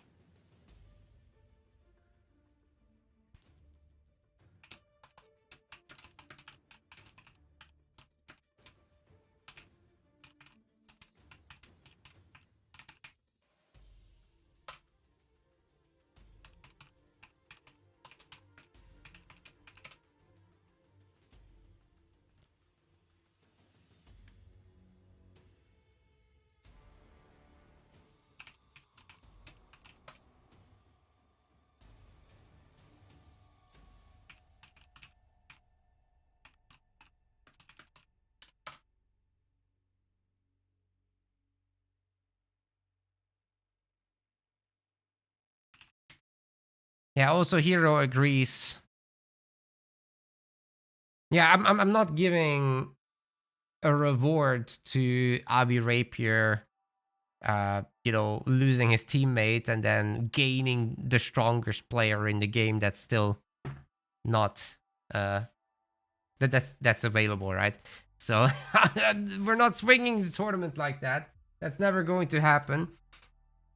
Excuse me for the long wait there. This is highly unusual. We don't do this. We're only doing it this time, so the tournament's runtime is gonna be in full, basically, right? We're still gonna have this happen. We're gonna pretend that Polos Locos is now played by Dark Angel. He's gonna just sub in.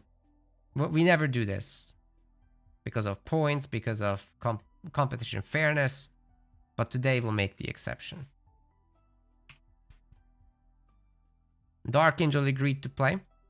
You know, he always jumps in to do more for the community. He always sacrifices his prize winnings to do show matches with it instead. And he always picks a very, very difficult opponent that is basically impossible to win against. So I think he deserves it of all people to sub in here and keep the show going.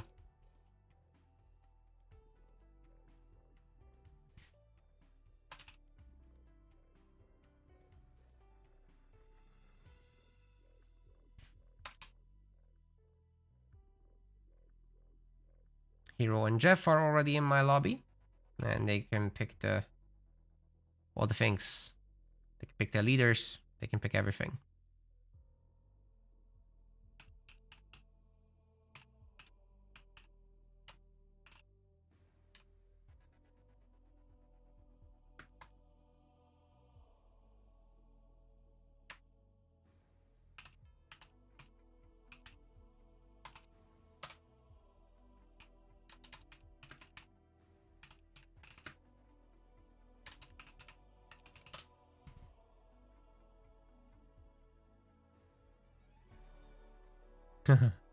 That was crazy. Okay, let's get everyone invited. They're all here. And I just need the information from the players about what maps we're doing and what we're not doing.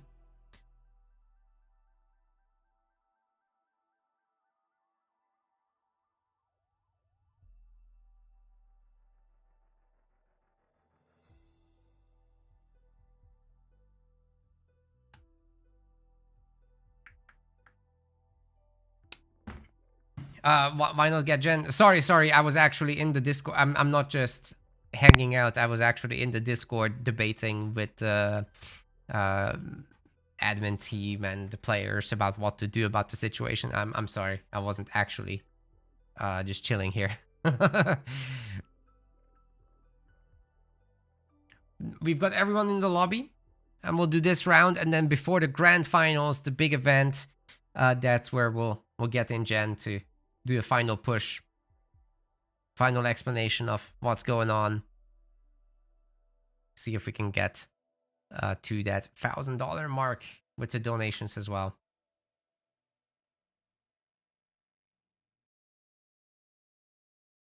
Or just reach it, that would be great.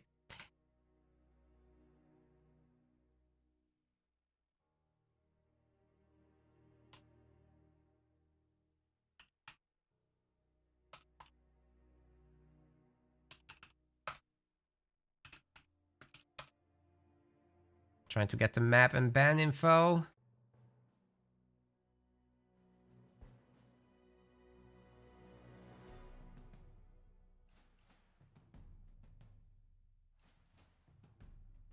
Are they saying it in the lobby?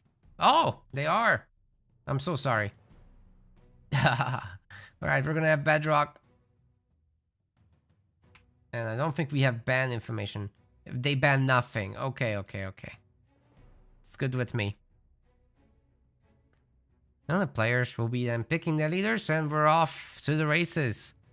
Ladies and gents, you can bet with Twitch points.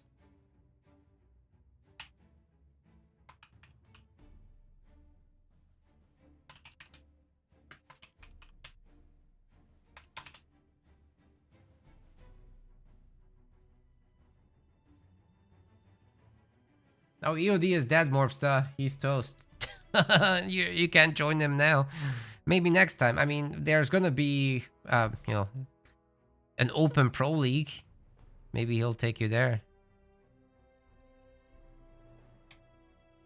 Here, you guys can do your betting, and we're off to Bedrock. Let's go.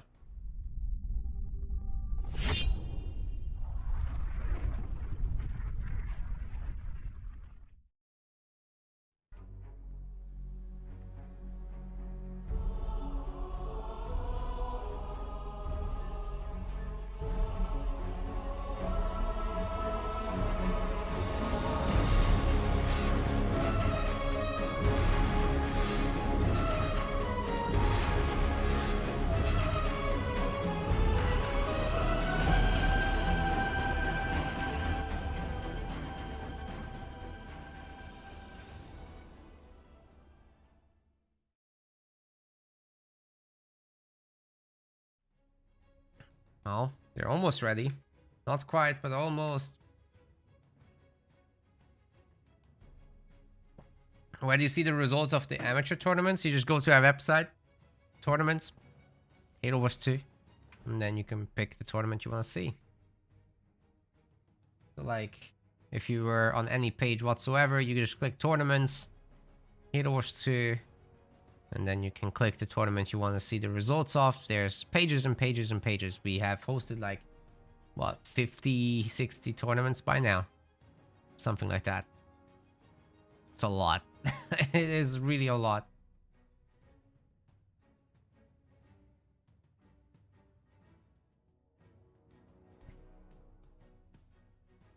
Okay, why aren't these guys going? I'm ready.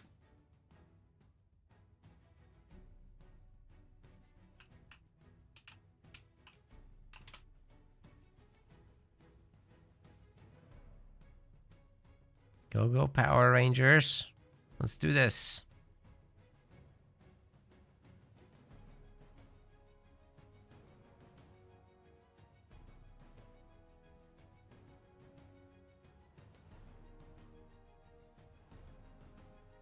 Oh. These guys are trying to communicate. Yeah. It's a new team, right? So forming a new team is kind of a punishment, to be honest.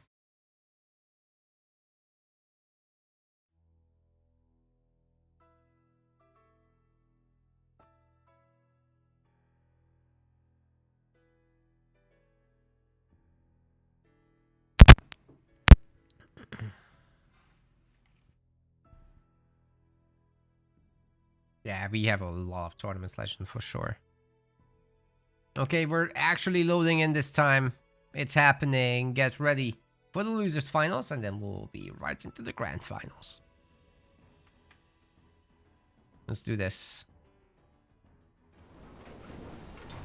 Ladies and gentlemen, welcome to the losers finals of our Halo Wars 2 Extra Life Hershey charity tournament. This is Hero Absolution in the blue color, and his ally is Jeff Kills. Together they're Hero Kills, and they're playing as Jerome and Vordis. On the other side of the map, we've got SA Jolteon, and we've also got Dark Angel, who's subbing in actually in this one for Team Polos Locos, as Zonoid Soul had to leave. They're playing as Yap Yap and Cutter. A little bit of an early engagement. That red chopper has gotten the upper hand. Not bad at all, getting to secure a little bit of resources, but it looks like the right side, the more important one, is gonna be benefiting here from the Jerome mines. All the power goes to Hero. Got some mini base stealing. I guess now I have a moment here to shout out our sponsor for the event, Retro Mobile Gaming. So those guys are actually providing the prize pool, all $200, and they're also contributing to our running charity for Extra Life Hershey, which is for the Penn State Children's Hospital. Thank you very much to everyone contributing so far. We've already smashed our goal. Like, this is all about supporting sick kids here around Christmas who need life-saving equipment and all sorts of medical and social services there to support them with their struggles. You guys have already donated over $640, I think. Plus, actually, Retro Mobile Gaming is also contributing another $200 on top, so we're nearly at $1,000. Just 100 and something missing. We're nearly there.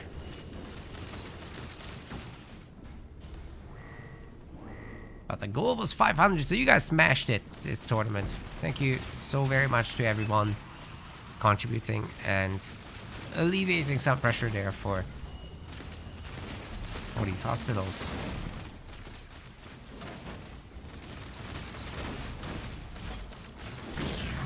Well, this sneaky mini base seems to be getting destroyed pretty hard. It was a smart choice by Jeff to have a raid camp on the main to clear up here. But there's gonna be Grunt Riders coming out of this, supposedly, right? SD Jolteon, where is it? It's coming soon, but it's gonna be too late because there's gonna be like 3 Brute Squads. And a Grenadier Squad also has been dropped in.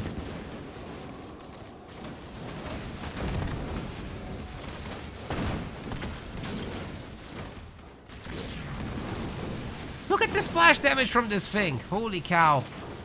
It's gonna kill 2 Brute Squads. That was insane. These guys were too clumped up.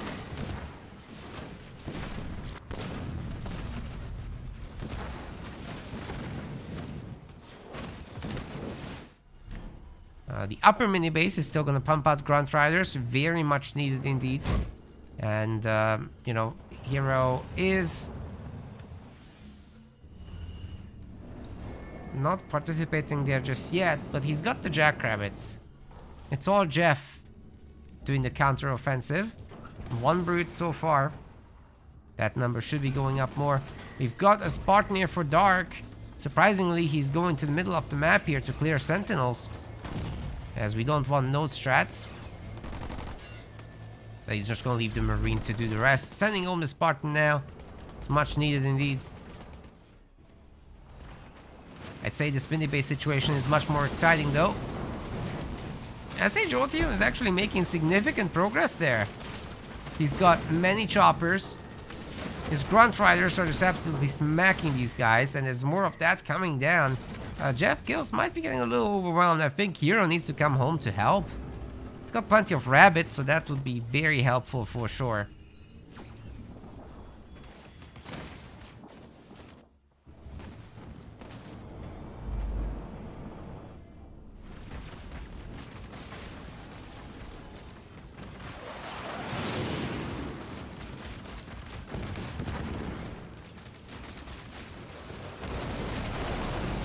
These get dropped in. We're also gonna have shade turrets.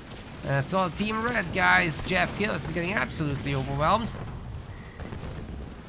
But Hero's coming. I can see the blob on the minimap. All these rabbits are coming home to save them. Oh, wait, are they though? Early detonation on that mine. That could have been so much worse for Hero.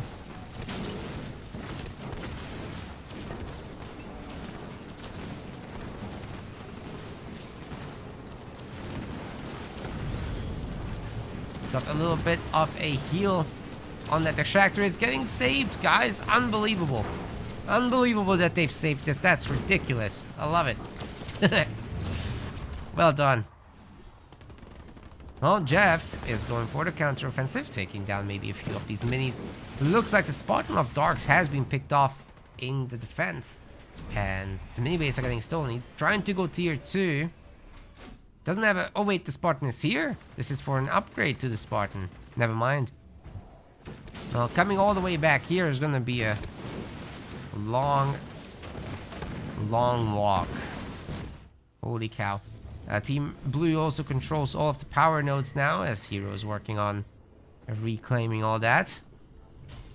I say Jotion has stopped producing units as well, and will now probably lose this mini base fairly soon. Heroes, Jackrabbits can also get to work to pick off whatever's left. And then it's vehicle time for Hero, including a hero for Hero. Also getting his third generator now. It's a 5-slot base. Dark's only started working on his own, and he's gonna go into an air pad, but he doesn't have much stuff to heal. So is it gonna actually end up being a Hornet that he makes, or two?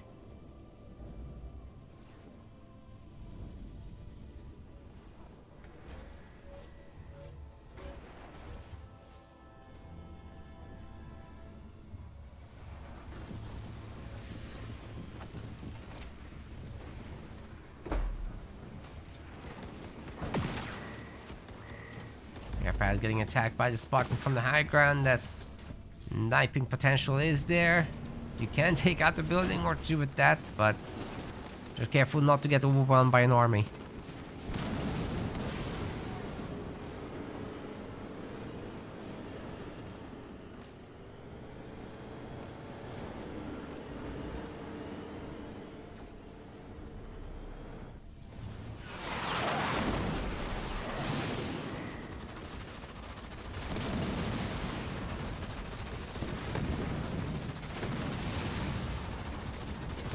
Turret seems to be destroying the fort wagon here.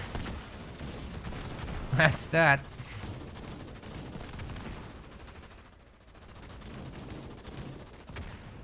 Jerome gets to chase down the remainder, although he's not upgraded very much himself.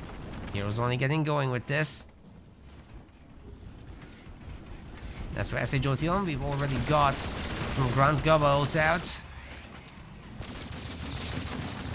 No third one yet as far as I can tell, but that should be soon. He did make 2 war councils. Doesn't have his own extra base. Would love to see that, by the way.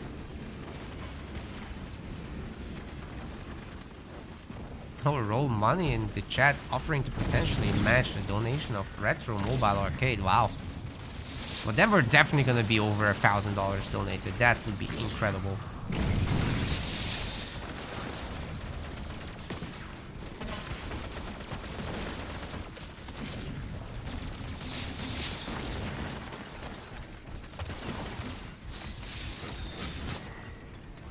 You guys are smashing those. By the way, the links are pinned, so if you want to read up on this stuff even while I'm casting, go for it.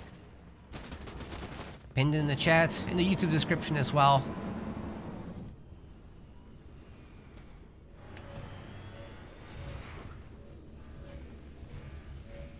Don't wait for my approval.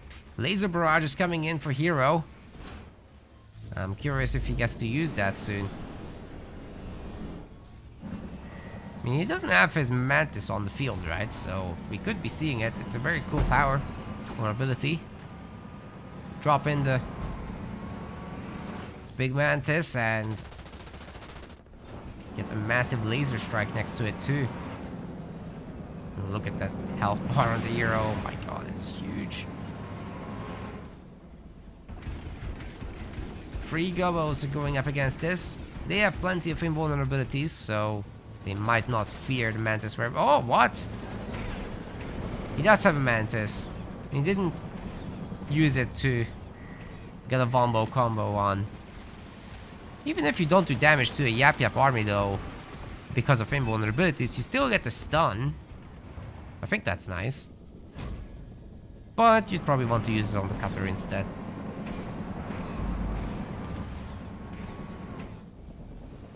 Who's doing the siege noises? Where's it coming from? Siege turret? Okay. Oh, we got an ODST drop with the Spartan Slam. This is all gonna detonate. Very bad news for the units, but the Jerome Mantis is surviving just fine. We've got victory turrets. Also further empowering all these units and adding in massive DPS themselves.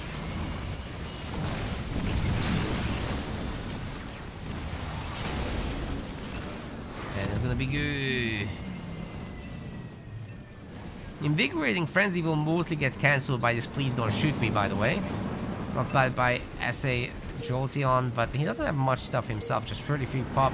Dark Angel on 56. But Hero and Jeff Gillis are basically maxed out, so I would say they're very much in a commanding lead here right now. They can do basically whatever they want. Oh, I just realized my music in the background is extra quiet because I reduced it for one of the segments. Ah, very sorry guys, it's increased now a bit.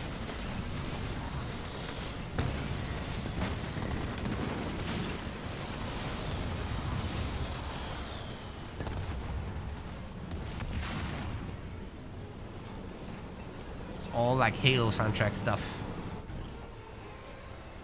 For most of the games. Some of them are copyrighted, so can't use them. Hey, we've got some snipers with stanchion rifles. Whoever they hit is gonna get slowed down a lot. It's almost stunned. We've got the big drop from a cutter player. Tanks creating some trouble there. And we've got the Yap Yap mines, but Jerome just eats it. He doesn't care in that Mantis. Ooh! Vortis has painted the battlefield with the goo. And now he's lit it on fire. His own guys don't care. Everyone else, however, melts. SA Jolteon on 30 pop, Dark Angel on just 40. Squish. I don't think these guys can make it, honestly. It looks pretty bad. I think the game might be finito. This is over. Looking pretty bad. Another one.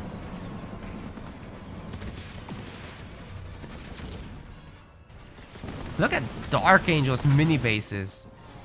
If he's done one thing right, it's this. Good job. That one Hornet just... that's a hero Hornet right there.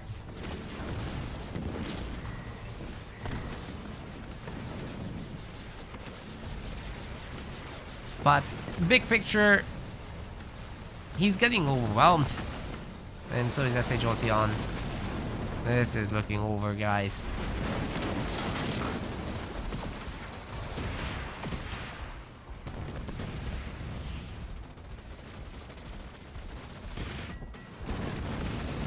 Oh, there's vultures now as well, and they're 1 star because they got field promotion, right?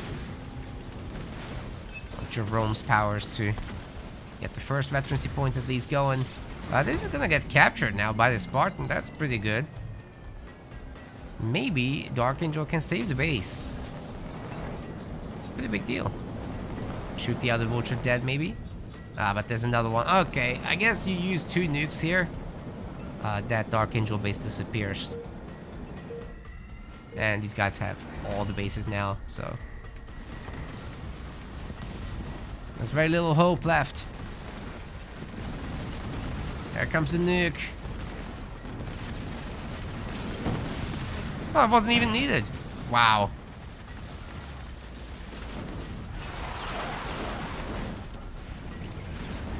No, very bad news for Dark. He's only now going to be able to click up to tier 3, but he doesn't even have a second base.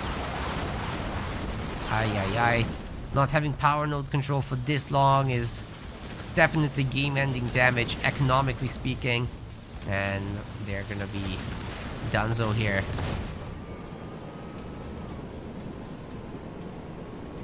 That's 1 point for hero kills, but it's a best of 5, so there's plenty more chances to come back still. Let's see what they can do. So far, hero kills dominating. They're a really strong team, so it's not a huge surprise, but maybe, just maybe, these guys can figure out something. SA Jotion just disconnected, so hopefully we can get him back. Hey, great to see you, Matt Hat. How is it going? Oh, look at this. We made it to $830 donated. Oh my god, you guys are absolutely smashing it. Who did this?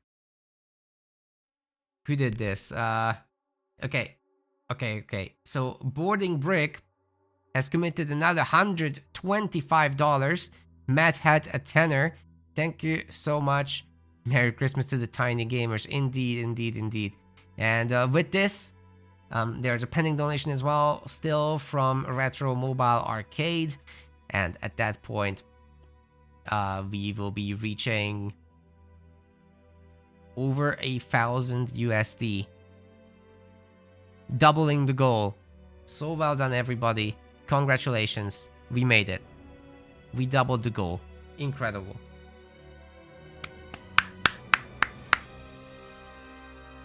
Applause. Much deserved. Let me get these guys in.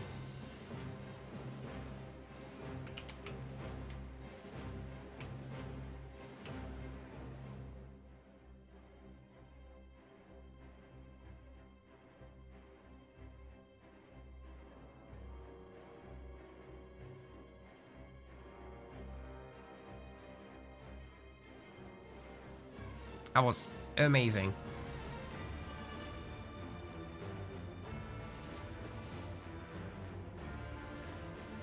Alright, let's find out map information for the next one. Looks like they won Mirage.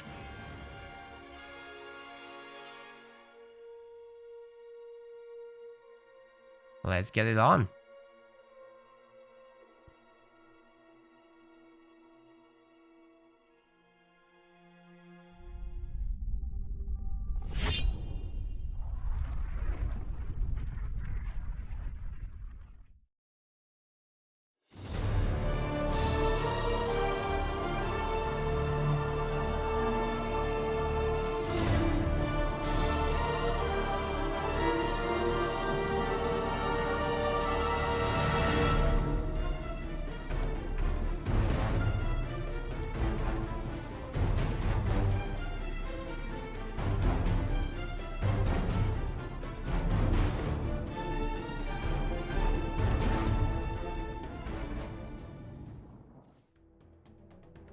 Okay, the players are currently picking their leaders.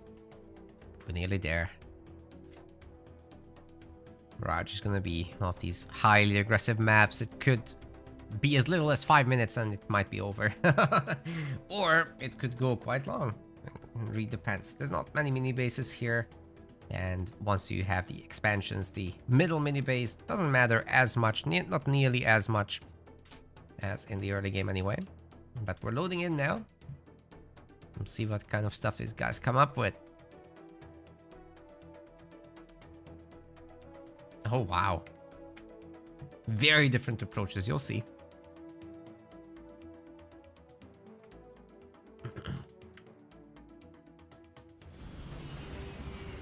Ladies and gentlemen, we're now in game 2.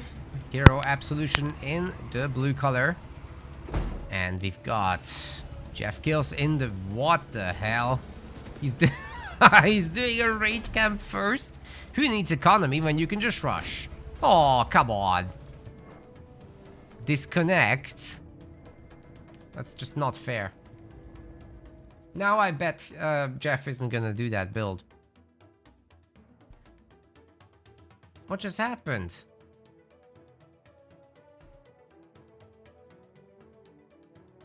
Black screen? What the hell? SA Jolteon had a black screen. Which is... Oh, this game is so buggy. Sometimes, oh my god. Okay, let's try this again.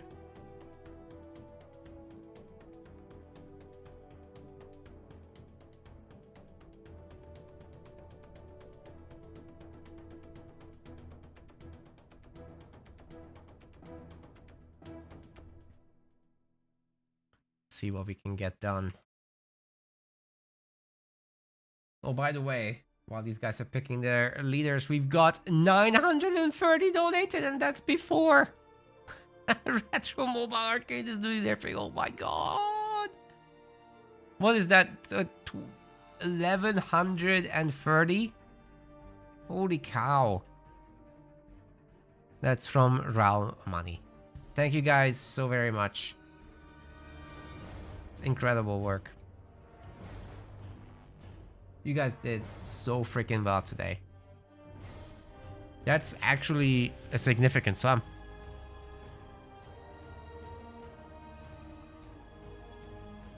That is respect to the community, of course.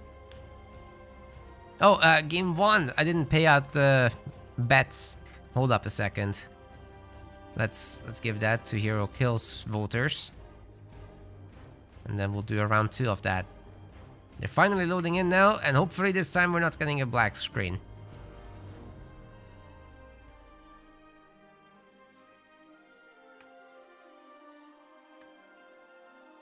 Which is unfortunate, because situations changed. Alright. No black screen this time, I hope. Hero Absolution will be blue. We've got Jeff Kills, this time not daring to go for that rush. He's teal. They're playing as Pavium and Colony on the other side. Got in the yellow SA Jolteon as well as Dark Angel. They're playing as Jerome and Johnny, the double J. But it's all UNSC versus all Banished. I'm really interested in how the Banished will deal with snipers and garrisons and bunkers. Obviously they have the superior scouts and everything, but I think it might be a little difficult to pull this off.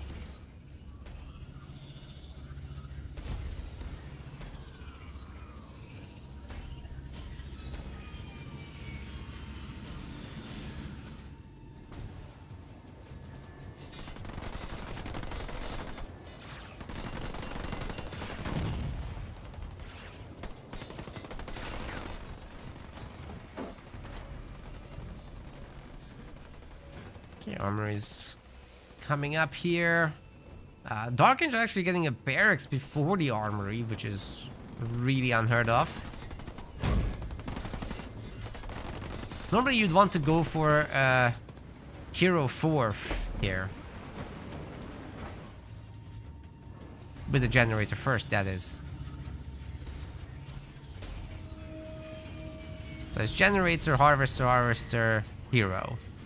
Essentially.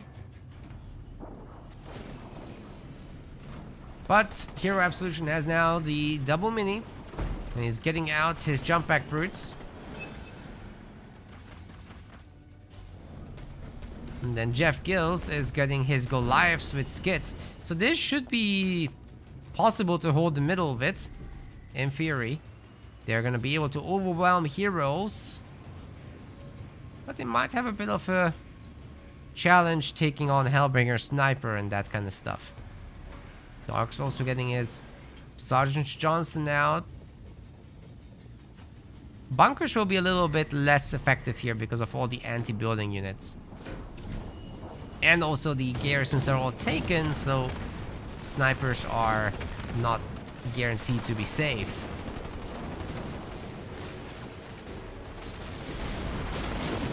Mantis getting a huge landing there. And the mines should be detonating too. Oh, wow. Doing some pretty decent damage, but it wasn't that much, to be honest. And then here comes the scouts and the suicide grunts. Oh boy.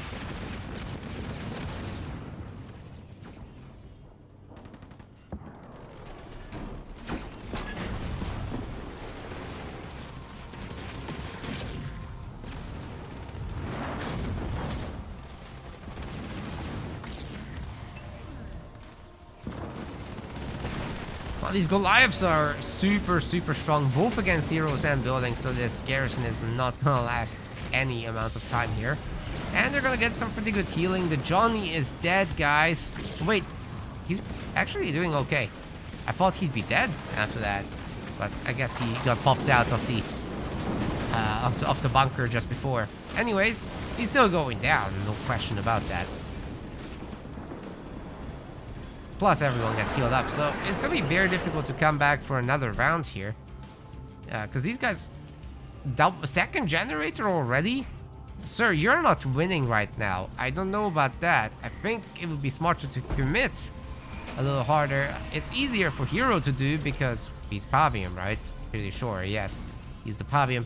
He can just upgrade that, then he can upgrade a pad, then he can use Burnout to get more economy, so it pays for itself way faster.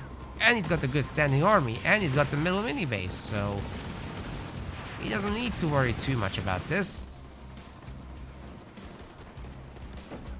Let's say Jolteon, on the other hand, he's got nothing. He's got a hero. And like one marine somewhere or something. Okay, these guys probably shouldn't try to go into the main. There's a Johnny there. There's gonna be a bunker. There's some mines in the way. Don't mess with that. But just hold. Build up a big army. Get here to work on stuff like that, you know. These guys are ahead enough. They don't need to push their luck.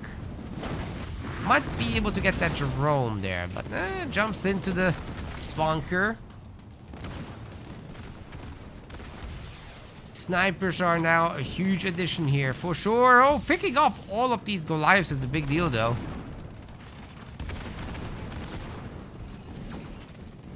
You know, if they had just opened Marine and Sniper, I think this would have gone better.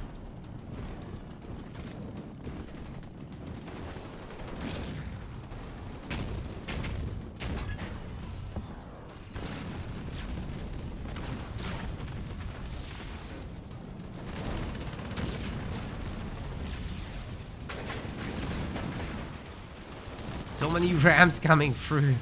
Poor Johnny's army is getting absolutely eviscerated, but they're holding strong, relatively speaking. It's just so much stuff here to fight off. I don't think they can do it, and there's no other bunker right now getting dropped in. I think it's on cooldown, guys. Brutes have cleaned up. The snipers are getting very low. Yeah, they're getting stunned as well. Well, the brutes have to be careful with the mines. That's for sure. There's still two more. You don't just want to jump into them because you'll take the full brunt of the hit. Next bunker is in, but Hero is going tier 2 now. Jeff's going tier 2. He's got an extra base coming. Although ST Jolteon is also on another base. He's on tier 2. But he doesn't have a building to make units with other than the air pad, which is not the ideal one. I'm assuming he doesn't want to make Hornets. He could, but does he really wanna? I'd suggest against it.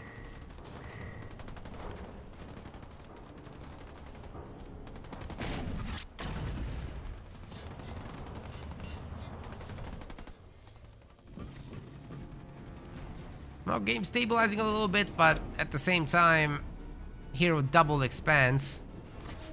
And you can bet he's had fun with his burnouts. He's getting Wraith Invaders now. Gonna stick it full of raid camp units. This base is nicely protected. The Mastodons will add a little bulk to the army, so we might be looking at a slightly longer game. Good job with the sniper, by the way. Keeping the base safe against Goliath drops. That's where the veterancy came from on that guy. But he's gone as well now.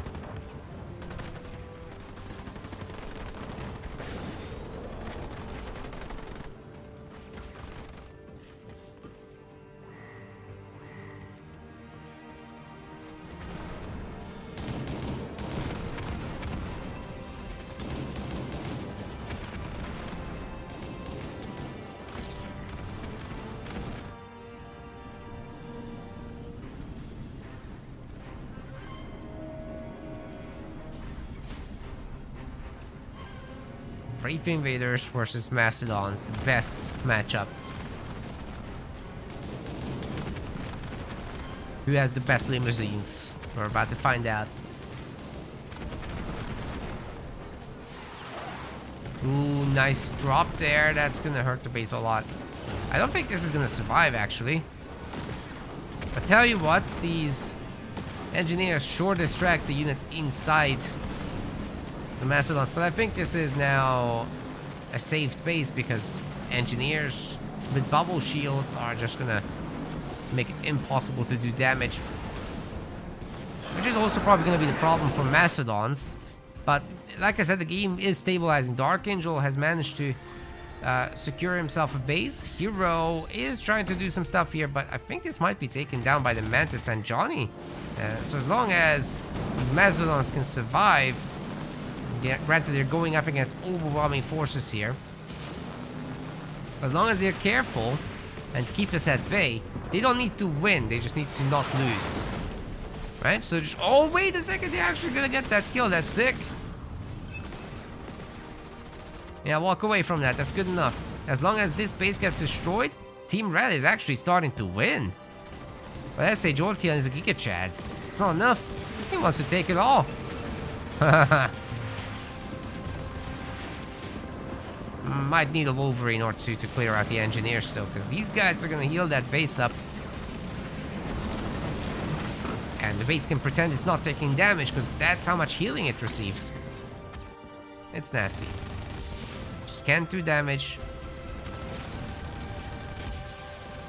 Okay, Hero's base is like down to 75% health. It's very slowly regenerating there with Pavling's perk. Full salvage, but there's more and more Mantis coming through. Can you get that Hunter? Come on. It just gets to walk away like that? Alright, why not? Oh, Retro Mobile Arcade did the $200 donation as well. That would put us at, what did I say, like 1,100 something? $1,130 raised in one tournament. Guys. You're all incredible. Every single person who donated even just a $5. It's beautiful. Thank you. And these guys just equalized the series. That is incredible. Well done to Polos Locos version 2.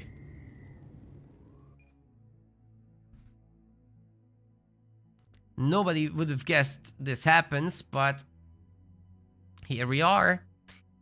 And actually someone in the chat did. Wait a second, who is this? Divine Tapa. Good. Nice. good guess, good guess. You win. Alright, gamers. Look at this. Look at this beauty. $1,130 raised for the kids. No words needed. You guys have done it. You win. GG. That's it. That's all I gotta say. Thanks so much. Thanks so much. Anything beyond this is just a bonus. Alright? You guys have won. Well done. Incredible work. Incredible work. I can't believe we were able to do this. I really didn't expect to even hit the 500. I thought we would need the matching in order to reach the 500, and you guys have more than doubled it. That was my like realistic expectation, right? But we went way past that. I'm impressed, genuinely. Okay, Polos Locos voter, you got your money back because nobody else dared to vote against you. You would have deserved some points for this, if you ask me. Anyways, let's find out the third map. It's gonna be Vault. And I will send you guys there right now. Hope you enjoy the mobility gameplay. We should be seeing some of that now.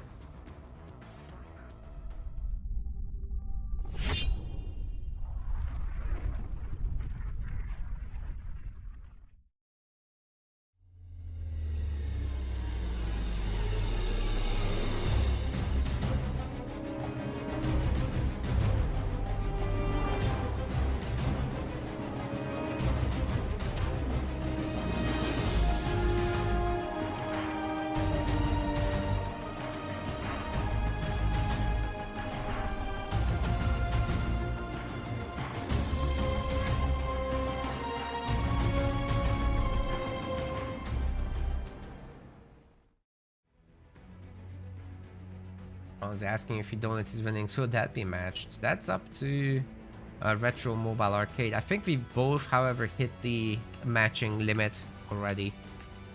But you know, never hurts to ask.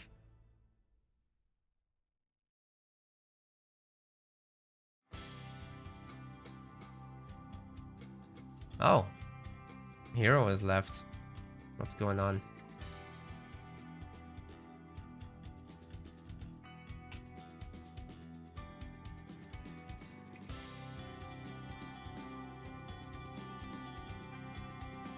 Try to get him re-invited here.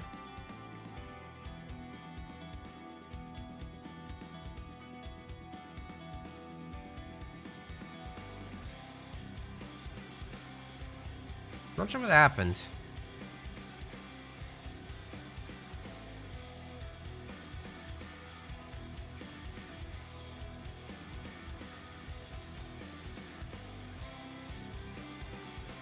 Definitely very proud of the Halo Wars 2 community though. This is incredible. And it looks like some players might want to donate their winnings, so the number will go even higher. Number go up forever.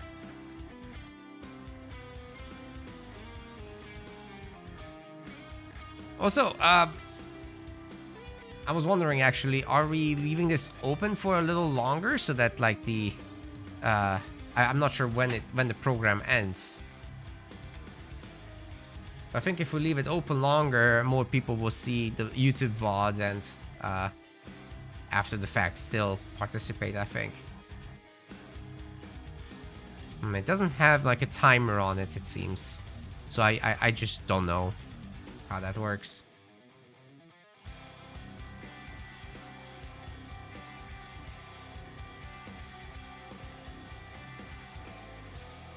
Either way, the guys are slowly readying up.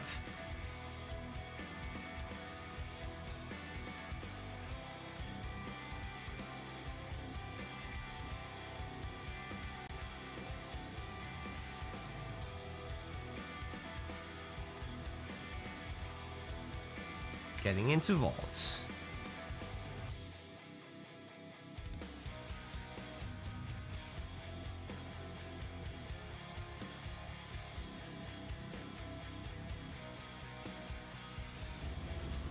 Ladies and gents, we got a couple games ahead at the very least. Jeff Kills is now in the blue color. They've swapped out because of some disconnects. We got Hero Absolution in the teal. They're playing as Decimus and Shippy. Then on the other side, Dark Angel's in the red. And we've also got S.A. Jolteon. They're playing as Isabel and Shippy. Shippy is a popular pick here, but you know, I'm not surprised by anything. All these leaders are really good at mobility, and will likely go into some kind of vehicle business. Maybe Decimus Banshees we'll get to see in the later stages of the game. Okay, the page stays open until the end of the year. That's wonderful. So that means, you know, anyone that discovers the YouTube VOD of the live stream will still get to participate. But if you're watching after the fact from our highlights, then not so much. We'll still post highlights of the individual series, but after all that, because I'm actually away.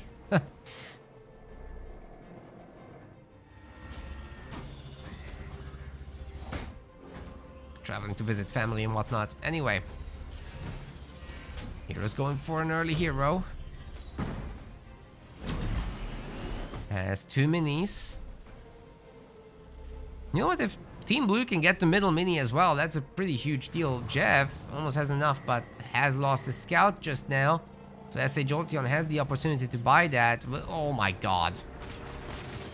Hero buys that too. That's wild.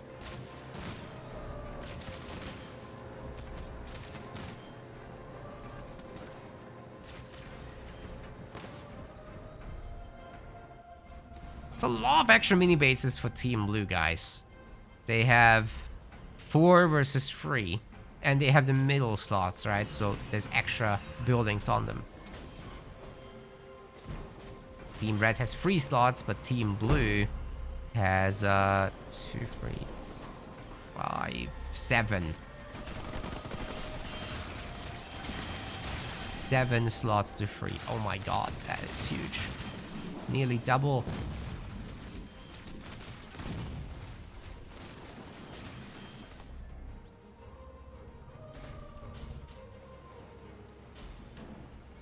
Ghost spam coming out, but it's only gonna be 2 at a time, whereas these guys can pop way harder once the economy is in. Hero's even daring to go for Power Extractor on top of everything. He might get overwhelmed because of that. We'll have to see. But he does have his hero. And the Honor Guard is one of those guys that just doesn't die. You can pull him back to get the shields back on. You've got the cloak. So you got so many ways to get out of trouble in general. But the ghosts are actually going to be able to detect him. And they're pretty speedy. So they can keep up at his fast movement speed.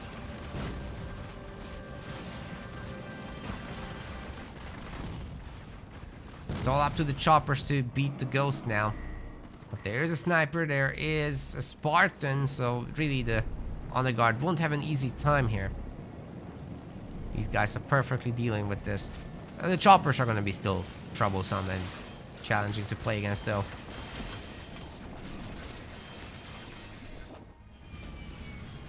Hero might lose that additional mini base in the middle.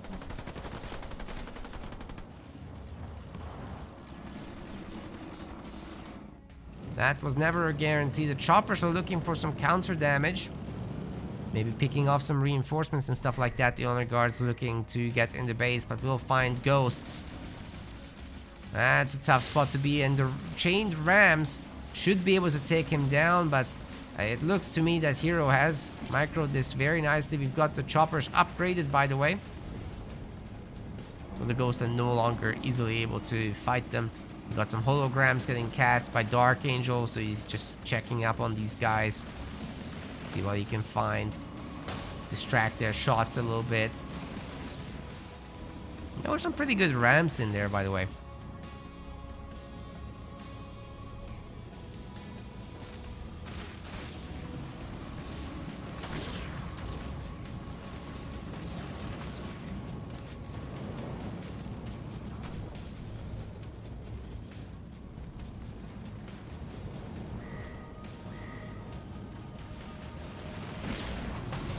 Here comes the jump. Oh, wow. Nice one.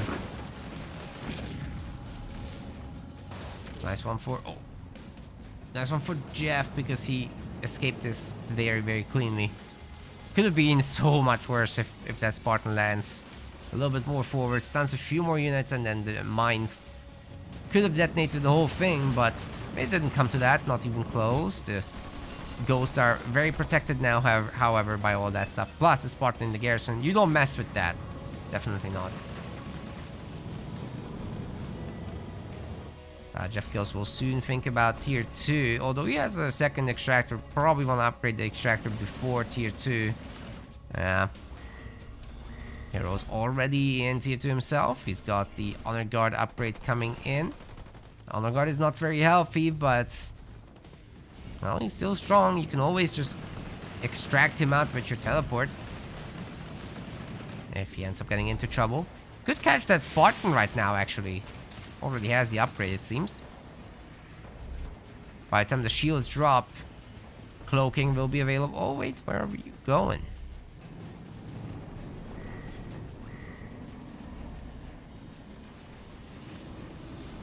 Still so many ghosts. I'm not sure the choppers really want this fight.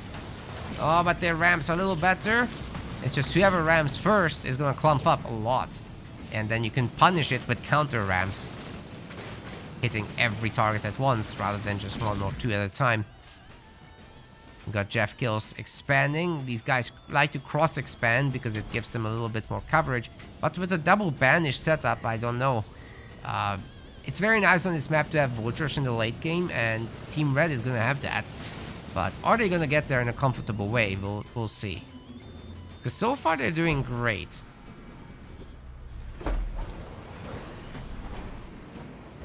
Dark's got an expo that's upgrading. I say Jolteon does as well. He's working his way towards a comfy tier 3 maybe. Or just get out some hunters, that's also fine. Wait, a lot of the ghosts died. Sorry for missing that. Didn't expect them to have a big engage.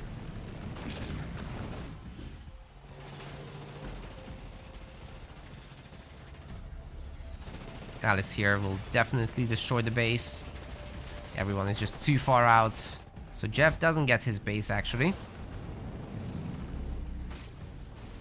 And Dark should be able to hold his own. I mean, he's got the turret nearly up already. Turn that into anti-vehicle and should be all good from there. Oh, wait, there's a vortex, of course. That changes things. Nerfs the hell out of that armor. Oh! That was a great shot. Mac Blast just absolutely gutting those. Nicely done. Okay, Jeff Kills actually manages to keep the base because Dark pulls back to Spartan. I would say too early to do that. That was not necessary. Then again, he can just turn around and, you know, finish that base off later.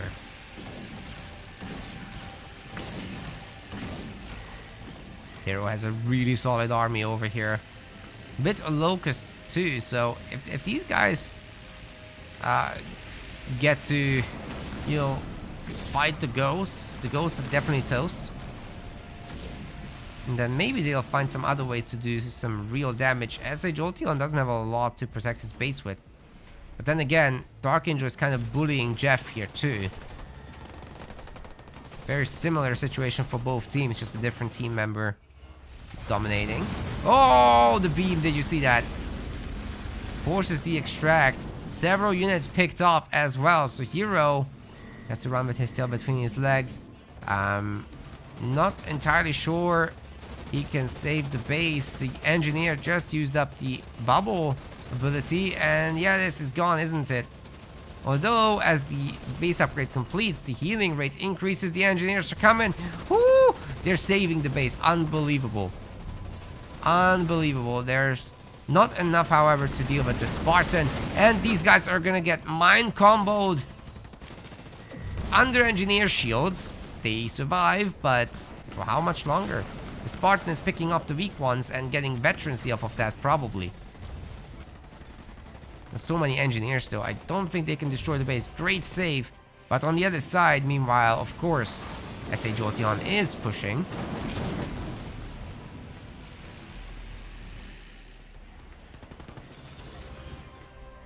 It's just not really capable of destroying a base or anything, so they don't want to go in here. Not with the honor guard, well, guarding the area.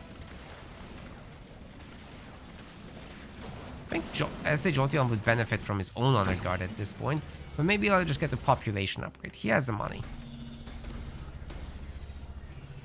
Doesn't look like he is.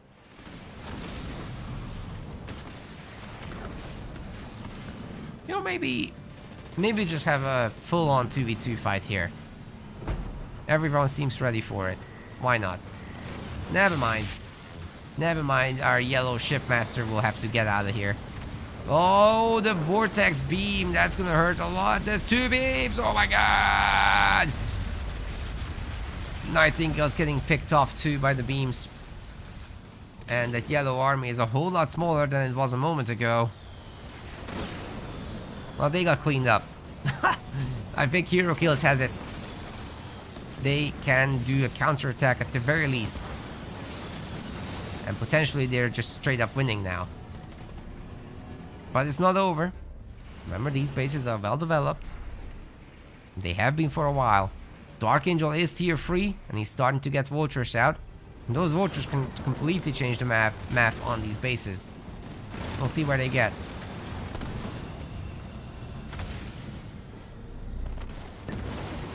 So far, there's 3 vultures already. It's pretty good.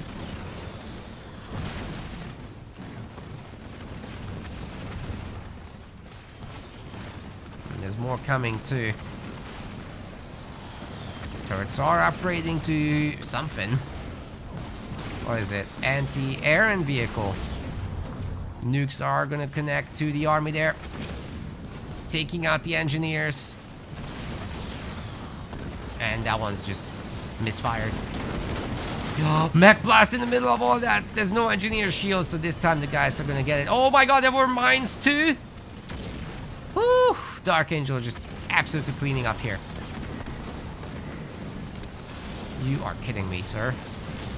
Oh my god. They're 2-1 against Hero Kills. They're 2-1. That is match point, ladies and gents.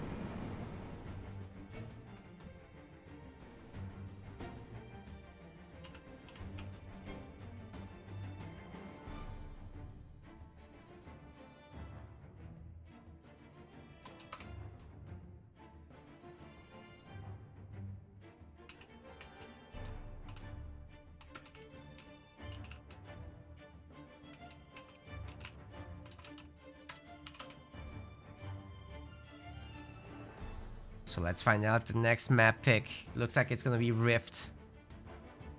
Now, Hero Kills needs to take this seriously because this is their last life, right?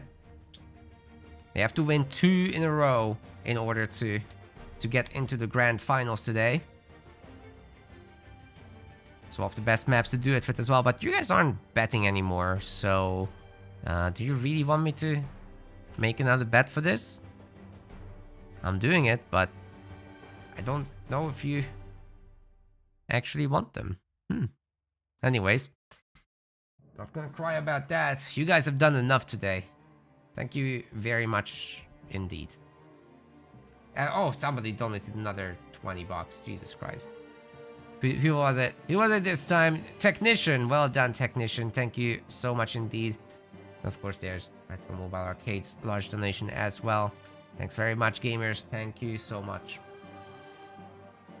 I'm sure the kids will appreciate that a lot, especially their families and the hospital itself. Let's conclude the series, or maybe conclude. We might have 2 matches. Let's see. Rift's coming up.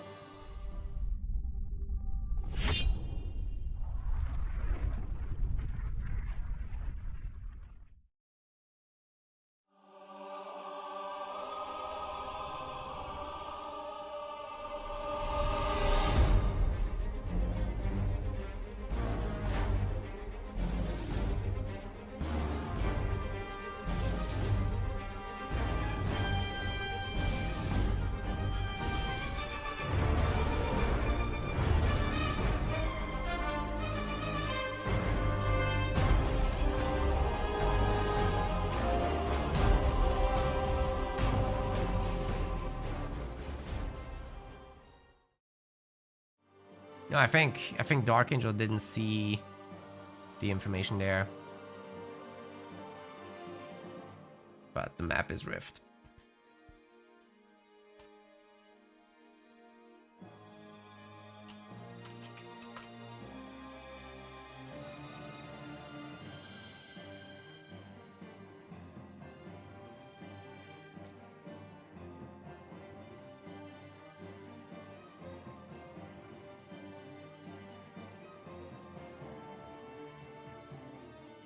Stream IRL getting the kids' hospital reaction. They're on a different continent, sir. I've got a flight to Hungary already booked.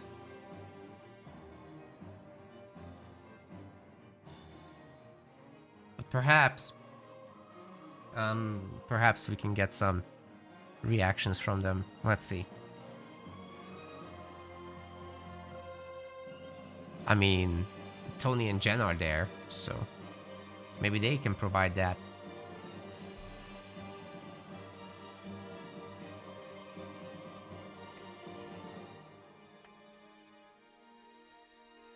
Hey, the guys are playing. Let's go.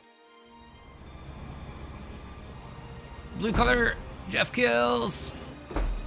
Teal color, hero absolution. Together they are hero kills. They're playing as Cutter and Atriox. On the other side of the map, Dark Angel. Red color, yellow color, SH Jolteon. Together they are Polos Locos. Well, the second version of it anyway. And we've got Anders and Colony. Not the most natural synergy between these two leaders, but they're both strong leaders. They're both good at Rift.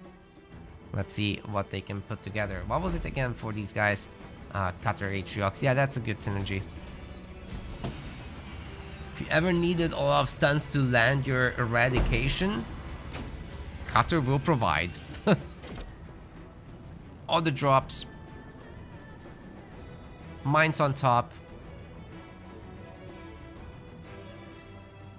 Lots of sick combos are possible. Anyways, we've got a chopper war here. Oh wait, the ram didn't go through. What is going on? SH Jolteon wants to pick up resources, I guess. Mini bases are gonna go to their rightful owners.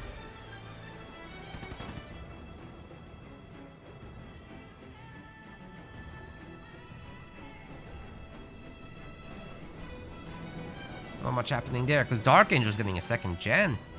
And then the back mini base as well getting picked up, probably for a hero there. Jeff's getting his own hero too. And we got a Jerome coming up.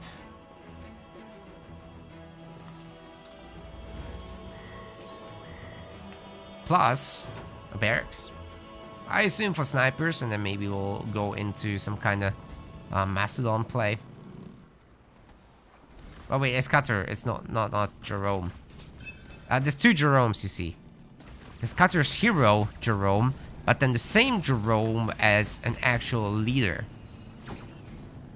A sub-faction. Yeah. Alright. And in that second Jerome, Commander Jerome, Jerome himself is a hero again. So he's technically present in the game 3 times. I don't like that part.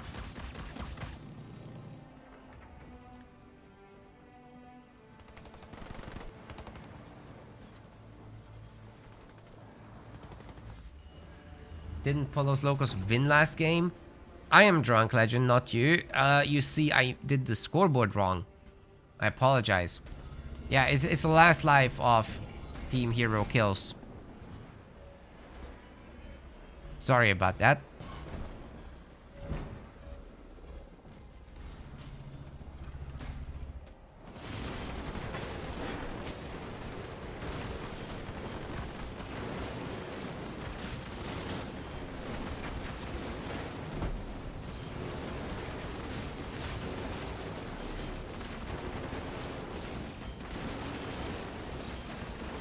Yeah, it's fixed. It's fixed. Hey, Jeff is getting bullied pretty bad here by these skitterer choppers. Now, attaching these skitterers gives a whole lot of extra firepower, makes the units tankier as well, so tankier also means better healing when they receive it. And that Chosen is not upgraded, ladies and gents. The baby Chosen kinda sucks. There's no there's no nice way to say it. Oh, okay, Chopper detonates both mines, that's kinda okay. But with the Spartan around as well, these guys are not gonna lose any heroes here. Nice shot though by the choppers. They just didn't get the work done. He had a shot there.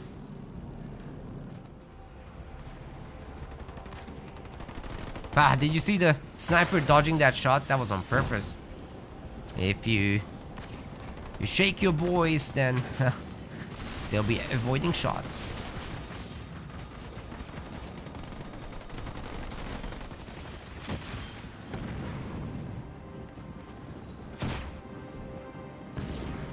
Damn, that Chosen's getting so many kills.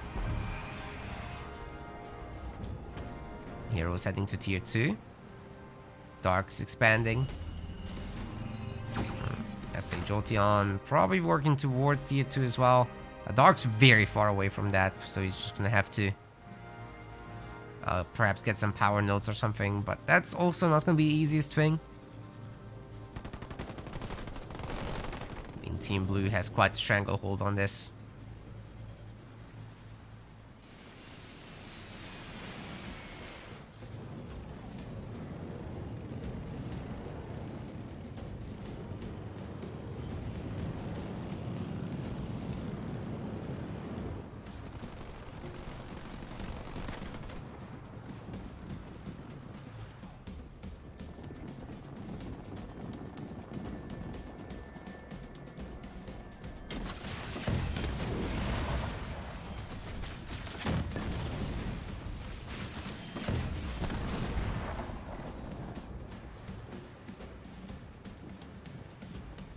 Cool. Dark Angel has his base. Jolteon's working on it. Jeff's is quite underdeveloped. Doesn't quite have the upgrade yet, but he should queue it up, I think. Maybe he's saving the power for hero upgrades and everything. I mean, the Chosen would strongly benefit from that. You probably don't want to mess with all these choppers still, despite how good the Chosen is against them. Oh, look at that! Got the colony drop. Hero's base is getting bonked. I don't think he can defend it. I mean, these guys are heading home. But unless he has got an ODST drop, this is getting destroyed. And do you see those animation resets? You give them a move order between the attacks and they'll be just doing more attacks. Faster. Okay. Nightingale, however, manages to cloak the base with the smoke. And these guys can't see it anymore.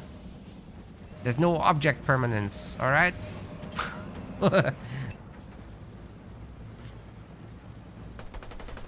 Nobody played peekaboo with these guys when they were little. To be fair, they're worms, so how could they? Anyway, moving on, we've got a mine drop attempt, but that wasn't comboed with the Spartan, so the timing was a bit unfortunate there. Hence it doesn't work at all. Goliath trying some more magic in the main, but that's never gonna happen. Maybe this one can return. The base is still somewhat damaged. But with Team Blue chilling nearby, I wouldn't strongly recommend it. Dark has a third generator here. Very nice. That's a lot of power income then. What's SA Jolteon doing here? Getting the first Hunter Captain out. Getting it to tier 2 supposedly as well. You would lock that guy in when you're at lower levels still. Without the upgrades, you kind of don't wanna risk anything there. BSD's getting dropped. This is really an overwhelming force right now. What's that Spartan jump all about? That was a misclick for sure. Even the drop turret getting added to pick off the Nightingales. Dude, Dark Angel is in serious trouble. He's got his one Spartan in the garrison, of course. That's nice, but Team Blue is like, so what? We're just gonna wait this out. The engineers can rotate their bubble shield almost indefinitely.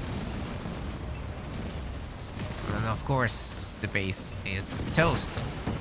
Doesn't look like SA Jolteon has much to add to this. He's bringing the Hunter Capitano, but he's not very highly upgraded at all. I still think Dark is going to lose the base here. Yeah, especially as we get into the later stages of the game. Remember, eradication would be available. Well, we can't be far out now. Oh, we got a beam as well on that Hunter Capitano.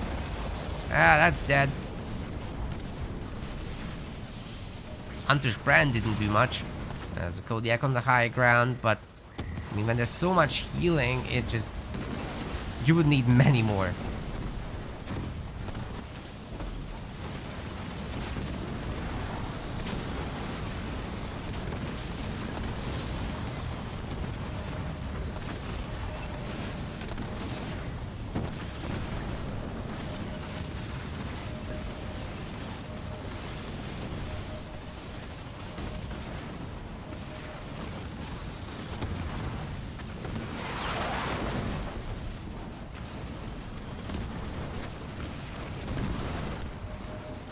Angel's base is absolutely toast, guys. I have nothing to add.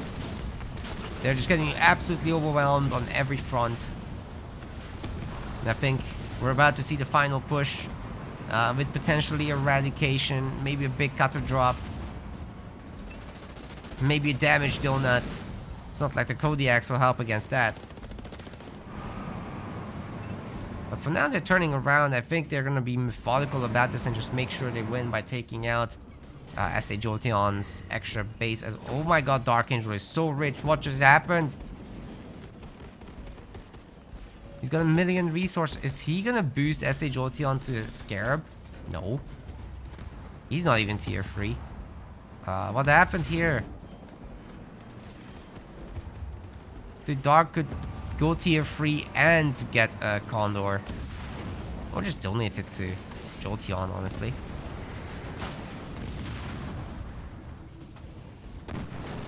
I'm so confused.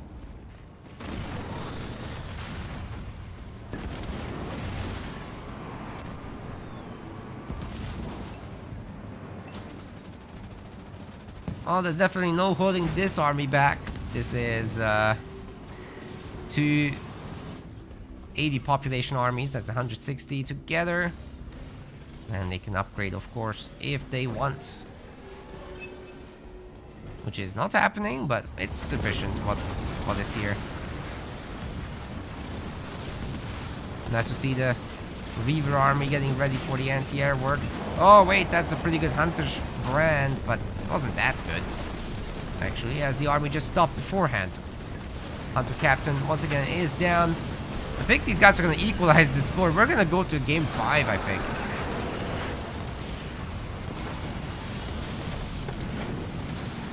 Going all the way. Oh, the damage donut, by the way, doing its work here. Stripping all the turrets down.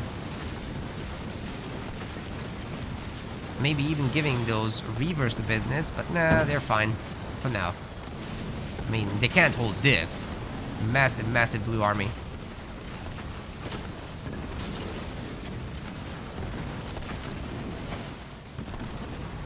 From Dark, we haven't even seen a Sentinel. He's holding his money for that.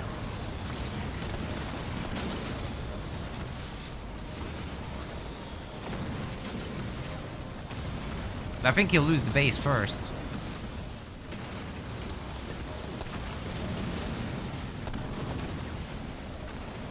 He can go out with style points though, right? Yeah, he's calling it in, but... Well... His ally has left. Come on, let's do a big boom. Let's get it.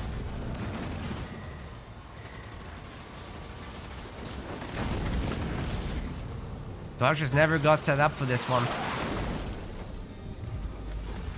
He's gonna eat the beam, but here comes the... Oh! Very juicy ability use there. But unfortunately, that's not gonna cut it. Oh my god.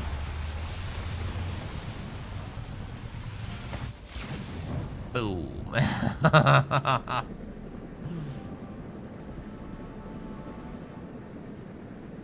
Hero Kills did a great job in this one. Just coordinating super cleanly. Making sure that they cover each other's weaknesses. Much deserved victory there. And with that, we're getting to our last match of this series. And then the winner of the next match is going to the grand finals, ladies and gents. So this is going to be quite something. Let's find out the map pick. And then we're off.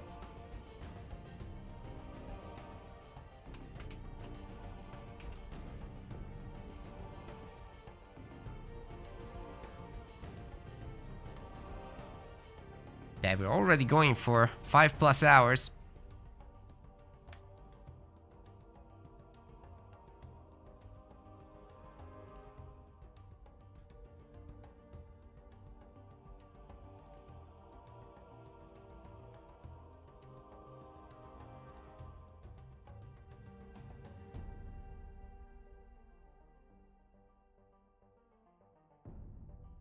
Wait, Albie has low battery on the controller.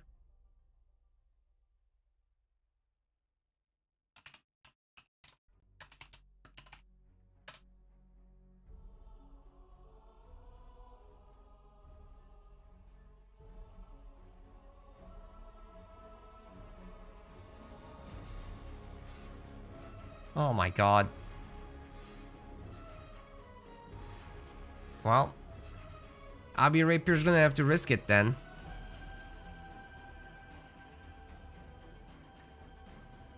We can't wait for him to charge his batteries. That is, you know.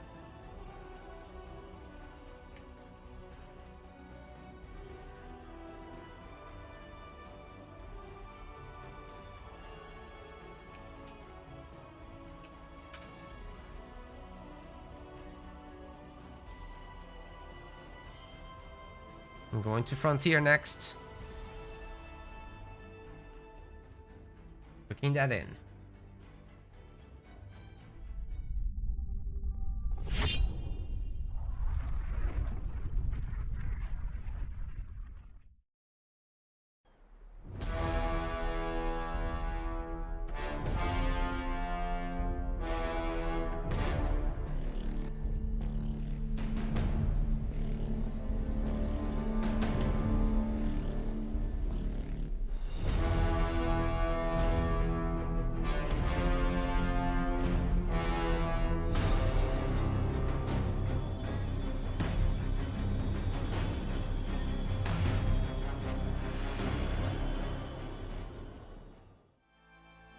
Alright, we're about to get into the last game of this losers finals, ladies and gents. Hero says they're gonna be under time pressure going forward, so we might need to reduce the final series size to a best of 5 as opposed to a best of 7. I'm just gonna ask them after this match is over. If they make it to the finals, we'll obviously do that. If not, then not. Obviously, SA Jolteon might have some trouble with his controller, but he can charge up while we're doing all the setup for the grand finals. Ladies and gents, this is the last game of this series. Jeff Kills in the blue color and his ally Hero Absolution in the teal. They're playing as Yap Yap and Johnson. On the other side of the map, we've got Dark Angel in the red and SA Jolteon in the yellow, who might stop moving in this game because his controller battery is extra low and he doesn't have a way to connect it. So yeah, I don't know. This is not great news. No backup, no nothing. Never happened to him before, but hopefully he gets to, you know, survive until the end of the game with that. Team Hero Kills also is on a time pressure. They have another hour and a half to go in this tournament.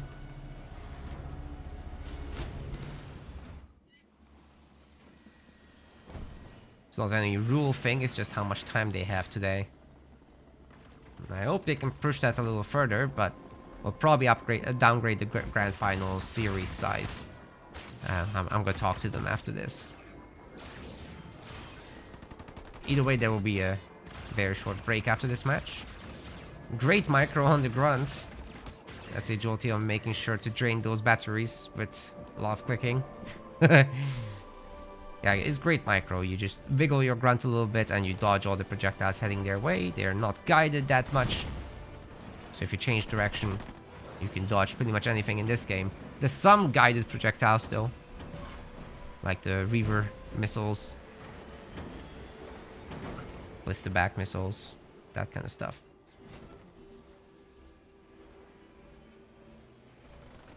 Dark Angel's getting a hero out now. Bison.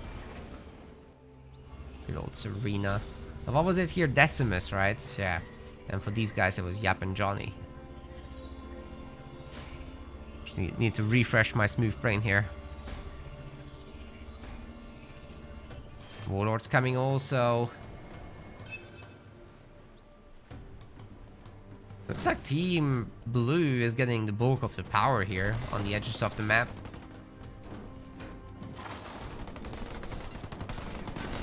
And they're also getting the bulk of the power nodes already. 2 of them done.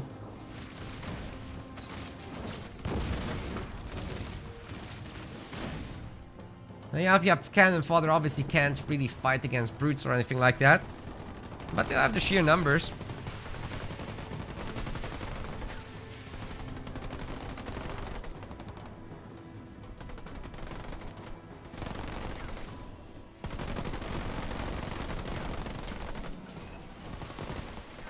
Cryo Trooper's gonna add quite a bit of flavor to this.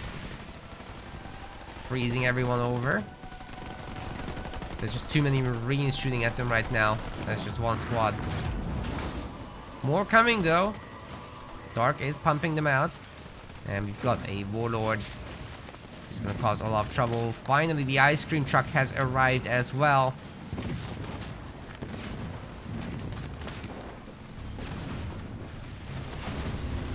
Johnny's about to get Giga Blonked over there. Oh my goodness.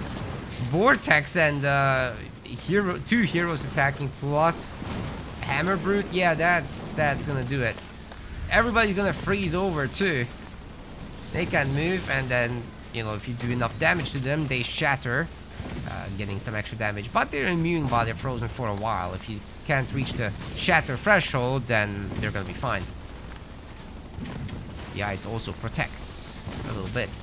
It's just definitely inconvenient because, well, you're not attacking yourself and the other guys are getting more and more army. And for infantry, it's really quick to get frozen again after you fall. Team Blue is coming up with some more stuff. Hero on just 30 population though, that's not a lot. Dark Angel on 24. ST Jolteon on just 14. ST Jolteon really needs to pull some more weight here. Because once that ice cream truck is taken down, things are going to be very different. The Yap mine just detonated. And we're going to have incoming a lot more damage. Oh!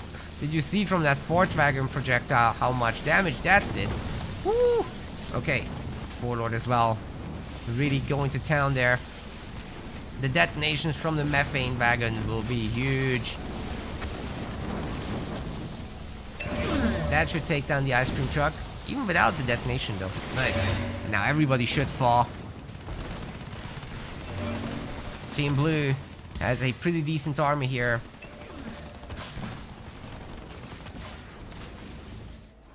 Bunkers included. Jeff Gills on 2 upgrade harvesters and extractors ready to go tier 2. And now they're going to recapture these power nodes as well, which are additionally freezing the ground. Very annoying to deal with all this, but it's working out so far. And now they're going to the main. Do wish they leave some behind, like that heavy grunt. That's good. Well done. 5 minutes, so we've got the third leader powers in play now.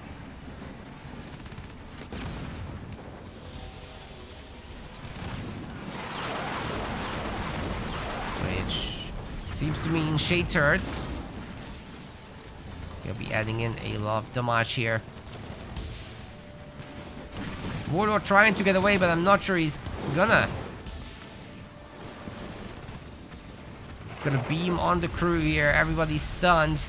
But the Warlord does go down nonetheless. So does Johnny though to the beam, given the stun and everything. And also the Fort Wagon goes down. So does the other one, it looks like. But that should take the turret with it. As expected. You got Frost Ravens. And a second base for Dark Angel, so you can double pump the Frost Ravens with the heavy cryo projector getting upgraded now. And we've got the ice cream truck coming up as well. But will it be enough to save SH Otion? Because he's already got a low health on this base. If Jeff Kills can manage to do a 4th-point drop-in like a minute from now, then this base is at serious risk of being destroyed. Already got a good number of Grunt Riders, and they're smacking this base pretty good. It's all up to the Frost Ravens now. It doesn't seem to me they have enough. Well, the 2 heroes here are a good addition. You probably don't want to drop directly into this. Well, Jeff Kills had one of his buildings freeze, but it's okay again. It reduces the income from buildings if you're chilled, and at frozen obviously it's just stopped. Looks like SH Otion's base will live for now. These guys are recovering pretty good, gotta say. But SH Otion just 2 pop. He's got the hero and like a grunt. That's it. Frost Ravens chillin'. With their upgraded beam, they're a lot more capable as well.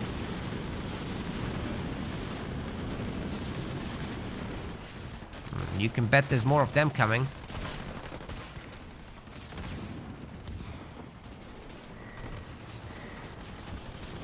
Methane Magnet might be destroyed here, but maybe not. Oh yeah, it is. Also gets a stun through. Johnny needs to be popped into a... Holy cow, did you see how quickly he gets frozen? And then shattered again, of course. Woo! What hero? What Johnson? He doesn't exist. That was crazy. Yeah, these Frost Ravens are really getting it done, guys. But we've got the drop. Oh my god, SH Otion is just completely broke. There's no one here to defend him. And it looks like Dark Angel will have to go back to heal. Or repair this, rather.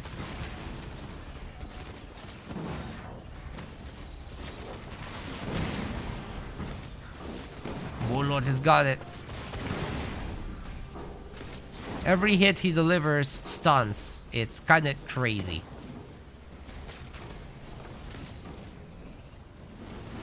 Now Dark Angel is just controlling the middle. It's very difficult to deal with that many Frost Ravens, but if you double up as a team, I'm sure it's doable. Fortunately for SH Otion, he has got a second base now, so he can feel a lot more comfortable with doing what he's doing. As long as he gets some anti-vehicle stuff, these Reavers and potential Wolverines won't be able to do enough work, as they themselves will get sniped. And that will then allow the Frost Ravens to do their job.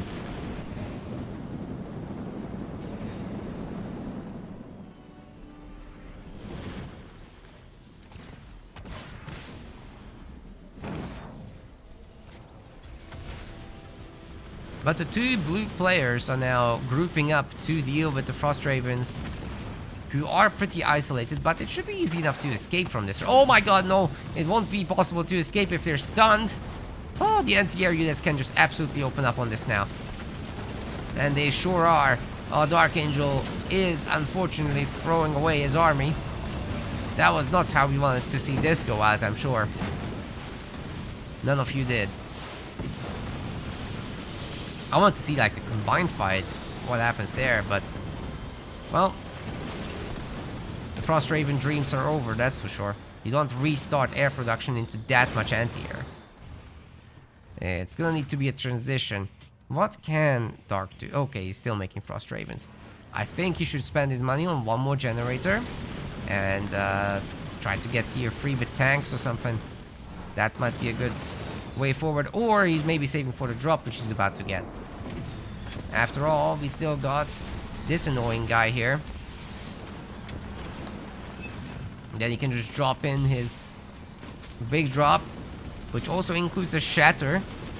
So anything frozen just gets absolutely crushed. And then there's 2 tanks in it, right? Wait a second, these brutes are smacking Jeff Gills' base, who is not upgraded. Why isn't this base upgraded by now? He's getting bonked hard. Okay, there's the big drop, but we also have a Decimus. I think, guys, Polos Locus is turning it around. There's 3 heroes here now. Oh, unfortunately no heal for that. Looks like Johnson will once again be taken down. Wow, the 2 veteran tanks. This is such a good drop. One of the strongest drops in the game. Alright, it's time for the Yap Yap big drop to do its magic as well. But they're dropping right into a beam, I'm afraid. Great split, though. Almost none of the units get killed in the end. Still, they're gonna have to go up against Decimus and the Warlord, both of which regenerate as they fight. So, good luck. Boundless Siphon is such a strong leader power with that regen. I'm just making these heroes almost unkillable until you get like stanchion snipers and the like. Or a lot of Wraiths. But then don't forget Decimus can do Wraiths too, which will regenerate. Got the animation of Reset Micro by SHOT. These guys are controlling a lot of the map, getting an extra base up and running. Jeff Gills does not have that. There's a lot of resources, mostly power. Can't do much with it. Hero has his Mantis. Will it really save him? Doesn't look like it's enough. The anti-air turret's good. The MP Mech Blast is pretty good too. What do you do about this? I mean, these brutes are just out healing the incoming damage, man.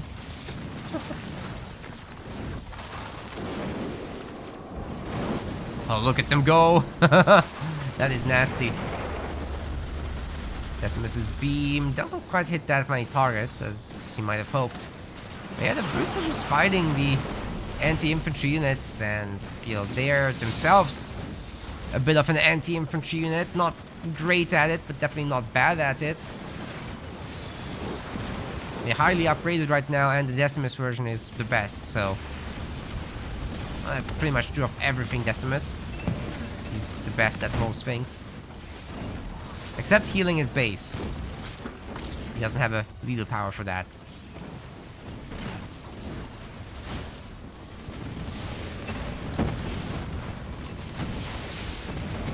Oh, look at all those shatterings. Holy yikes, they're gonna have to give up.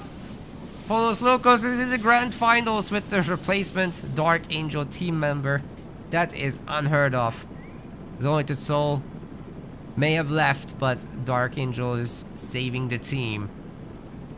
We're only doing this whole replacement thing, by the way, because it's charity tournament. We would never do it otherwise. Well, SHOTion better charge up that controller. And congratulations to Hero Kills to make 3rd spot. GG's. Alright, gamers. It is now time to jump into our call with Jen. So we're setting that up. Jen is actually the representative from Extra Life Hershey. We'll get her on momentarily, alright?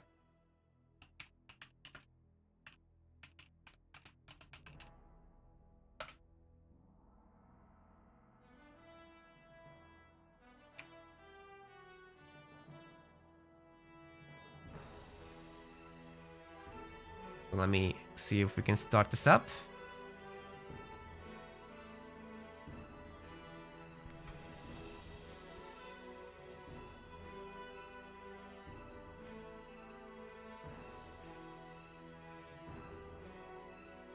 and reduce that music volume.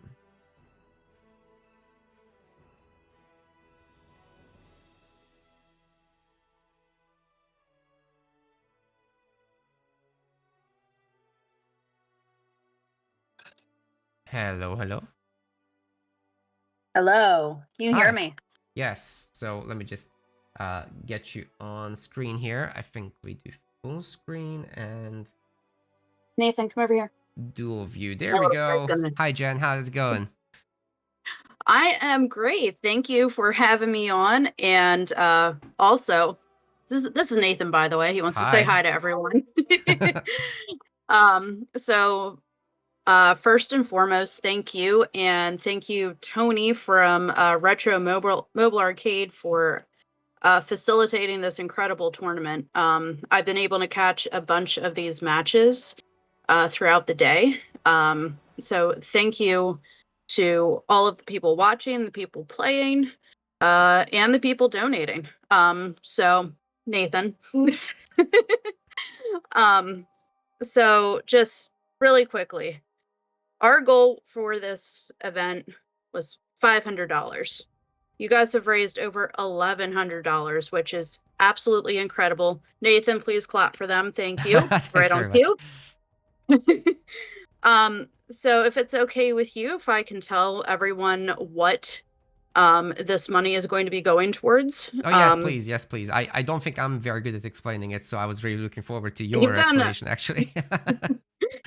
So you've done an amazing job. The few times that I've heard you talk about the patient research equipment and programs within Penn State Health Golisano Children's Hospital. So I'm going to break down what that $1,100 can potentially go towards. So $1,100 can potentially go towards 110 $10 meal vouchers. So a lot of our families, over, I want to say 50% of these families, do not expect to go into the hospital. So they're not thinking about food. They're not thinking about taking care of themselves. So we give out $10 meal vouchers so they can go down, get a nice hot meal while their child is being taken care of up in their room.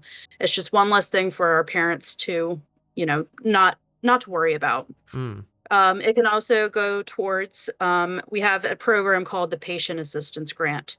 So this $1,100 can go towards 2 patient assistance grants in the tune of $500 each.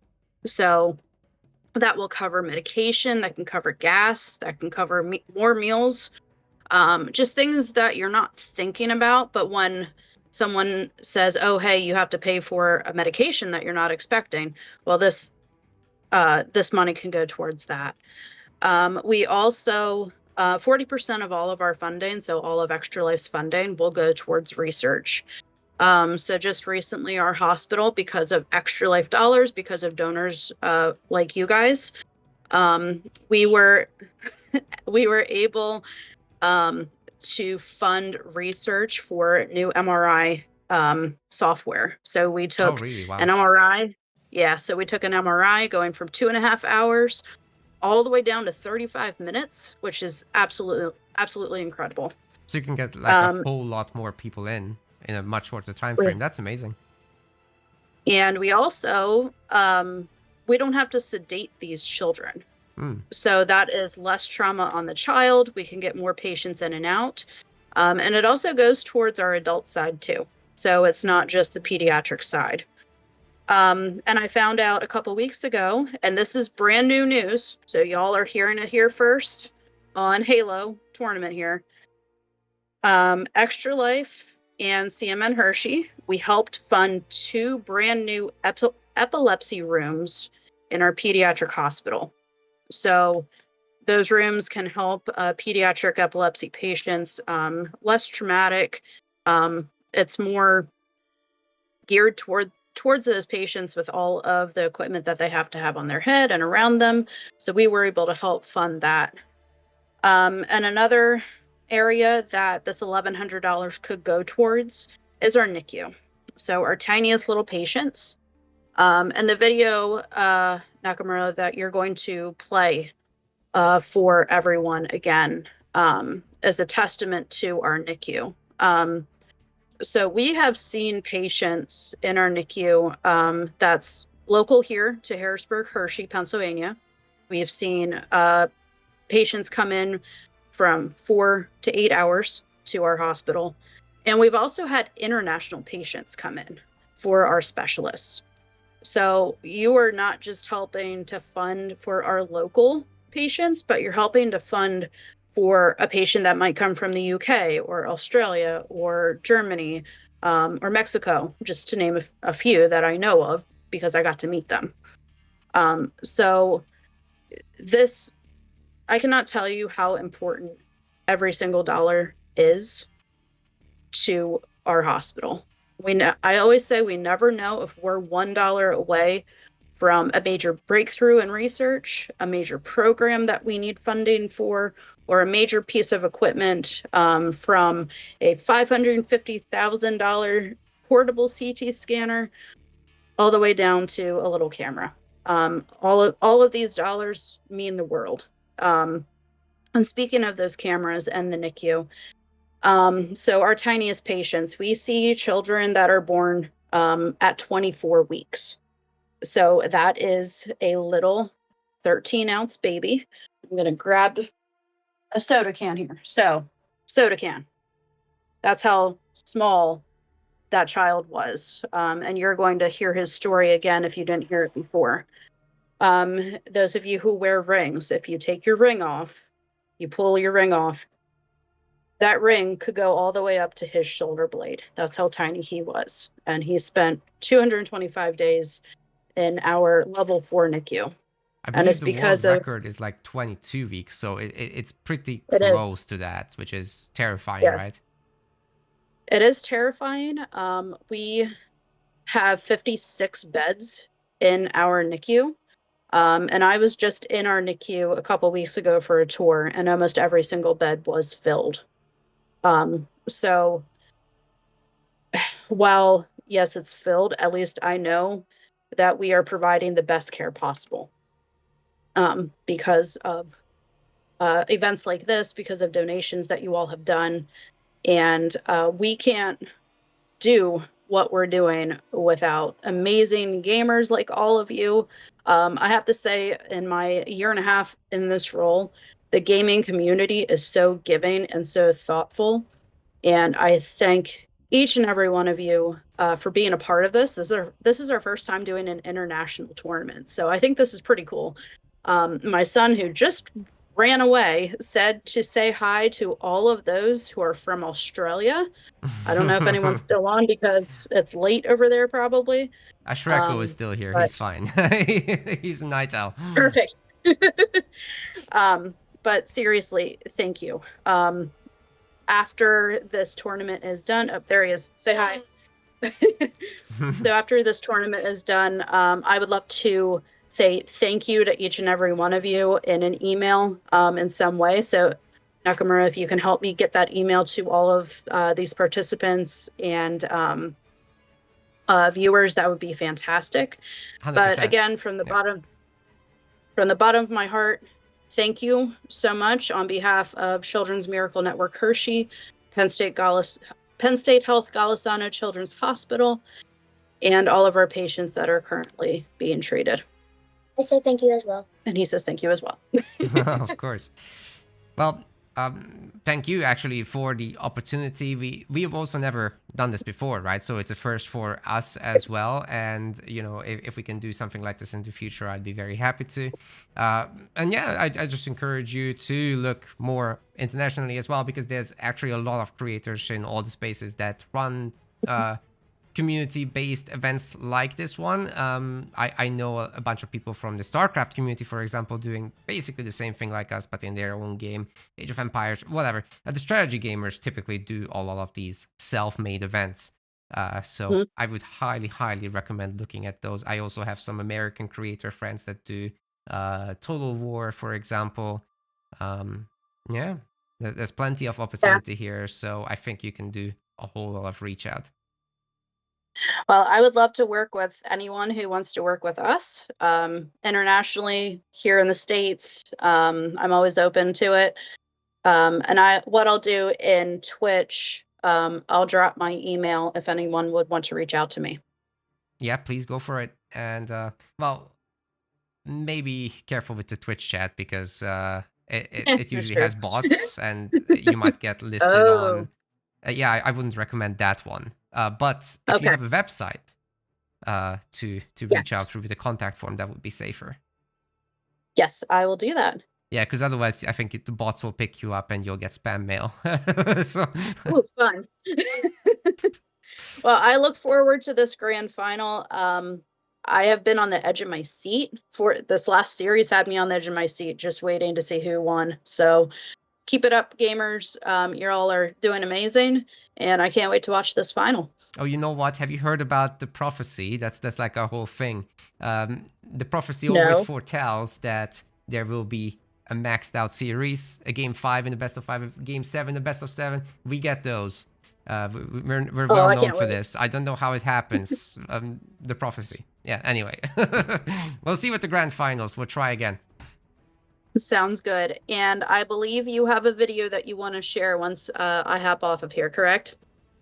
Yes, so we do have the video to play. Obviously, you described the situation of the early birth. It's a tough one to process. So again, if you guys are squeamish in the chat, then you know, viewer discretion is advised. But yeah, I'll be playing Gen's video in a moment. Well, thank you very much, Jen, for hopping in the call and explaining everything that will happen with all these donations. And just once again, I want to thank everyone in the community that has contributed, everyone that has just watched or hung out or sent a message or whatever. You know, thanks everyone for playing as well. The players are what really make this kind of stuff possible. Yes, thank you to everyone, and I look forward to watching this. And I hope you all have happy holidays and a very happy new year as well. Yeah, you as well, and to everyone at the hospital and your team as well. And of course, our sponsor for this one, Retro Mobile Arcade, who also was absolutely necessary to get this going. Thanks very much absolutely. to all of you. All right. Bye, guys. Thank you. Bye-bye. All right, gamers, video time, real quick. You take a look. You take a look one more time as well at the pinned links in the chat for donations. If you guys want to push this further, you're absolutely welcome to. You're already gone above and beyond, you know, but if you want to push it further, feel free to do so. Thanks very much. Thanks very much. Take a look at again this video, please, and I'll be back momentarily and we'll set up that grand finals, all right? See you in a moment. Hi, I'm Jen, and this is my husband, Senior, and we're the parents of Miracle Child Gannon Cupco Jr. He is a warrior. He's an energetic 10-year-old. He loves to draw. He's smart as a whip and keeps us on our toes. Hi, I'm Gannon. I'm a warrior. We called him a warrior because he doesn't back down. He pushes through and shows us just how strong he truly is. Our pregnancy was pretty rocky. We started off as twins. Shortly before the first trimester ended, we lost, it would be baby B. A few weeks afterwards, Gannon started falling behind. And they basically said that there wasn't much hope, that I would have to plan for our surviving child's funeral. We were devastated, and we came home and just sat down and talked it through and said that we weren't going to give up hope. He was born at 13 ounces, which is an unopened soda can. He was taken out, but there was the question of if they could even intubate him. It was so busy hooking him up to machines and the ventilator, and you're just looking at your child laying there. And it was touch and go for a few weeks. I remember at 2 a.m. getting a call from the doctor saying, "You need to come in now. He's not going to make it through the night." So I remember us sitting at his bedside until the morning when they said, like, the worst is past. He was 4 months old. When he finally got transferred to Penn State Health Children's Hospital, Children's Miracle Network donated Omni beds for the NICU babies, which was very helpful. Everywhere you look in a hospital, you just look for the little tag that says donated by Children's Miracle Network. He was a constant moving target. You never knew what was around the corner. His lungs were the biggest issues. That was the first diagnosis he ever had. And every long bone in his body was fractured because his bones were like toothpicks. It was a long time until I actually got to be able to hold him. That was nice. And Dad and I would have competitions of who would hold him the longest, how long he would tolerate it. From birth until he finally able to come home was 225 days. Finally getting him home where he belonged and not in a hospital. It was a joyous moment. Little did we know at that time that there was a lot more ahead. Yeah. And we would become more a team than we already were. He was finally at a good place. And then bam, we get slammed with this. We went back and forth for months, taking him in and out of the ERs, taking him to the doctors, taking him to the GI doctors. They really couldn't determine what he had. It's undetermined VEO IBD, which is very early onset inflammatory bowel disease. This is a journey that he will have lifelong. To this day, his bones are so weak, he broke his leg 2 years in a row. So we got with a bone health doctor and we sat down and said, like, we got to do something to make his bones stronger. So in a weird sort of way, having his leg break a second time kind of put him on the radar of, okay, what's going on? How can we prevent this? And Children's Miracle Network was right there saying, what can we do to help? They provided us with what's called an Easy Vest. And if you don't know what an Easy Vest is, it's basically what parachuters wear. We wouldn't have been able to bring him home if we weren't gifted that Easy Vest. The art therapy that Child Life provides made a huge impact on Galen's life, still to this day. They came in with paper, pens, anything he wanted. They gave him, and he would just sit there and just draw. So while it's upsetting that he can't do the physical aspect of it, I love seeing his talent come through in other ways. You never know when you or someone you know will need help. Every dollar, every cent counts. Thank you for giving me the gift of growing up.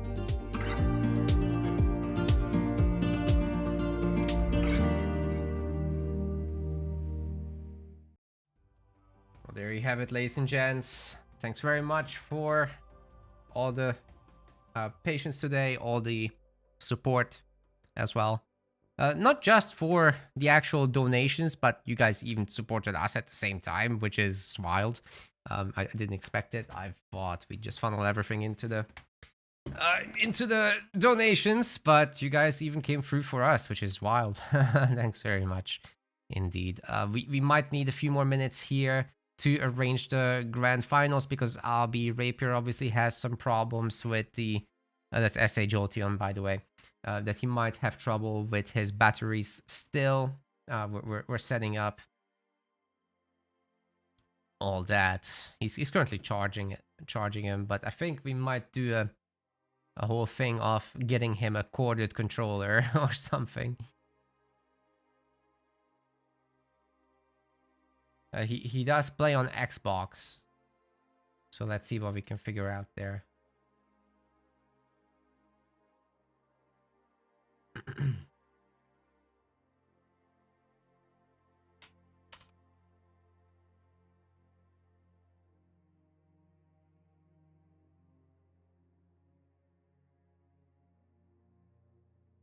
I think we bought him already like half an hour, so that might be enough time there.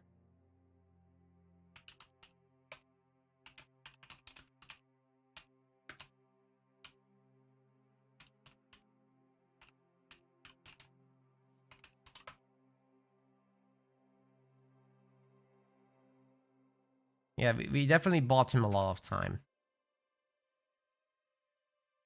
If I really need to, I can play a ladder match. But I'd like to get going, please, because I have a very early train in the morning.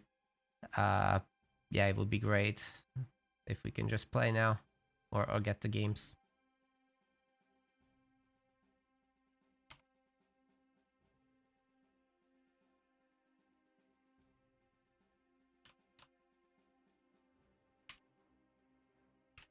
Just trying to invite all these players.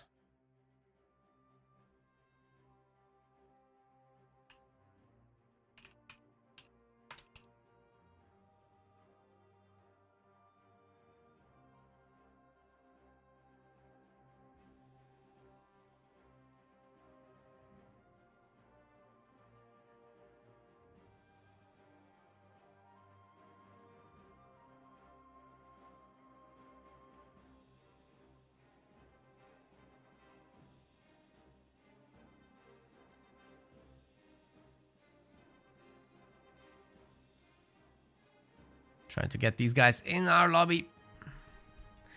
And just once again, I want to show, while we wait, how much you guys have contributed. And once again, I'll read everyone's messages while we wait for SHOTON to show up.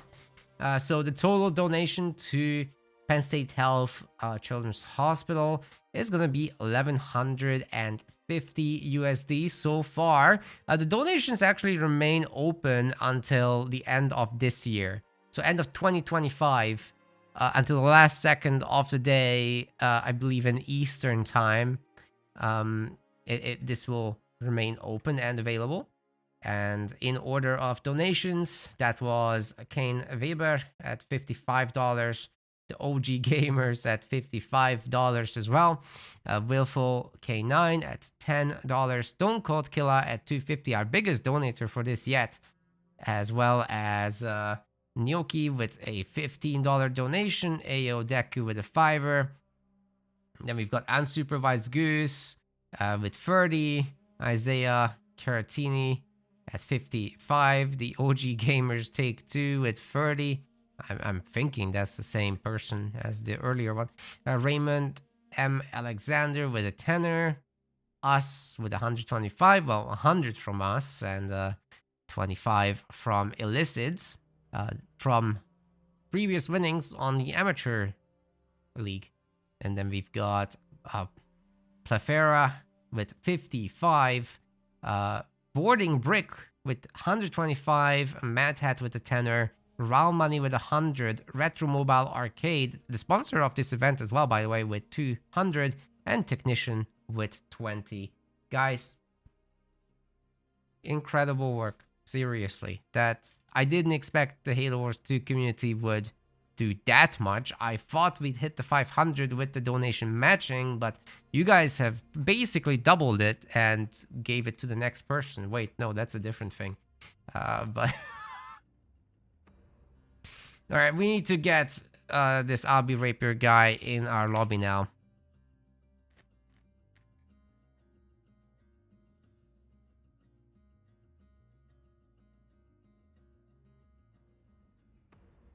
What are you talking about, Legend? Lord of the Gym? Huh? What are you talking about? you weirdo. what is that about? Anyway. I'm entertained, man. Evil car crew. Very evil. Our first best of 7 and only best of 7 of the day. I'm gonna be exhausted by the end of this, and tomorrow I gotta get on an early train. I still might need to cook. I'm not gonna cook. I'm just gonna toss something in the oven and hope it works.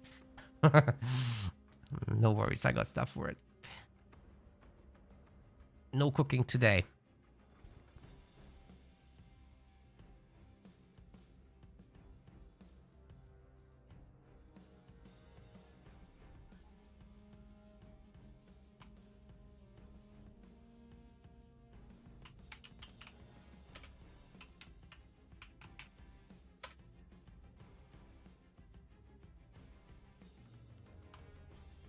I'm gonna send some more invites to him.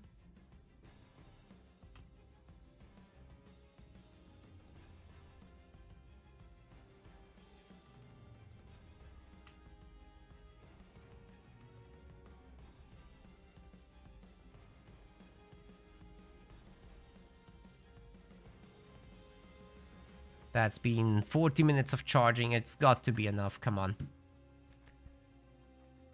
Oh, got a train? No. I have to catch a train to travel. Public transport. you know? I'm going down south to see my friends in Horsham. That's where I used to live. Creative Assembly City. Yeah, I'm gonna go see the Halo Wars devs actually. That's that's a way cooler way of saying that actually. Hold on. That's what we gotta do. Gym session. Nah, I'm just visiting some friends to hang out pre-Christmas here.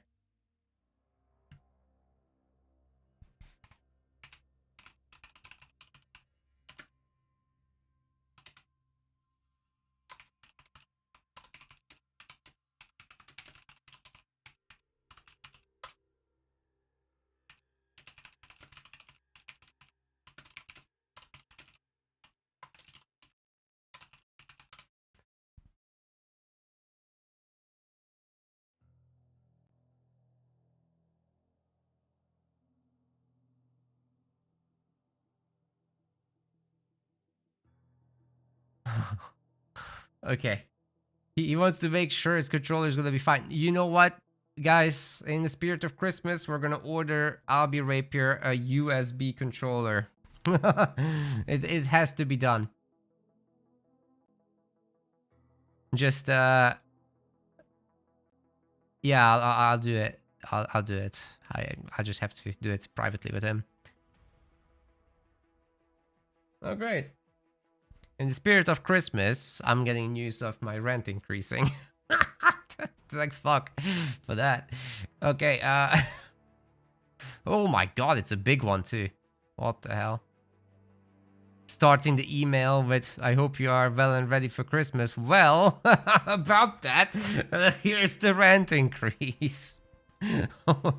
It's almost 10%. What the hell? Alright. No worries.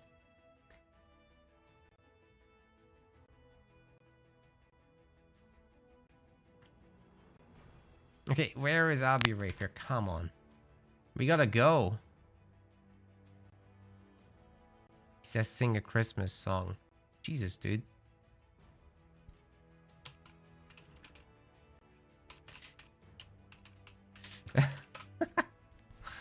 Okay, I did not expect that style email. Oh my god, these conservatives have some nerves. Wow.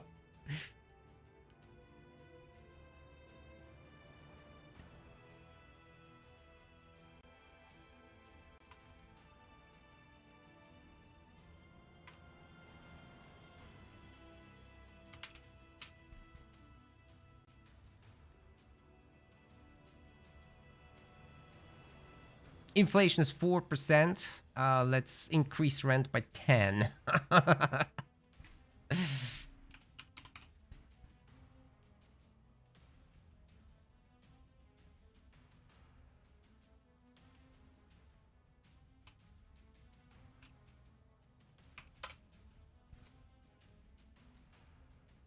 Holiday spirit.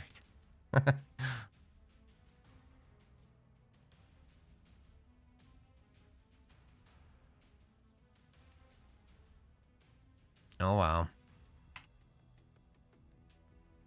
No, okay. It's not related to inflation actually. It's related to new government policies to crack down on landlords. Their income is getting taxed harder. So that's what that is. Who would have guessed that increasing taxes on landlords will increase rent? Nobody would have guessed. Oh well.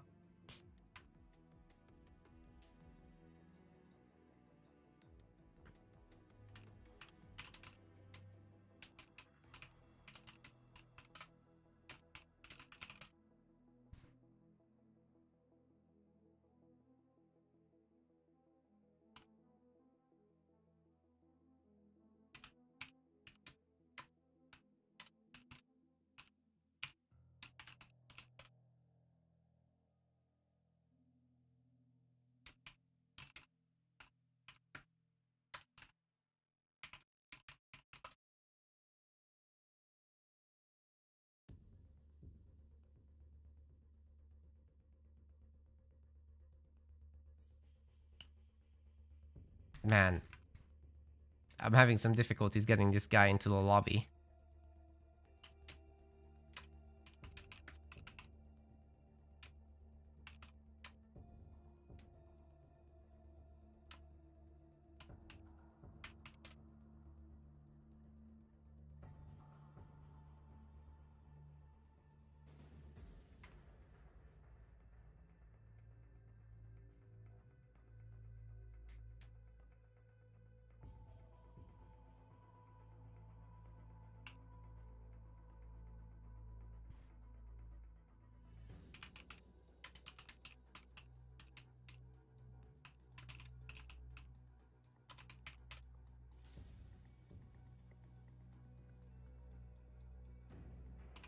We're gonna start doing admin wins because yeah, SHOTN is just not cooperating.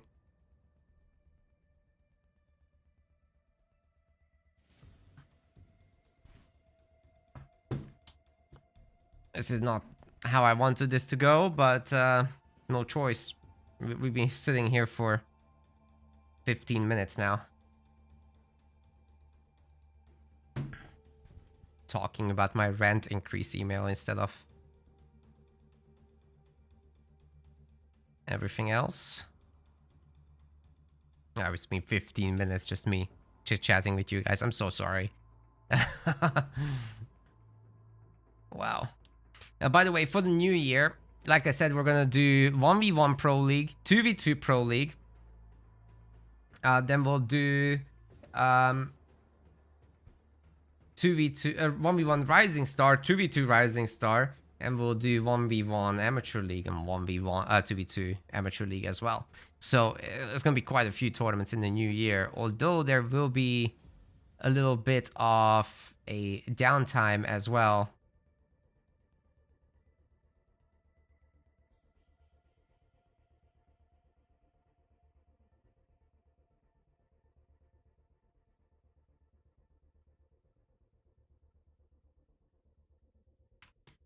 As I'll be traveling a bit around April.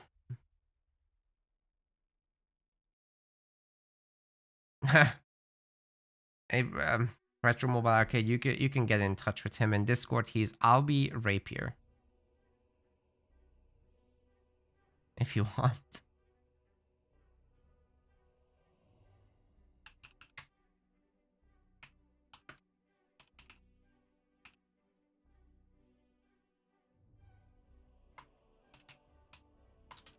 Okay, guys, I'm sorry. I'm out of patience. He said something stupid now.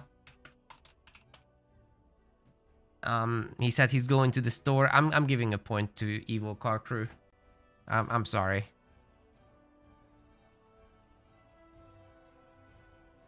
This is so confusing.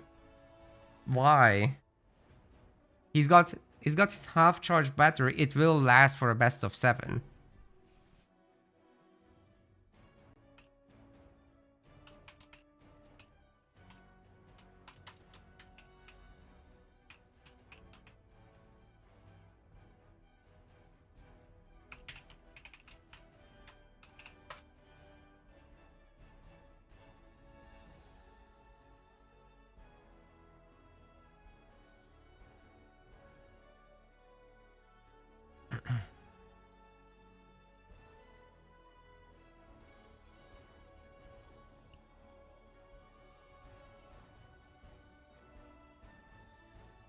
We're just not getting the games. I'd like to know the winner too. But if the guy refuses to play, there's nothing I can do about it. Except give the other guys the win. This is... If you guys want to see what's going on in the chat, I can show it. No problem with that. Where's the... I've got a thing for that. Should be this. Yes. All right. So here you can see right now my time is 22:18, and here at 22:03, that's 15 minutes ago, I said we've bought you 30 minutes. That was all the calls, all the videos, and all that. And then, yeah, Abby says it's not enough. He needs more minutes. Tells me to sing a Christmas song.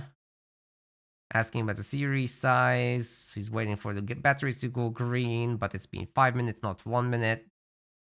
We suggest to charge between the games a little bit. I'm telling him he doesn't need to wait until it's green, but we need to start. And that a lot of people are waiting. I'm considering replacing Abby as well. Cards. Oh no.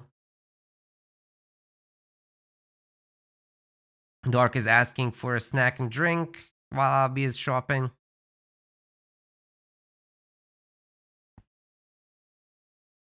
We're just sitting here. This has been such a good tournament as well. We're just getting robbed of the finals, I guess. Okay, what we can do is give Dark Angel a new teammate. I'm serious. I hate it, but we're gonna do it at this rate.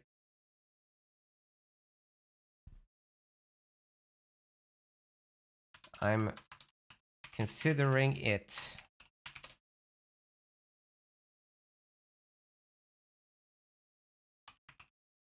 Mighty, are you considering it?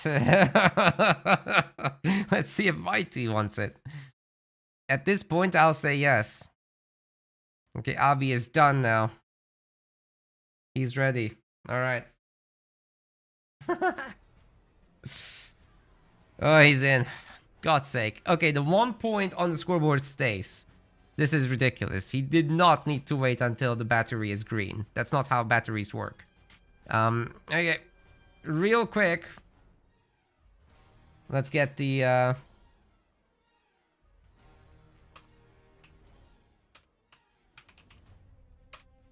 let's get the map information.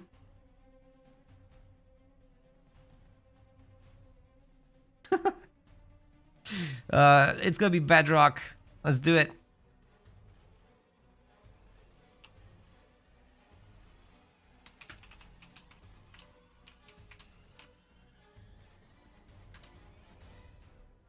Excellent. Let's get it. Let's get Bedrock. It's time to go.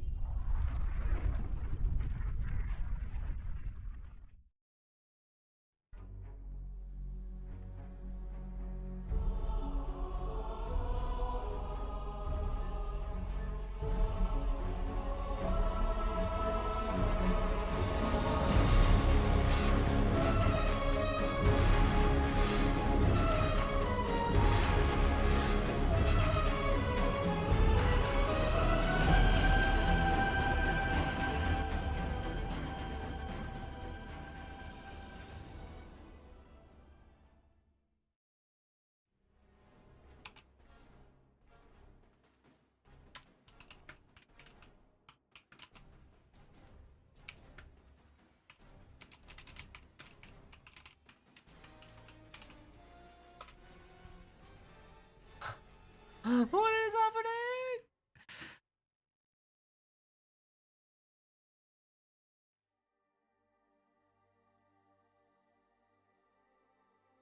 Okay.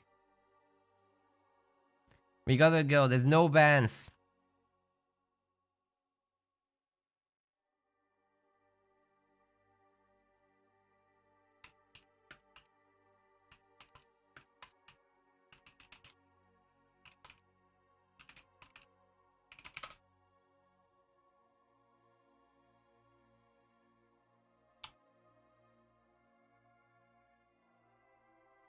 We might deduct another point. I'm serious. When is the last time I've done a point?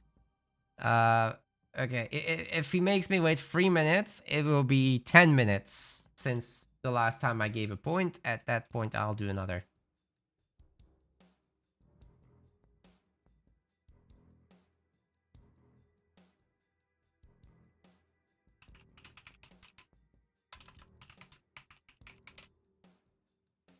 Okay, they're banning Vori.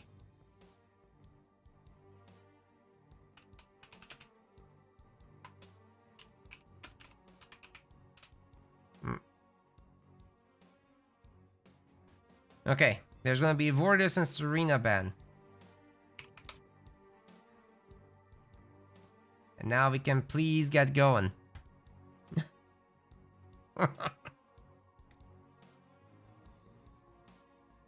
This is so unserious.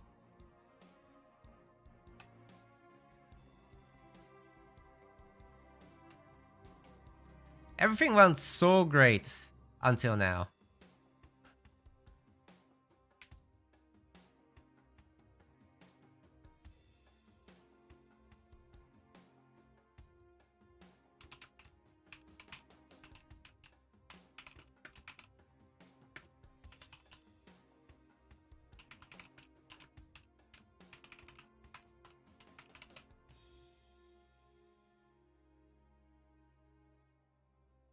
Who are we waiting on?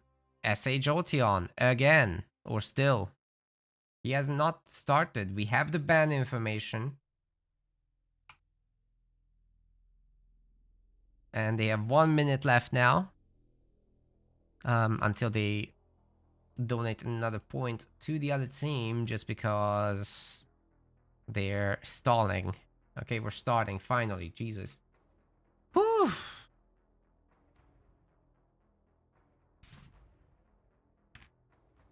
The 1 point stays. That's for sure.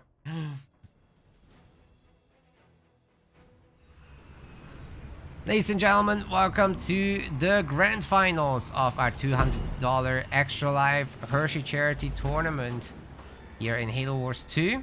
Cars and Cameras is going to be in the blue color and his ally Shanagon is teal.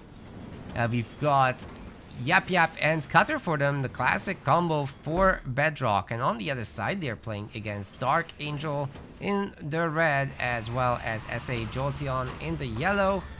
They are playing as also Cutter and Yap Yap, so a bit of a mirror matchup here, but at least they're on opposite sides, so you get UNSC versus Banished on both sides. No mirror. A little bit of mini-base pick-me-ups. Wanna thank our sponsor for this one, by the way, Retro Mobile Arcade, who's, well, they sponsored the prize pool, right? And because of them, we have this event. And also, I want to thank the entire community who's donated a significant sum together to Penn State Health Children's Hospital. You guys have raised $1,150 in the time span of one tournament. And this is just while we're live. It's still going to be open until the end of 2025 all the way. So thank you guys very much. Check out the link that's pinned. We've talked about the need for, you know, those poor sick kids to receive help, support, medication, gear, research, all that kind of stuff. And you guys have gone a long way helping with that today. Anyway, looking into these build orders, we've got Jerome coming up, a bunch of mini-base deals, but S.A. Jolteon isn't going to do an aggressive build. Cars is preparing to repel this with a raid camp, and we've also got Dark Angel actually stealing a mini-base. He has the opportunity to also get up a barracks here and do pressure together, but he's just going to do pads because S.A. Jolteon already is only doing that. Sean coming in with the Hellbringers, so he should be able to clean that up rather well. Trouble for Dark Angel though, his cars has every mini of his. This is brutal. What is even happening? Very luckily for Dark Angel, there's been no raid camp thus far. Then again, Dark is pumping out Hellbringers, and he has access to Jackrabbits, obviously, so it wouldn't be that easy to just overwhelm that base with the turret already up. But take away this mini base in the back between these two players, and I think that's going to be perfectly enough to get ahead in the economy. I think these guys are doing a wonderful job of that, so Team Polos Locos already not doing so great. And by the way, you might be wondering why the score is the way it is. Why is it already 1-0? We've already only just started, right? Well, SH Jolteon has had some charging needs for his controller, and he wouldn't start the tournament games until it was 100% charged. Yeah, we've insisted to start earlier than that and allow for some charging time between the matches at least, so people don't leave, but he refused, and so I had to deduct some points there, or rather grant them to Evil Car Crew. So apologies for that, but even during a charity tournament, my own patience has some limits, as I'm sure is the case for the viewers as well.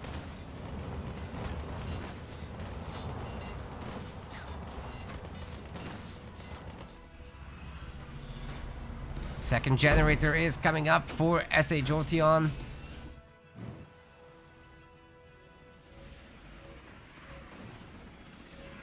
And you know, despite all that, we'll still look into options to deliver SA Jolteon a wired controller so that this never happens again. Keeping that Christmas spirit up, but we still have our tournament rules, so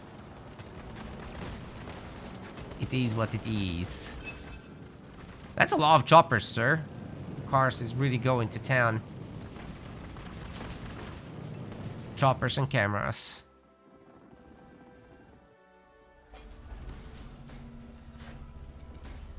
There's more of that coming. He's also got a new base on the way.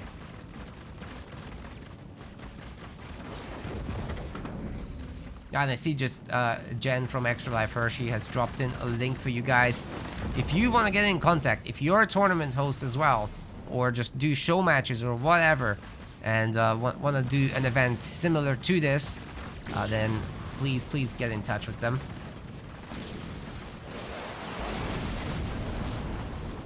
That was a great ODST drop, stunning all those choppers. We got chopper and chopper action here.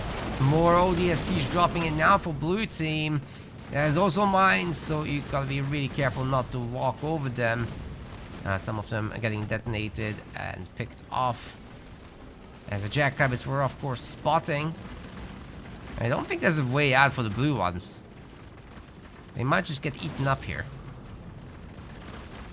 But I don't think the blue team cares too much. Look, they have 3 power nodes to the 4th one. Getting denied at 99%. Okay. I guess that can happen. There's a Spartan up there as well with already a star on it. Very nice by Sean. I wonder if he's actually gone for Battle Hardened on that one, which is the little power to give you faster experience gain rate. And now tier 2 is on the way. Lots of mini bases for Team Blue. They got pretty much all of them. And they're once again capturing this one. Spartan lands, will kill that chopper for sure. Except if it turns away. Come on, Spartan. Okay, never mind.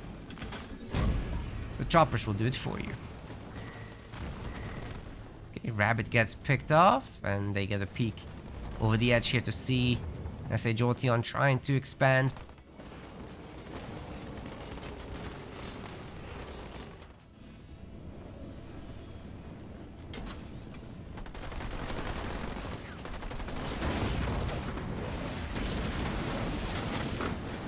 Yap mines detonate here, but no big deal. The units didn't take the brunt of the explosion. It was a free-armed detonation anyway, so it's much weaker. Sharstorm launchers coming in. We've also got the double grunt already, but the 3rd one is on the way. I think they should join the fight here. But Team Blue is just looking overwhelmingly powerful right now. So they should be able to destroy the base and probably move on to the mains at that point. Well, I say though, the blue teams have some more population to go.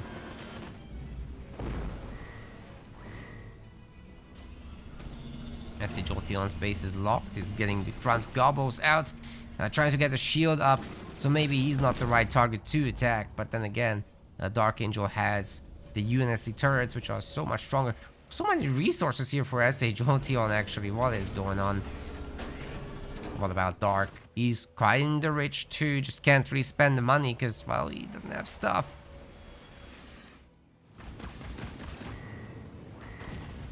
At least they cleaned up these back mini bases a bit. That will help them.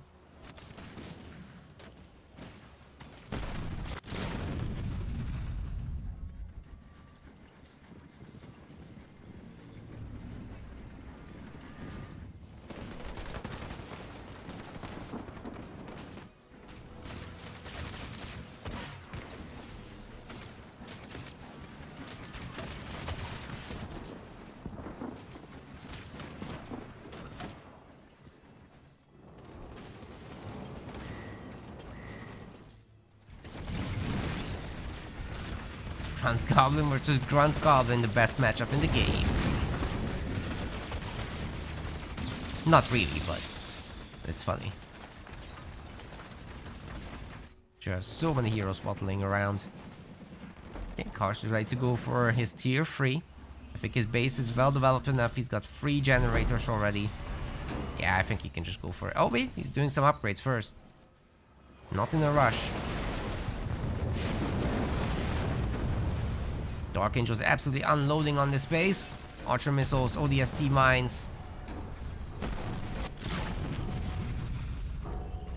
Plenty coming through there, but does he have a follow-up big drop perhaps soon? Pretty far away from that right now. Can't get the base going himself.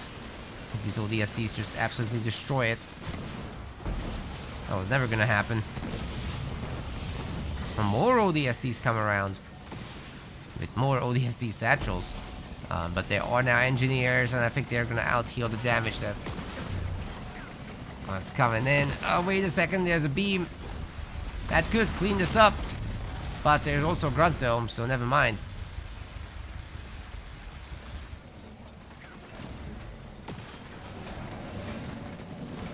Pretty high shield health there. We'll take a whole moment to unravel. SHOTN is coming in with the whole crew. But Karsh is on the counter-offensive. As an anti-infantry turret. Protected by a Nightingale as well. I think with that many heroes, you just kind of got this, right? In theory. Especially with the Yap Yap drop, Karsh is really going to town here.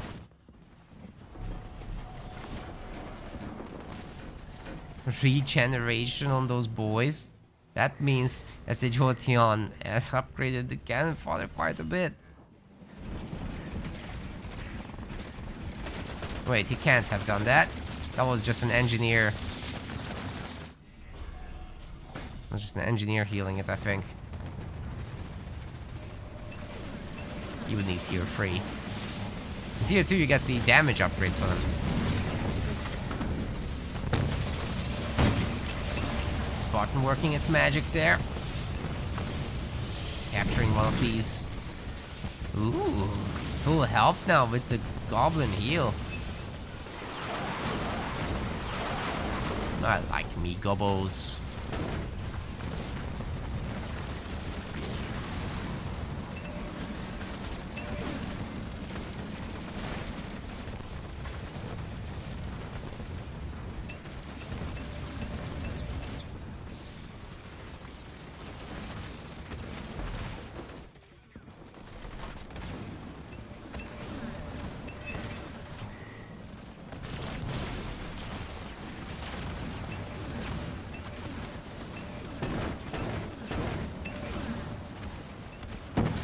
Well, that's a defensive drop. Usually you want to use this on the offense, but Team Red needs everything they've got to survive at this point, and it's not like this attack has stopped. It's actually continuing with the damage donut, which unfortunately doesn't show up on the minimap, so we nearly missed it, but hey, look at that. All the turrets, they're all gone.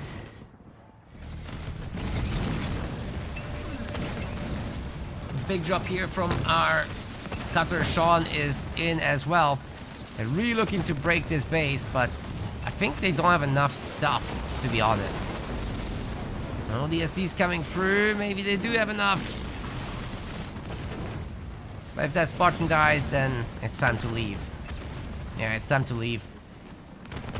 One of the ODSTs just not shooting back as they're getting chased, of course. Also taking so much damage. Cars is just having an absolute party here. Buying a third base for himself. This one is now a 7 slot. As Cars is in tier 3 himself. Still enjoying all those mini bases. Got a lot of heavy grunts coming over. Dark Angel is in absolute shambles right now. Although Sean is getting chased all the way home, I think he can take it. I mean, look at this base. It's full of turrets. You don't push that. Polos Locos is gonna have to resign that one game. Oh, sorry. Evil Car Crew is now up 2-0. It's a best of 7, so you need to win 4 times. Let's see what the next map pick will be for Polos Locos here.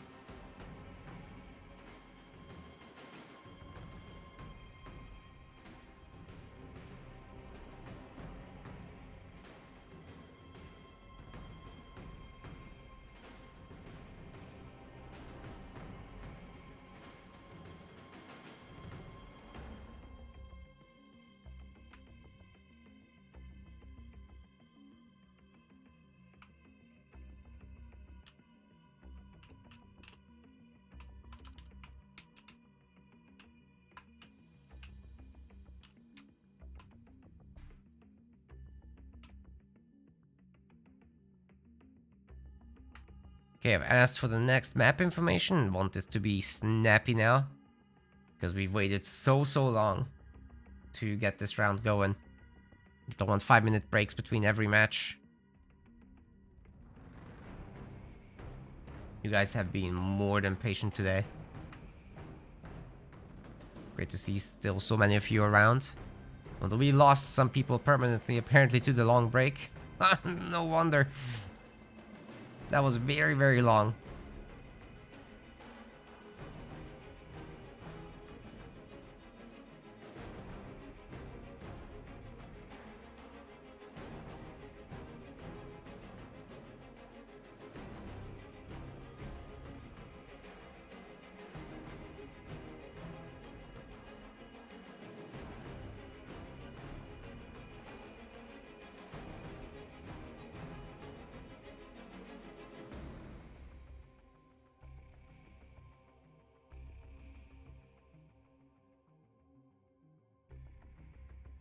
That's taking a long time for them to decide. Okay, we got Mirage. Very good.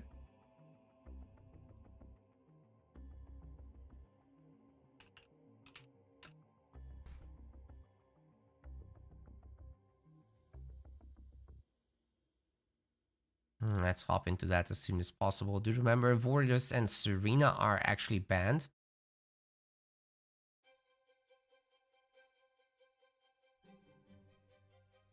And then we just roll the map intro. Mirage, you've seen it a bunch of times. Volatile map. Should be fun.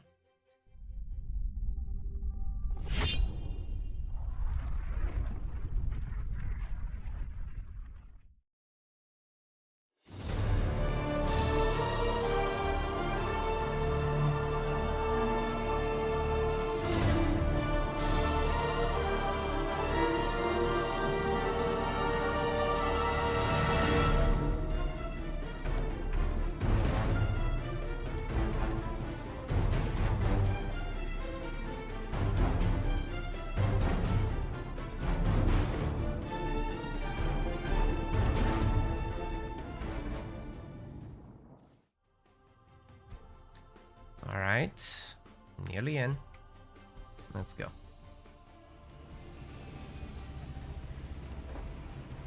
Blue Gamer is Carson Cameras, the teal gamer is Shawnagon. They're gonna be playing as Atriox and Jerome, and we should expect a hero fourth from both. But actually, Cars is going double pad, so he's not going for an early hero whatsoever. He wants the middle, I think.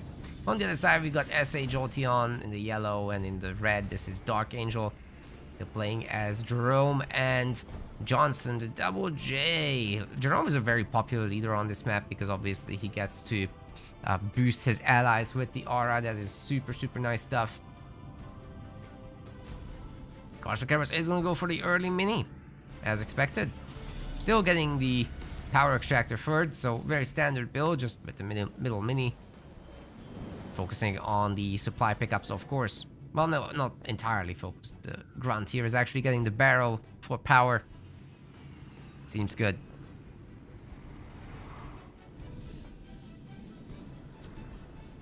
Oh yeah, Twitch chat. Do you guys want to bet on the game results? I'll let you.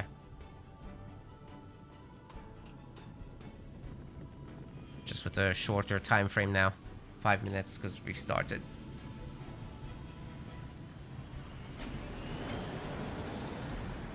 Got the raid camp in the middle. We should expect maybe a double raid camp even. But we'll still have the hero first, so... it depends. Meanwhile, the grunts can of course capture a power node. Enough time for the raid camp to finish. Maybe get out another grunt. And then the hero. That is what Karst is gonna do. Some 2 Marines are in garrisons for Team Red. So if they can pop in some snipers, they can absolutely hold that location. It's very difficult to actually dislodge those. Gonna have heroes going up next. Snipers here already. And remember, Dark Angel doesn't just have control of the garrisons, he also has bunkers ready to go. Which we should be seeing any moment, whereas Team Blue isn't gonna have that. They just have the Jerome aura. Which is pretty good too. But how are you gonna destroy those bunkers? Karst is already struggling on this base, as he just doesn't have the stuff to defend it with yet. The Chosen is getting upgraded though. Plasma rounds will finish by the time he gets here. But definitely always worth it going for hero before upgrade. Even though I always complain that this base hero is kind of eh. The Karst needs to sell those buildings, man. He's gonna lose the base. Oh, he didn't sell! That's another 200 resource lost there or something like that. But they've overwhelmed the bunker with the detonation of the mines and all that. Unfortunately, they still have to go up against the garrison with a sniper in it. And there's a Jerome and there's a Johnson. Wait a second. The Mantis actually just got destroyed and the Jerome is taking massive damage. He's so weak. But the Chosen can't quite finish him. Snipers peppering him too. There's 2 of the snipers still alive. Jerome's trying his best to snipe, but might not be that easy to do. The Chosen nearly gets stunned there. Karst is microing his heart out, but I mean, he can't out-micro a sniper in a garrison. Either way, he gets the mini back. It's not the end of the world here. But will they be able to hold? That's the big one. There's a 1-star sniper already here for Dark Angel. He's done some very nice wiggles today. Now let's see if these guys can hold middle. Aatrox Chosen's getting remade. Oh, Sean, you had the building up for so long. I wish Sean had made some snipers. Imagine just putting some more snipers on the field here. Could have been good. But so far, very good work with the Jerome. It's producing a lot of value here. Nice, a snipe on the sniper. 2 Marines get detonated by the mines.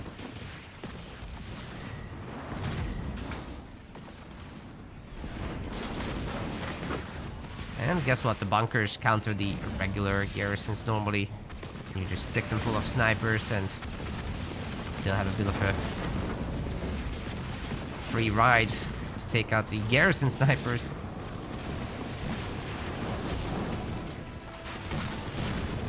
Bunker is getting hurt, but this is very expensive as a way to take it down.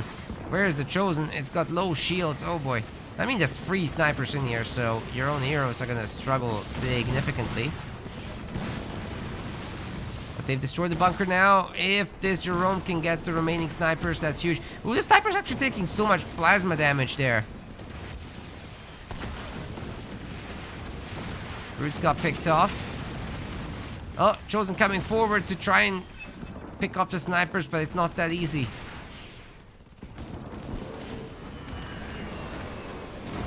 Suicide grunt drop from Carson Camera. That's interesting. Well, they're gonna get some connections here with the snipers, actually. Pretty good work.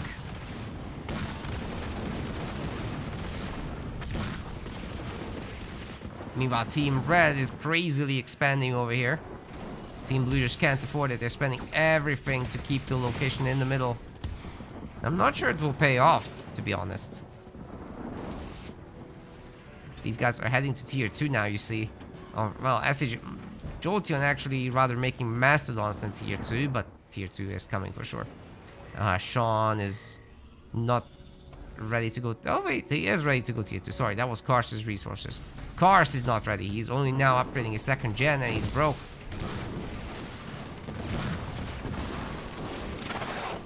EMP Mac Blast takes out the mini base with 2 buildings on it.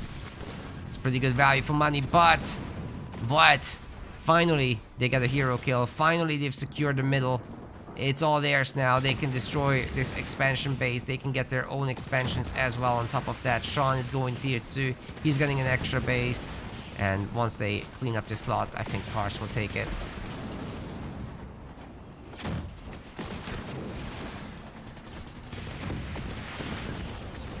Mastodons now adding their power to this game. SA Jolteon is definitely the furthest ahead right now in overall progression, but Dark himself is on tier 2. He is making Mantis. Those are gonna add a lot of direct striking power to this. Johnson's coming back out as well.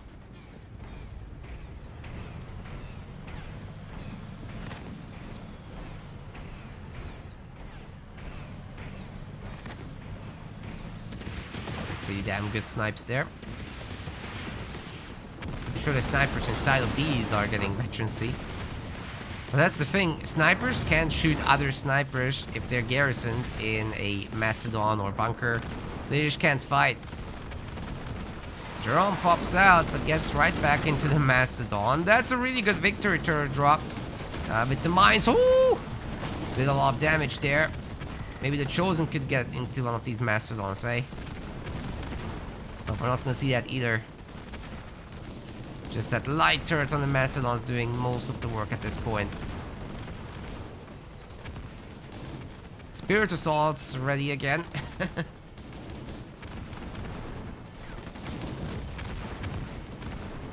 Ooh, can that sniper be saved or what? Probably not. Oh, wait a second. This guy's just got some really good value for the money. Oh, okay. Jerome is dead. But overall, Sean held his own quite well here. And he's got his extra base, of course, up. And now Dark Angel's looking to do some damage, but he's gonna have to face a sniper off. I don't think he wants to go on the high ground there to get slowed by the Chosen and then get peppered still by a sniper. That just doesn't seem smart. But the Chosen has to be careful here. I mean, his shot just got dodged there by the Mantis, and this is overwhelming firepower if he's that low on health. Shield disappears quick.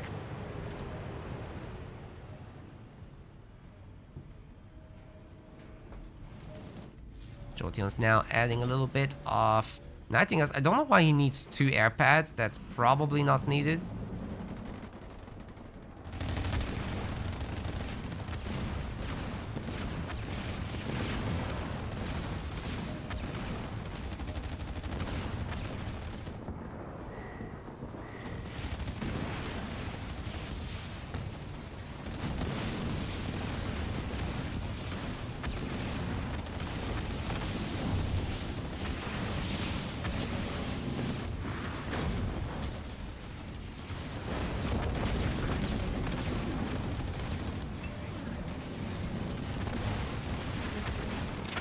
Dude, Shanagon's base might just get destroyed here. The EMP Mac was so well timed. These Nightingales now aren't healing the base very much. And even if they did, that's a lot of Mantis. I think this is gonna get sniped. Are we gonna see perhaps a heal from Cars? If he has it, now would be the time. Cars? Pelican. Oh my god, he saved it. Just barely saved it. That is insane. There's no one else healing now. Oh, the fact that Dark Angel left here was a huge mistake. Cars can fix it now with that engineer. Wow. That was nuts. The few combatic marines in there. Oh, supply pad repair. Be careful now. We got a small fight in the middle of the mini base. This is obviously overwhelming from Team Red. There's no way these guys can save it, but they can pick off a few units and then get out again. Maybe that Chosen will star up at this rate. Do we have a beam or so? Oh, wow. He picked off so many Mantis. Great work there. Sean's base getting fully repaired from here. Loaded Mantis are here. Base has turrets on it, but these guys are well aware that his base is still low health. They're gonna go to finish it off. They might very well be able to.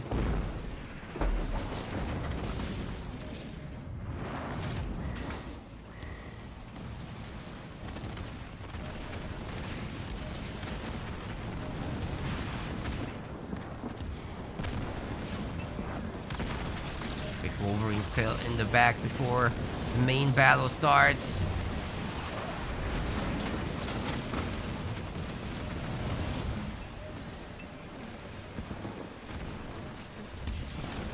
Looks like Sean Basie is getting fully healed. This is crazy. Oh my god, there's a Colossus. That's it. That, bye-bye. They're tier 3 upgraded Mantis with the laser pointer as well.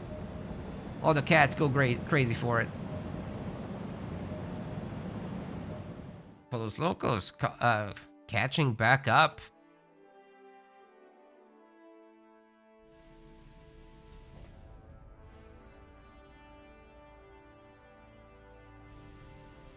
Very nice indeedly.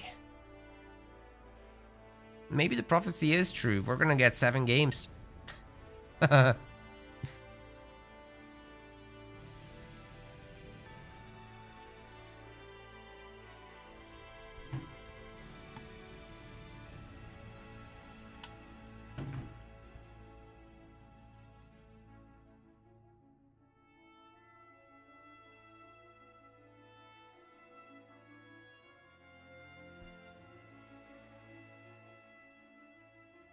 So we're gonna have to get a map pick from Team Evil Car Crew.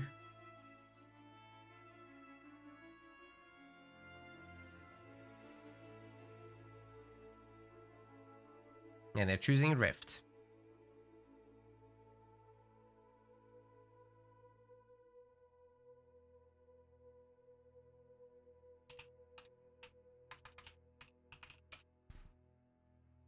Alright, I'm pretty sure everyone is eager to get going, so I'll just press the button.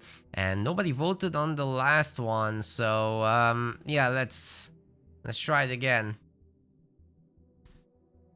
But I'll run the map intro now.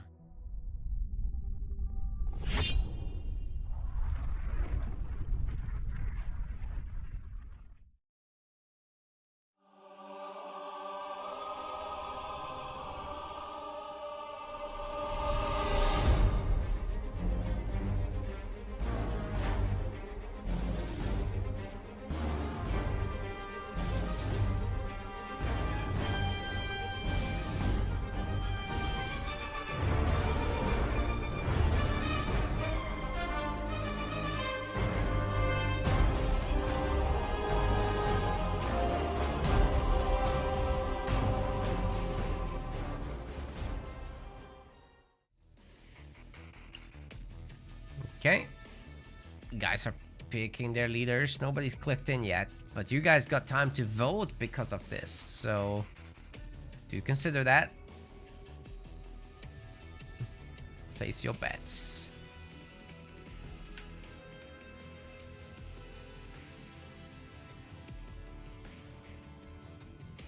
Nearly everyone is clicked in. Almost ready to go. Now Rift is gonna be quite on the defensive side. But of course, if you want some kind of elites in this Shipmaster or Arbiter, that is, just playing ghosts with shields, making sure they capture the power nodes, making sure that you have mobility overall and are safe against rushers. I think that's great as a way to play. And we'll be seeing Arbiter actually in this one from both teams. No surprise there. They want that stability. Ladies and gents, we've got ourselves our game number 4 at the moment. Carson Cameras will be in the blue, and we've got Shonagon in the teal. They're playing as Forge and Arbiter. And on the other side of the map, this is Dark Angel as well as SA Jolteon. They're playing as Anders and Arbiter. So plenty of Arbiter here. Probably expect a lot of Ghosts. And if we get into the later stages for once, we'll see Phantoms probably. So more units getting loaded into other units. But this time in the air. Looks like his power pickups are getting split up for the most part. The Jackrabbit could do a bit of bullying here, but not before almost all the power is gone. So they're just deciding to share instead. Super standard generator third build order for all the players, it seems. It just kind of lines up nicely. You can very quickly upgrade your generator if you pick up some map power in addition. And then, hey, if you don't want the early minis, you can just make a power extractor. Otherwise, you could just buy the 2 minis in the back. Which I think Cars is just going to want 1 here and then leave the other one to Sean. Or maybe Sean is doing the same thing and they'll just split somehow.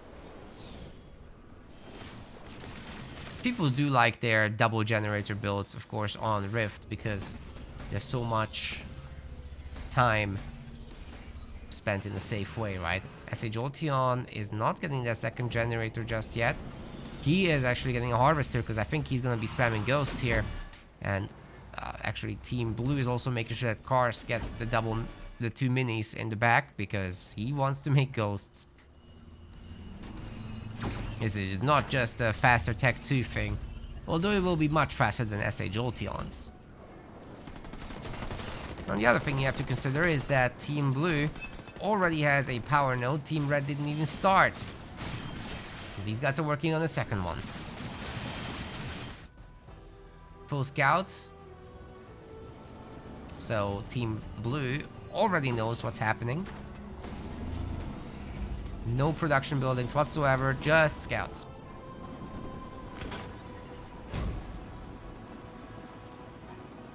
It's great to have the information though. You expect it, but confirming is smart. Otherwise, you might be running into a hero and marine blob with grenades. Don't want that if you can help it. Third power node getting taken, and maybe the 4th one soon as well.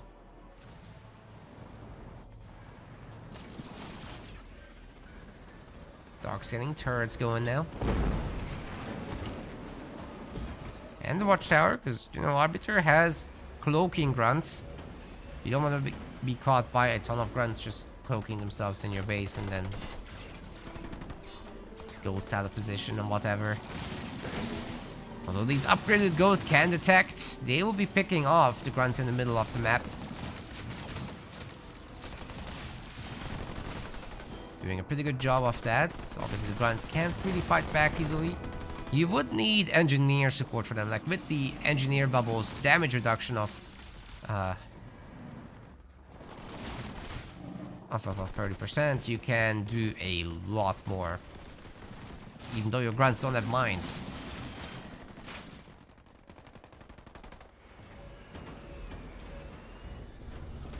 Tier 2 still coming through. Cars even swapped out one of the pads for a raid camp there so he can get started on these units first. He has money, so it makes sense.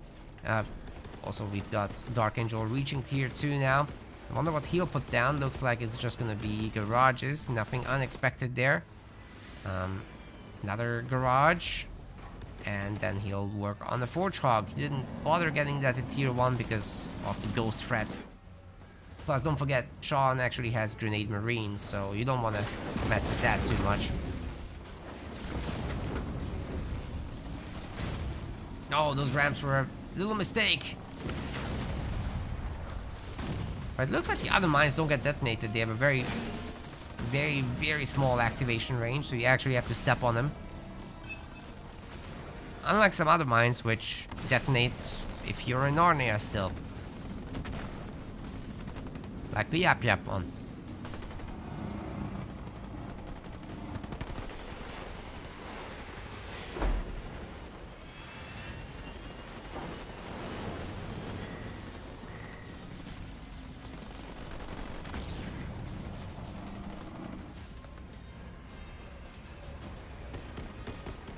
Kodiak's getting pumped.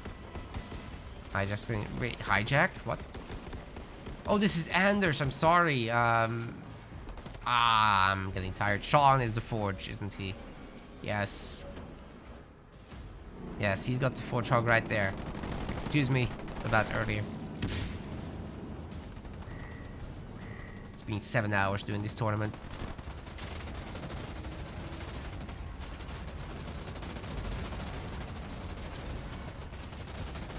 I'm just looking forward to dinner now, but if we get a 7th game, I also won't cry. I'll cry in the morning when I have to get up and catch my train. I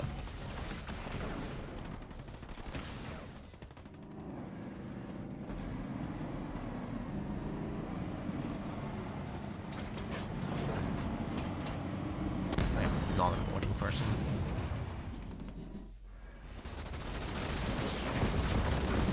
Built for it. Hey, that stasis mine drop didn't actually help the extractor get healed. A bit unfortunate there for cars.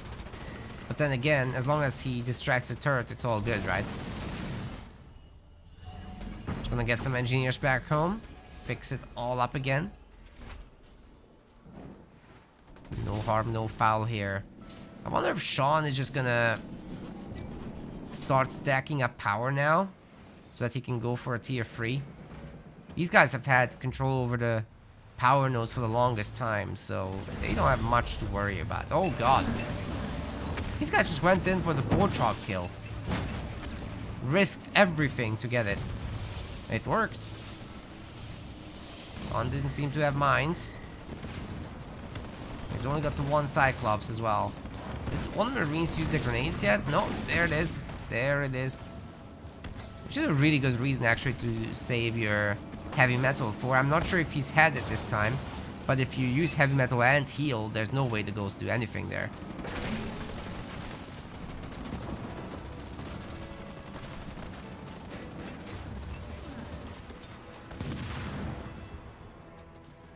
Kodiak's now pushing up. Dark Angel is setting up for that annoying Sentinel beacon mid-game. I'm sure we'll see it soon enough, but not so far.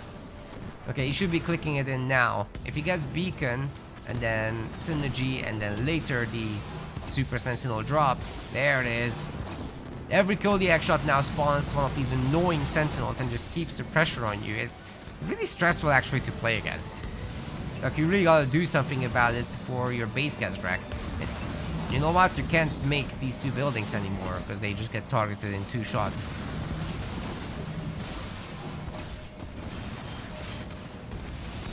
Spark is here to cause some trouble. We got Phantoms.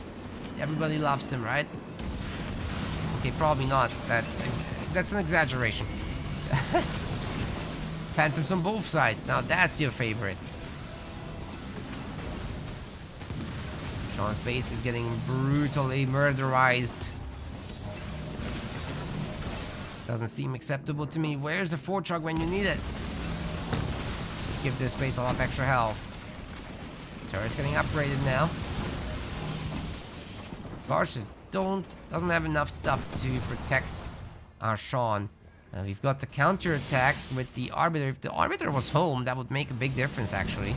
Okay, they've healed up the base. It's fixed. It's all good now. But the number of Phantoms only is increasing. They're going to be fantastic cover for those Kodiaks over there, of which there are going to be only more and more as we go deeper into this game.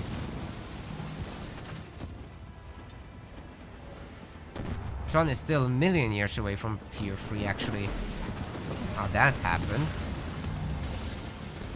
I guess he just spent money on anti-air turret, remaking the Warthog, all that kind of stuff. Now, Dark Angel's nearly ready to go tier 3.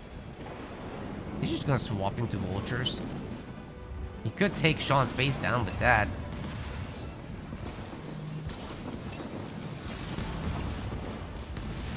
Then again,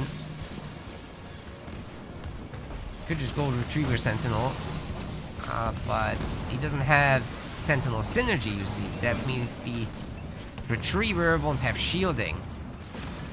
It's a lot harder to keep that thing alive if there's no shields.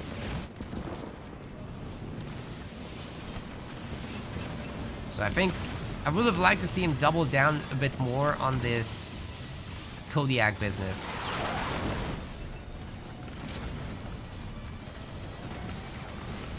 But he didn't make enough, and Dark seems to be getting punished for hoarding resources again. If these guys both attack Dark's base there, that's trouble for sure. Oh, Phantoms trying to be annoying here, but they're fighting a whole bunch of Marines. I don't think they're gonna love it. Okay, Dark Angel is having some serious lag issues apparently, not surprised. Wait, am I still the host? I think I am. I shouldn't be the host, they're all in the Americas. So we should be giving these guys the host. Like Cars or something. Or Sean.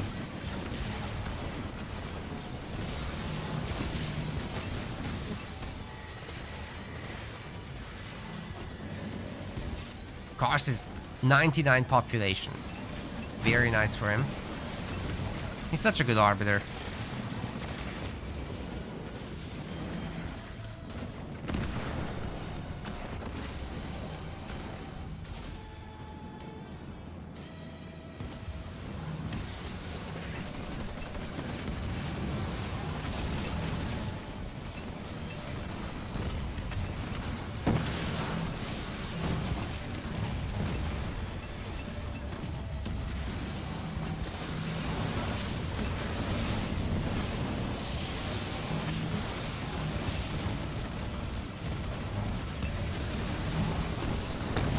That's crazy. Karst is going nuts now with the Arbiter over there. Oh, that's a lot of firepower going in. And he gets cut down pretty damn quick. They might not be able to push this base right now. It seems too risky. I don't know. I don't like it. Bombs get dodged very easily.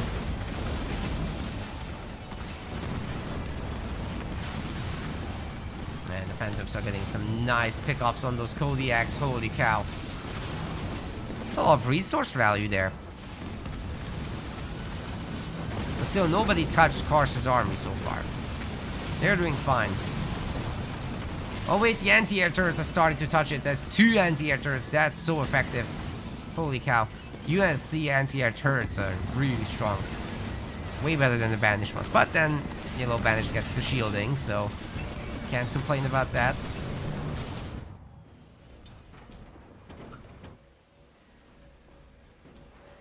Sean is still pumping Marines.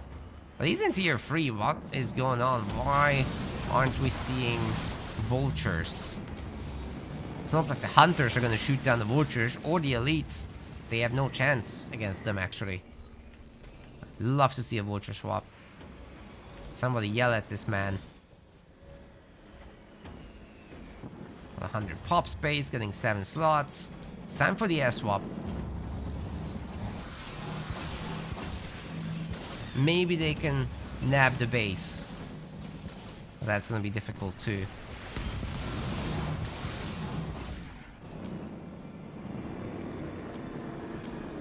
Gosh has upgraded the Phantoms.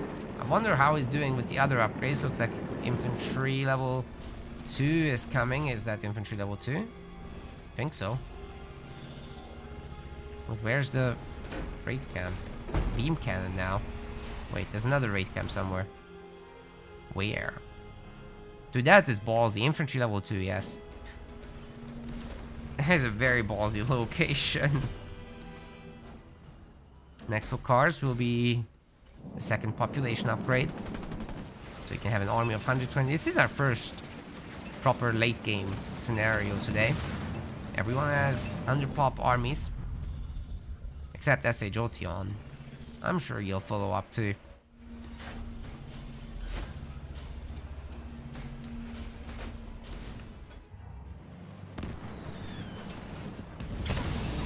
Oh, the axe opening up once again.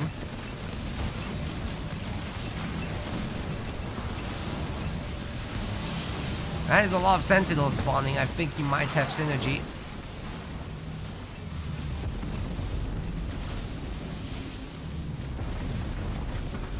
Stacy's keeping everything on lockdown.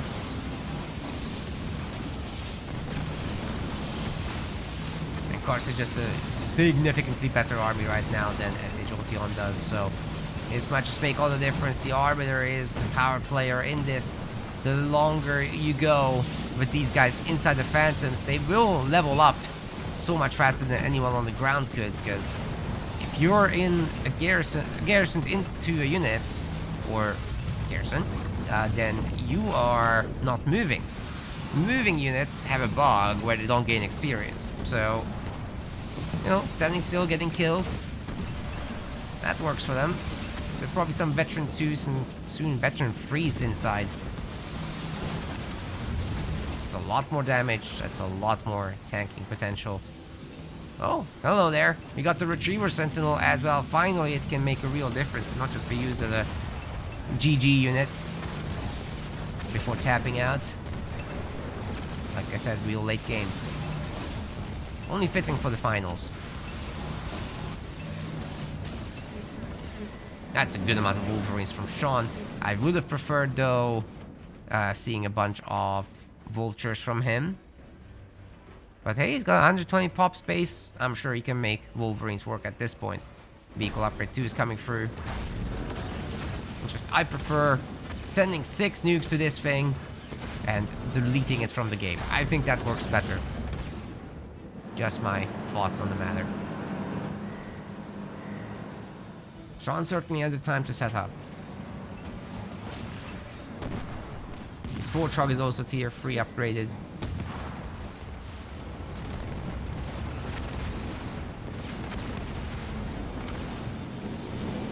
Ah, look at that Spartan being a nuisance.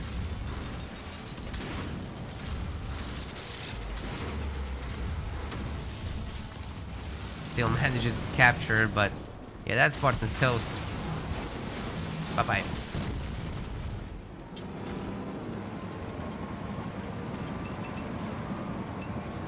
Infantry 3 coming in. Air level 2.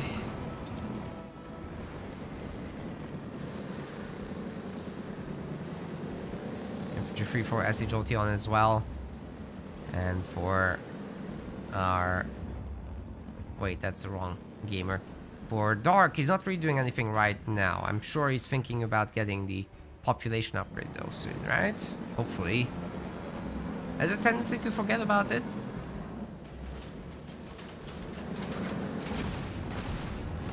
Hopefully not this time. A good opportunity here to pick off the garages, but the counter-offensive is already on. There are Kodiaks deployed nearby that are peppering that base. The shields won't last very long. Cloak generator is an easy target without defenders. There's just a handful of phantoms here. Oh, the bombs! The bombs! Holy cow, that is doing so much damage. What?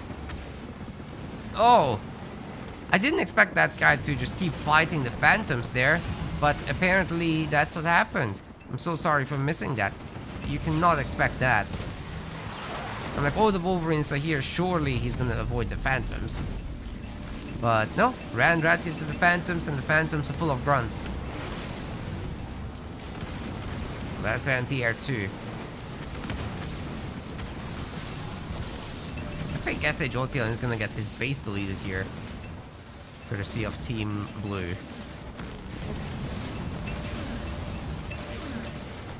Any units he makes gets immediately picked off.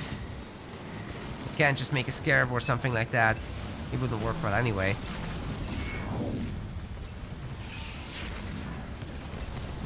Having to sacrifice all the buildings. It's very devastating in 2v2 to lose a base because there's only so many bases. In a 1v1 at least you might have a third base running, right? Not the case here. And I think Team Red is gonna resign. That's the third point on the scoreboard already for the evil car crew. 1 point away from winning the tournament today. Great work by them for sure. Well, this might be the very last game, so if you guys want to do any last minute donations to the charity program here for Penn State Health Children's Hospital, you can do so now, and it will still get a shout out definitely at the end of the stream. But if it goes beyond that, then I guess I will only pop into the announcements on the Discord and the YouTube posts about what the end results are. Either way, thanks everyone so very much for $1,150 getting donated. You guys are chef's kiss, really. So well done. Incredible. Well, let's find out the potential last map. It's gonna be Vault. Might not be. It might be that the prophecy is true and these guys are gonna reverse right back into this. But they will need to win 3 games in a row, which is asking for a lot, as you know. Especially against hard opposition like what we've got going here. Okay, I will do the betting, despite being upset that you guys didn't vote. Please do it now. It's the last game, potentially, right?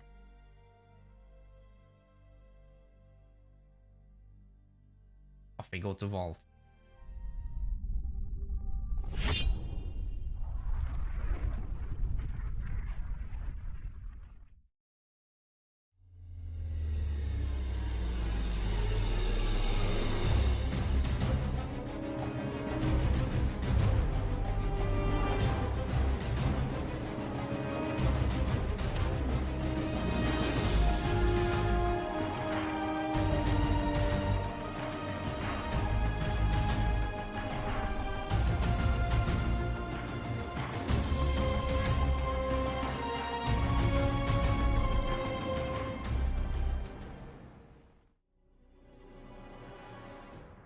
The guys are currently picking their leaders. We're at the very end, guys, so place your bets on Twitch if you haven't already.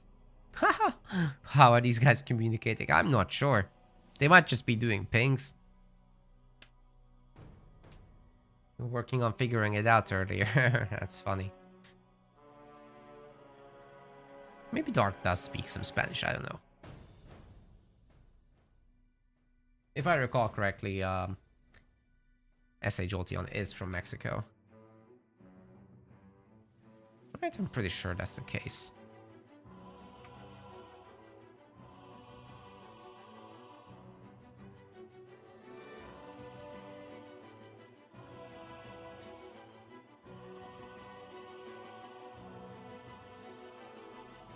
Now we're loading in. And we might get the very last game. Let's get it. Ladies and gents, cards and cameras. He's an actual gamer in the blue. And we've got Shaunadon in the teal. They are going to be playing as Shipmaster and Anders. A pretty strong combination for a large map like this. Both of them have mobility potential. Dark Angel in the red. And SA Jolteon in the yellow. They're playing as Isabella and Shipmaster. So pretty similar setup overall. Wait, what was the... yeah, Anders, okay. So, Anders is gonna have more upgraded Warthogs, but Isabel's gonna have more Warthogs, and I think Anders's leader powers are just a little bit better, to be honest, than Isabel's. But if Isabel does make it to the end game and you get all the leader powers you could possibly want, that is a lot better than Anders, in my opinion. So, you know, you get your tanks with their shielding, the Nightingales with the shielding. You get to steal enemy units with Ghost in the Machine. That can do a lot of work. Plus, you get to play with vultures that can be heavy metaled for stronger stats but slower movement, and heal them up. Nuke bases with that. Cast combat salvage to get them all back as they die. So a fantastic late game from Isabel if we can get there. But she's quite weaker in the mid-game stages. Of course, she does have the very, very powerful Alice Spartan. She might change everything. Darkinger's probably working towards that. Once you get her the chain gun, the banished infantry is no longer scary, and you just add in your Warthogs for backup. I think that's probably the plan.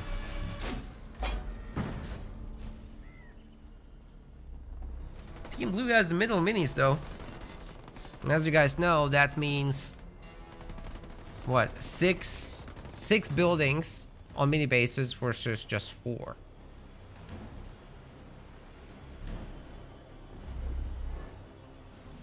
Between the two teams, that is. It's a pretty big difference. Long term, it will pay off significantly.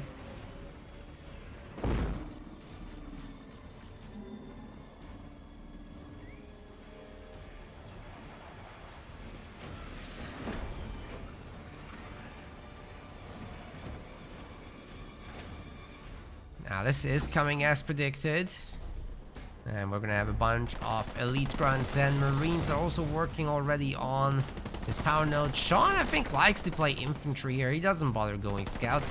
He's gonna get the Spartan upgrade. I just wish he got grenades instead of the Spartan upgrade. It's so important to get your grenades out in these situations. The Spartan upgrade gives you like another 15% stats on this thing, but if you get grenades, your Marines are actually able to beat the ghosts. So what's more important, you know?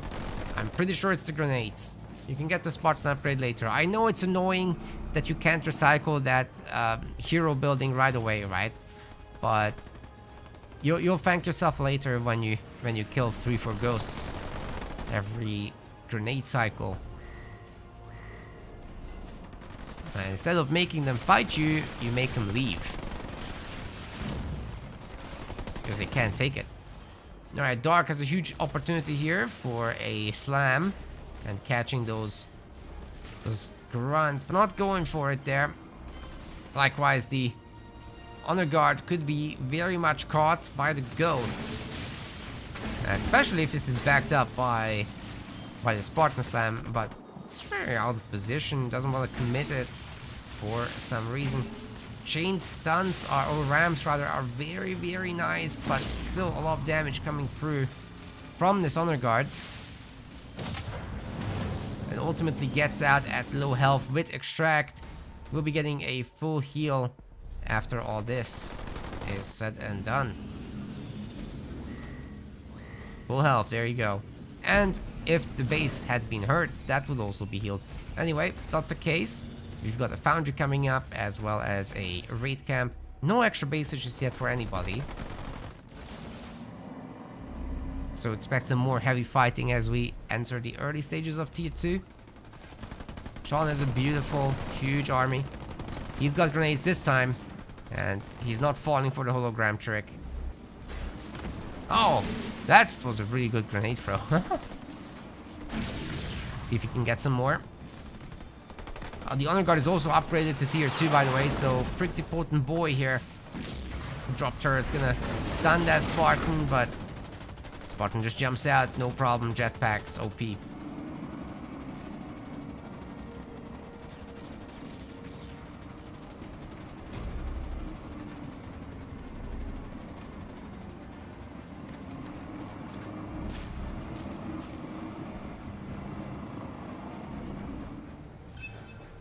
I gotta say, Team Red has been really badly pushed back. For Los Locos is on the struggle bus here. Like I said, this is the last game that Evil Car Crew needs to win, and being so far ahead is certainly a great start for them. And it's only Ghost that they have to worry about at this point. It's possible to take a bad engage and mess up, you know, but very unlikely also. Jolteon isn't gonna have a second base. He's going tier 2, however. Dark Angel is tier 2 and is getting the second base, so at least he's a bit ahead on that front, but he doesn't have units, right? Alice actually here at the tier 2 upgrade. Machine gun is done. They're gonna have a bit of a duel here, but the Garrison will keep her stronger than the Honor Guard. Honor Guard, of course, has Cloak, so he's a bit of an Invisibro, but also knows that the ghosts are coming. Has to get out of here.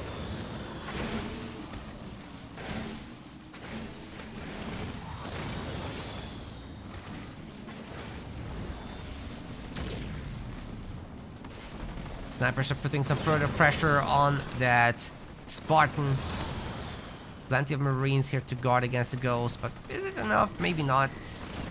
Then again, Sean might have a turret drop, might have a mine, does have the Spartan, and maybe his rocket launcher upgrade is coming in as well for the hero.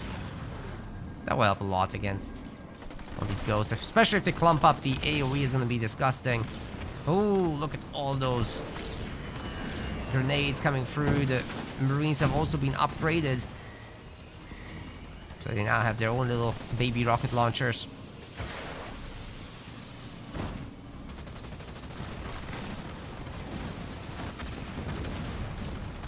Beam on the Spartan as it jumped and is forced to, because of that, run into the sniper fire, but Sean isn't chasing that hard, so this one might get away for now. Dark Angel took some good damage, but that was a very unnecessary beam. I don't like that from Cars. He's taking his chances. He's ahead enough. Why not, you know? He's got an extra base up and running. I'm sure Team Blue could destroy this if they wanted. Oh, wait. The Spartan is actually getting really low on health there. So close to a snipe. Are we gonna get it? Yeah, I think so. That's it. Hero gets extracted once more. Drop turret and mines are gonna detonate the ghost here. Holy shit. That will do that. That will do that. I'm not sure Team Red wants to stay in this game for much longer, as they're getting absolutely overwhelmed here. Especially if these guys can get some healing, like a Nightingale, like an Engineer duo here. That's all very viable. Beam is coming down, however, on the displaced units, and all the Marines are now dead. Forget about the Engineers. Spartan should be able to get out of here and perhaps destroy that Nightingale on the way out as well. That's a good target. Rocket Spartan is good against air after all. Okay, Douglas is in serious trouble now. But these guys have destroyed the base. It's okay. Just rebuy the Spartan. No problem. Ooh. Ooh, pretty good Mac Blast. But you know what? The Engineers will just come to repair the Marauders, and everything will be fine. Okay, Jolteon still doesn't have a base, guys. Only Dark Angel does. Getting out Alice again. It'll be a long time until he's tier 3, but he's getting there. Slowly but surely. It's just, the problem is, look at Team Blue. They're pretty loaded as well. Caution Camera is actually working on a 4th extractor. Holy cow. That is a lot of power income for these guys. Sean as at least a 3rd. But these guys control all the power nodes now. That's the crazy part. So they're gonna absolutely just spiral into tier 3 themselves. There's not gonna be an advantage for Dark. Although he'll be tier 3, he'll be making these tier 3 Isabel tanks, right?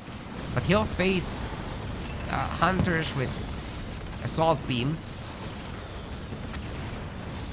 They'll be highly upgraded, guarded by engineer shields. I think he'll be fine. Cars can handle any Isabel tank shenanigans here. Should be no problem.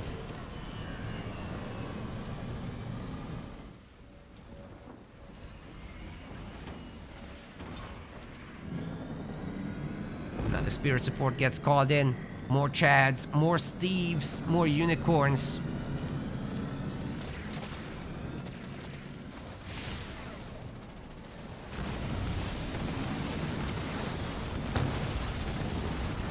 Yeah, for anyone new, that's the veteran units in the drop each. Chad, Steve, Unicorn. Yeah.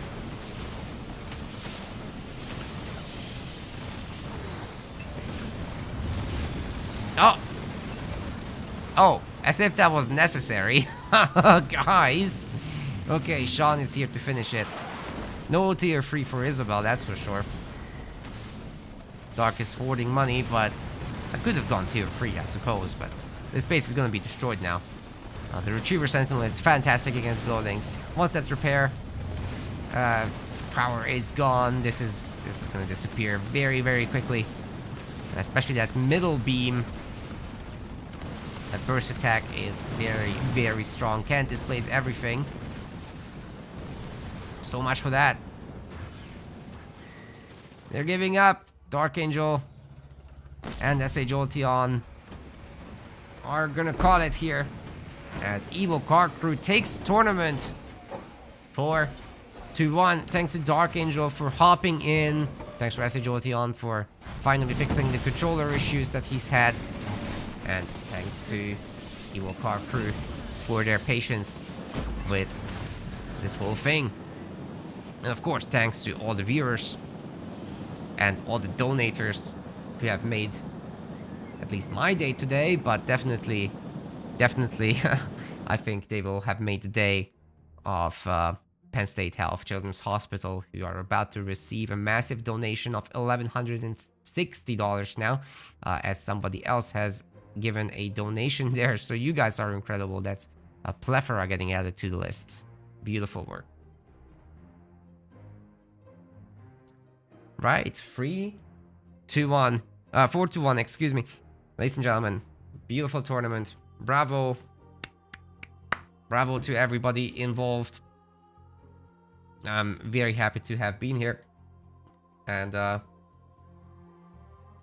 right. What was the... I think it was 3-2 Polos Locos and Hero Kills, right? That went to game 5. And then this last one was 4-1. You've got the results then. Here we go. Evil Car Crew will be first. Polos Locos 2 will be second. Hero Kills will be third place. And the Liberal Australians are fourth place. Guys, will be in touch to collect your payment information soon, so that you can get all your moolah, of course, from our sponsor. Excuse me. That's Retro Mobile Arcade, who has put up the prize pool of 200 USD here. Thank you very much to them, and thank you very much to them for arranging this donation page as well, and their own contribution to this. Guys, we've raised 1,160 just during being live. That is incredible. I've never expected to go that far with this, but you guys have done a fantastic job there. So thanks very much.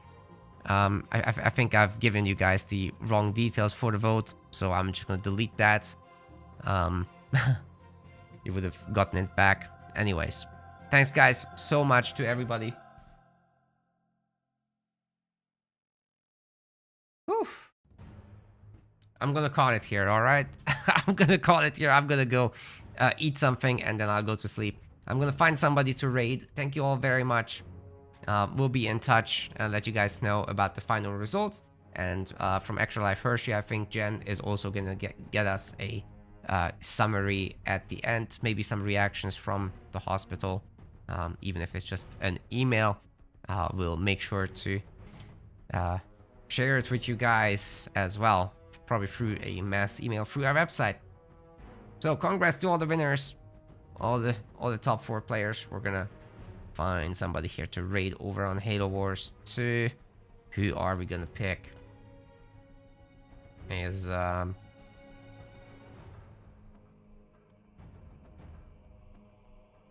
what is happening?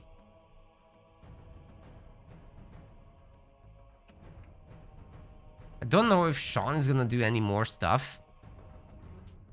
But maybe I'll send you guys to Bike Rush, who is doing some Tempest Rising, actually. Because nobody on Halo Wars is really streaming at this moment. Bike Rush is a good person to perhaps collaborate with as well for causes like this. He does some show matches at the very least. I think I'll send you guys to Bike Rush today. Let's do that. So yeah, thanks very much for watching. Really was happy to have you guys around for the tournament. Bye bye everyone. Have a good one. We'll see you in 2026 with way more tournaments. Announcing that soon as well. Bye bye.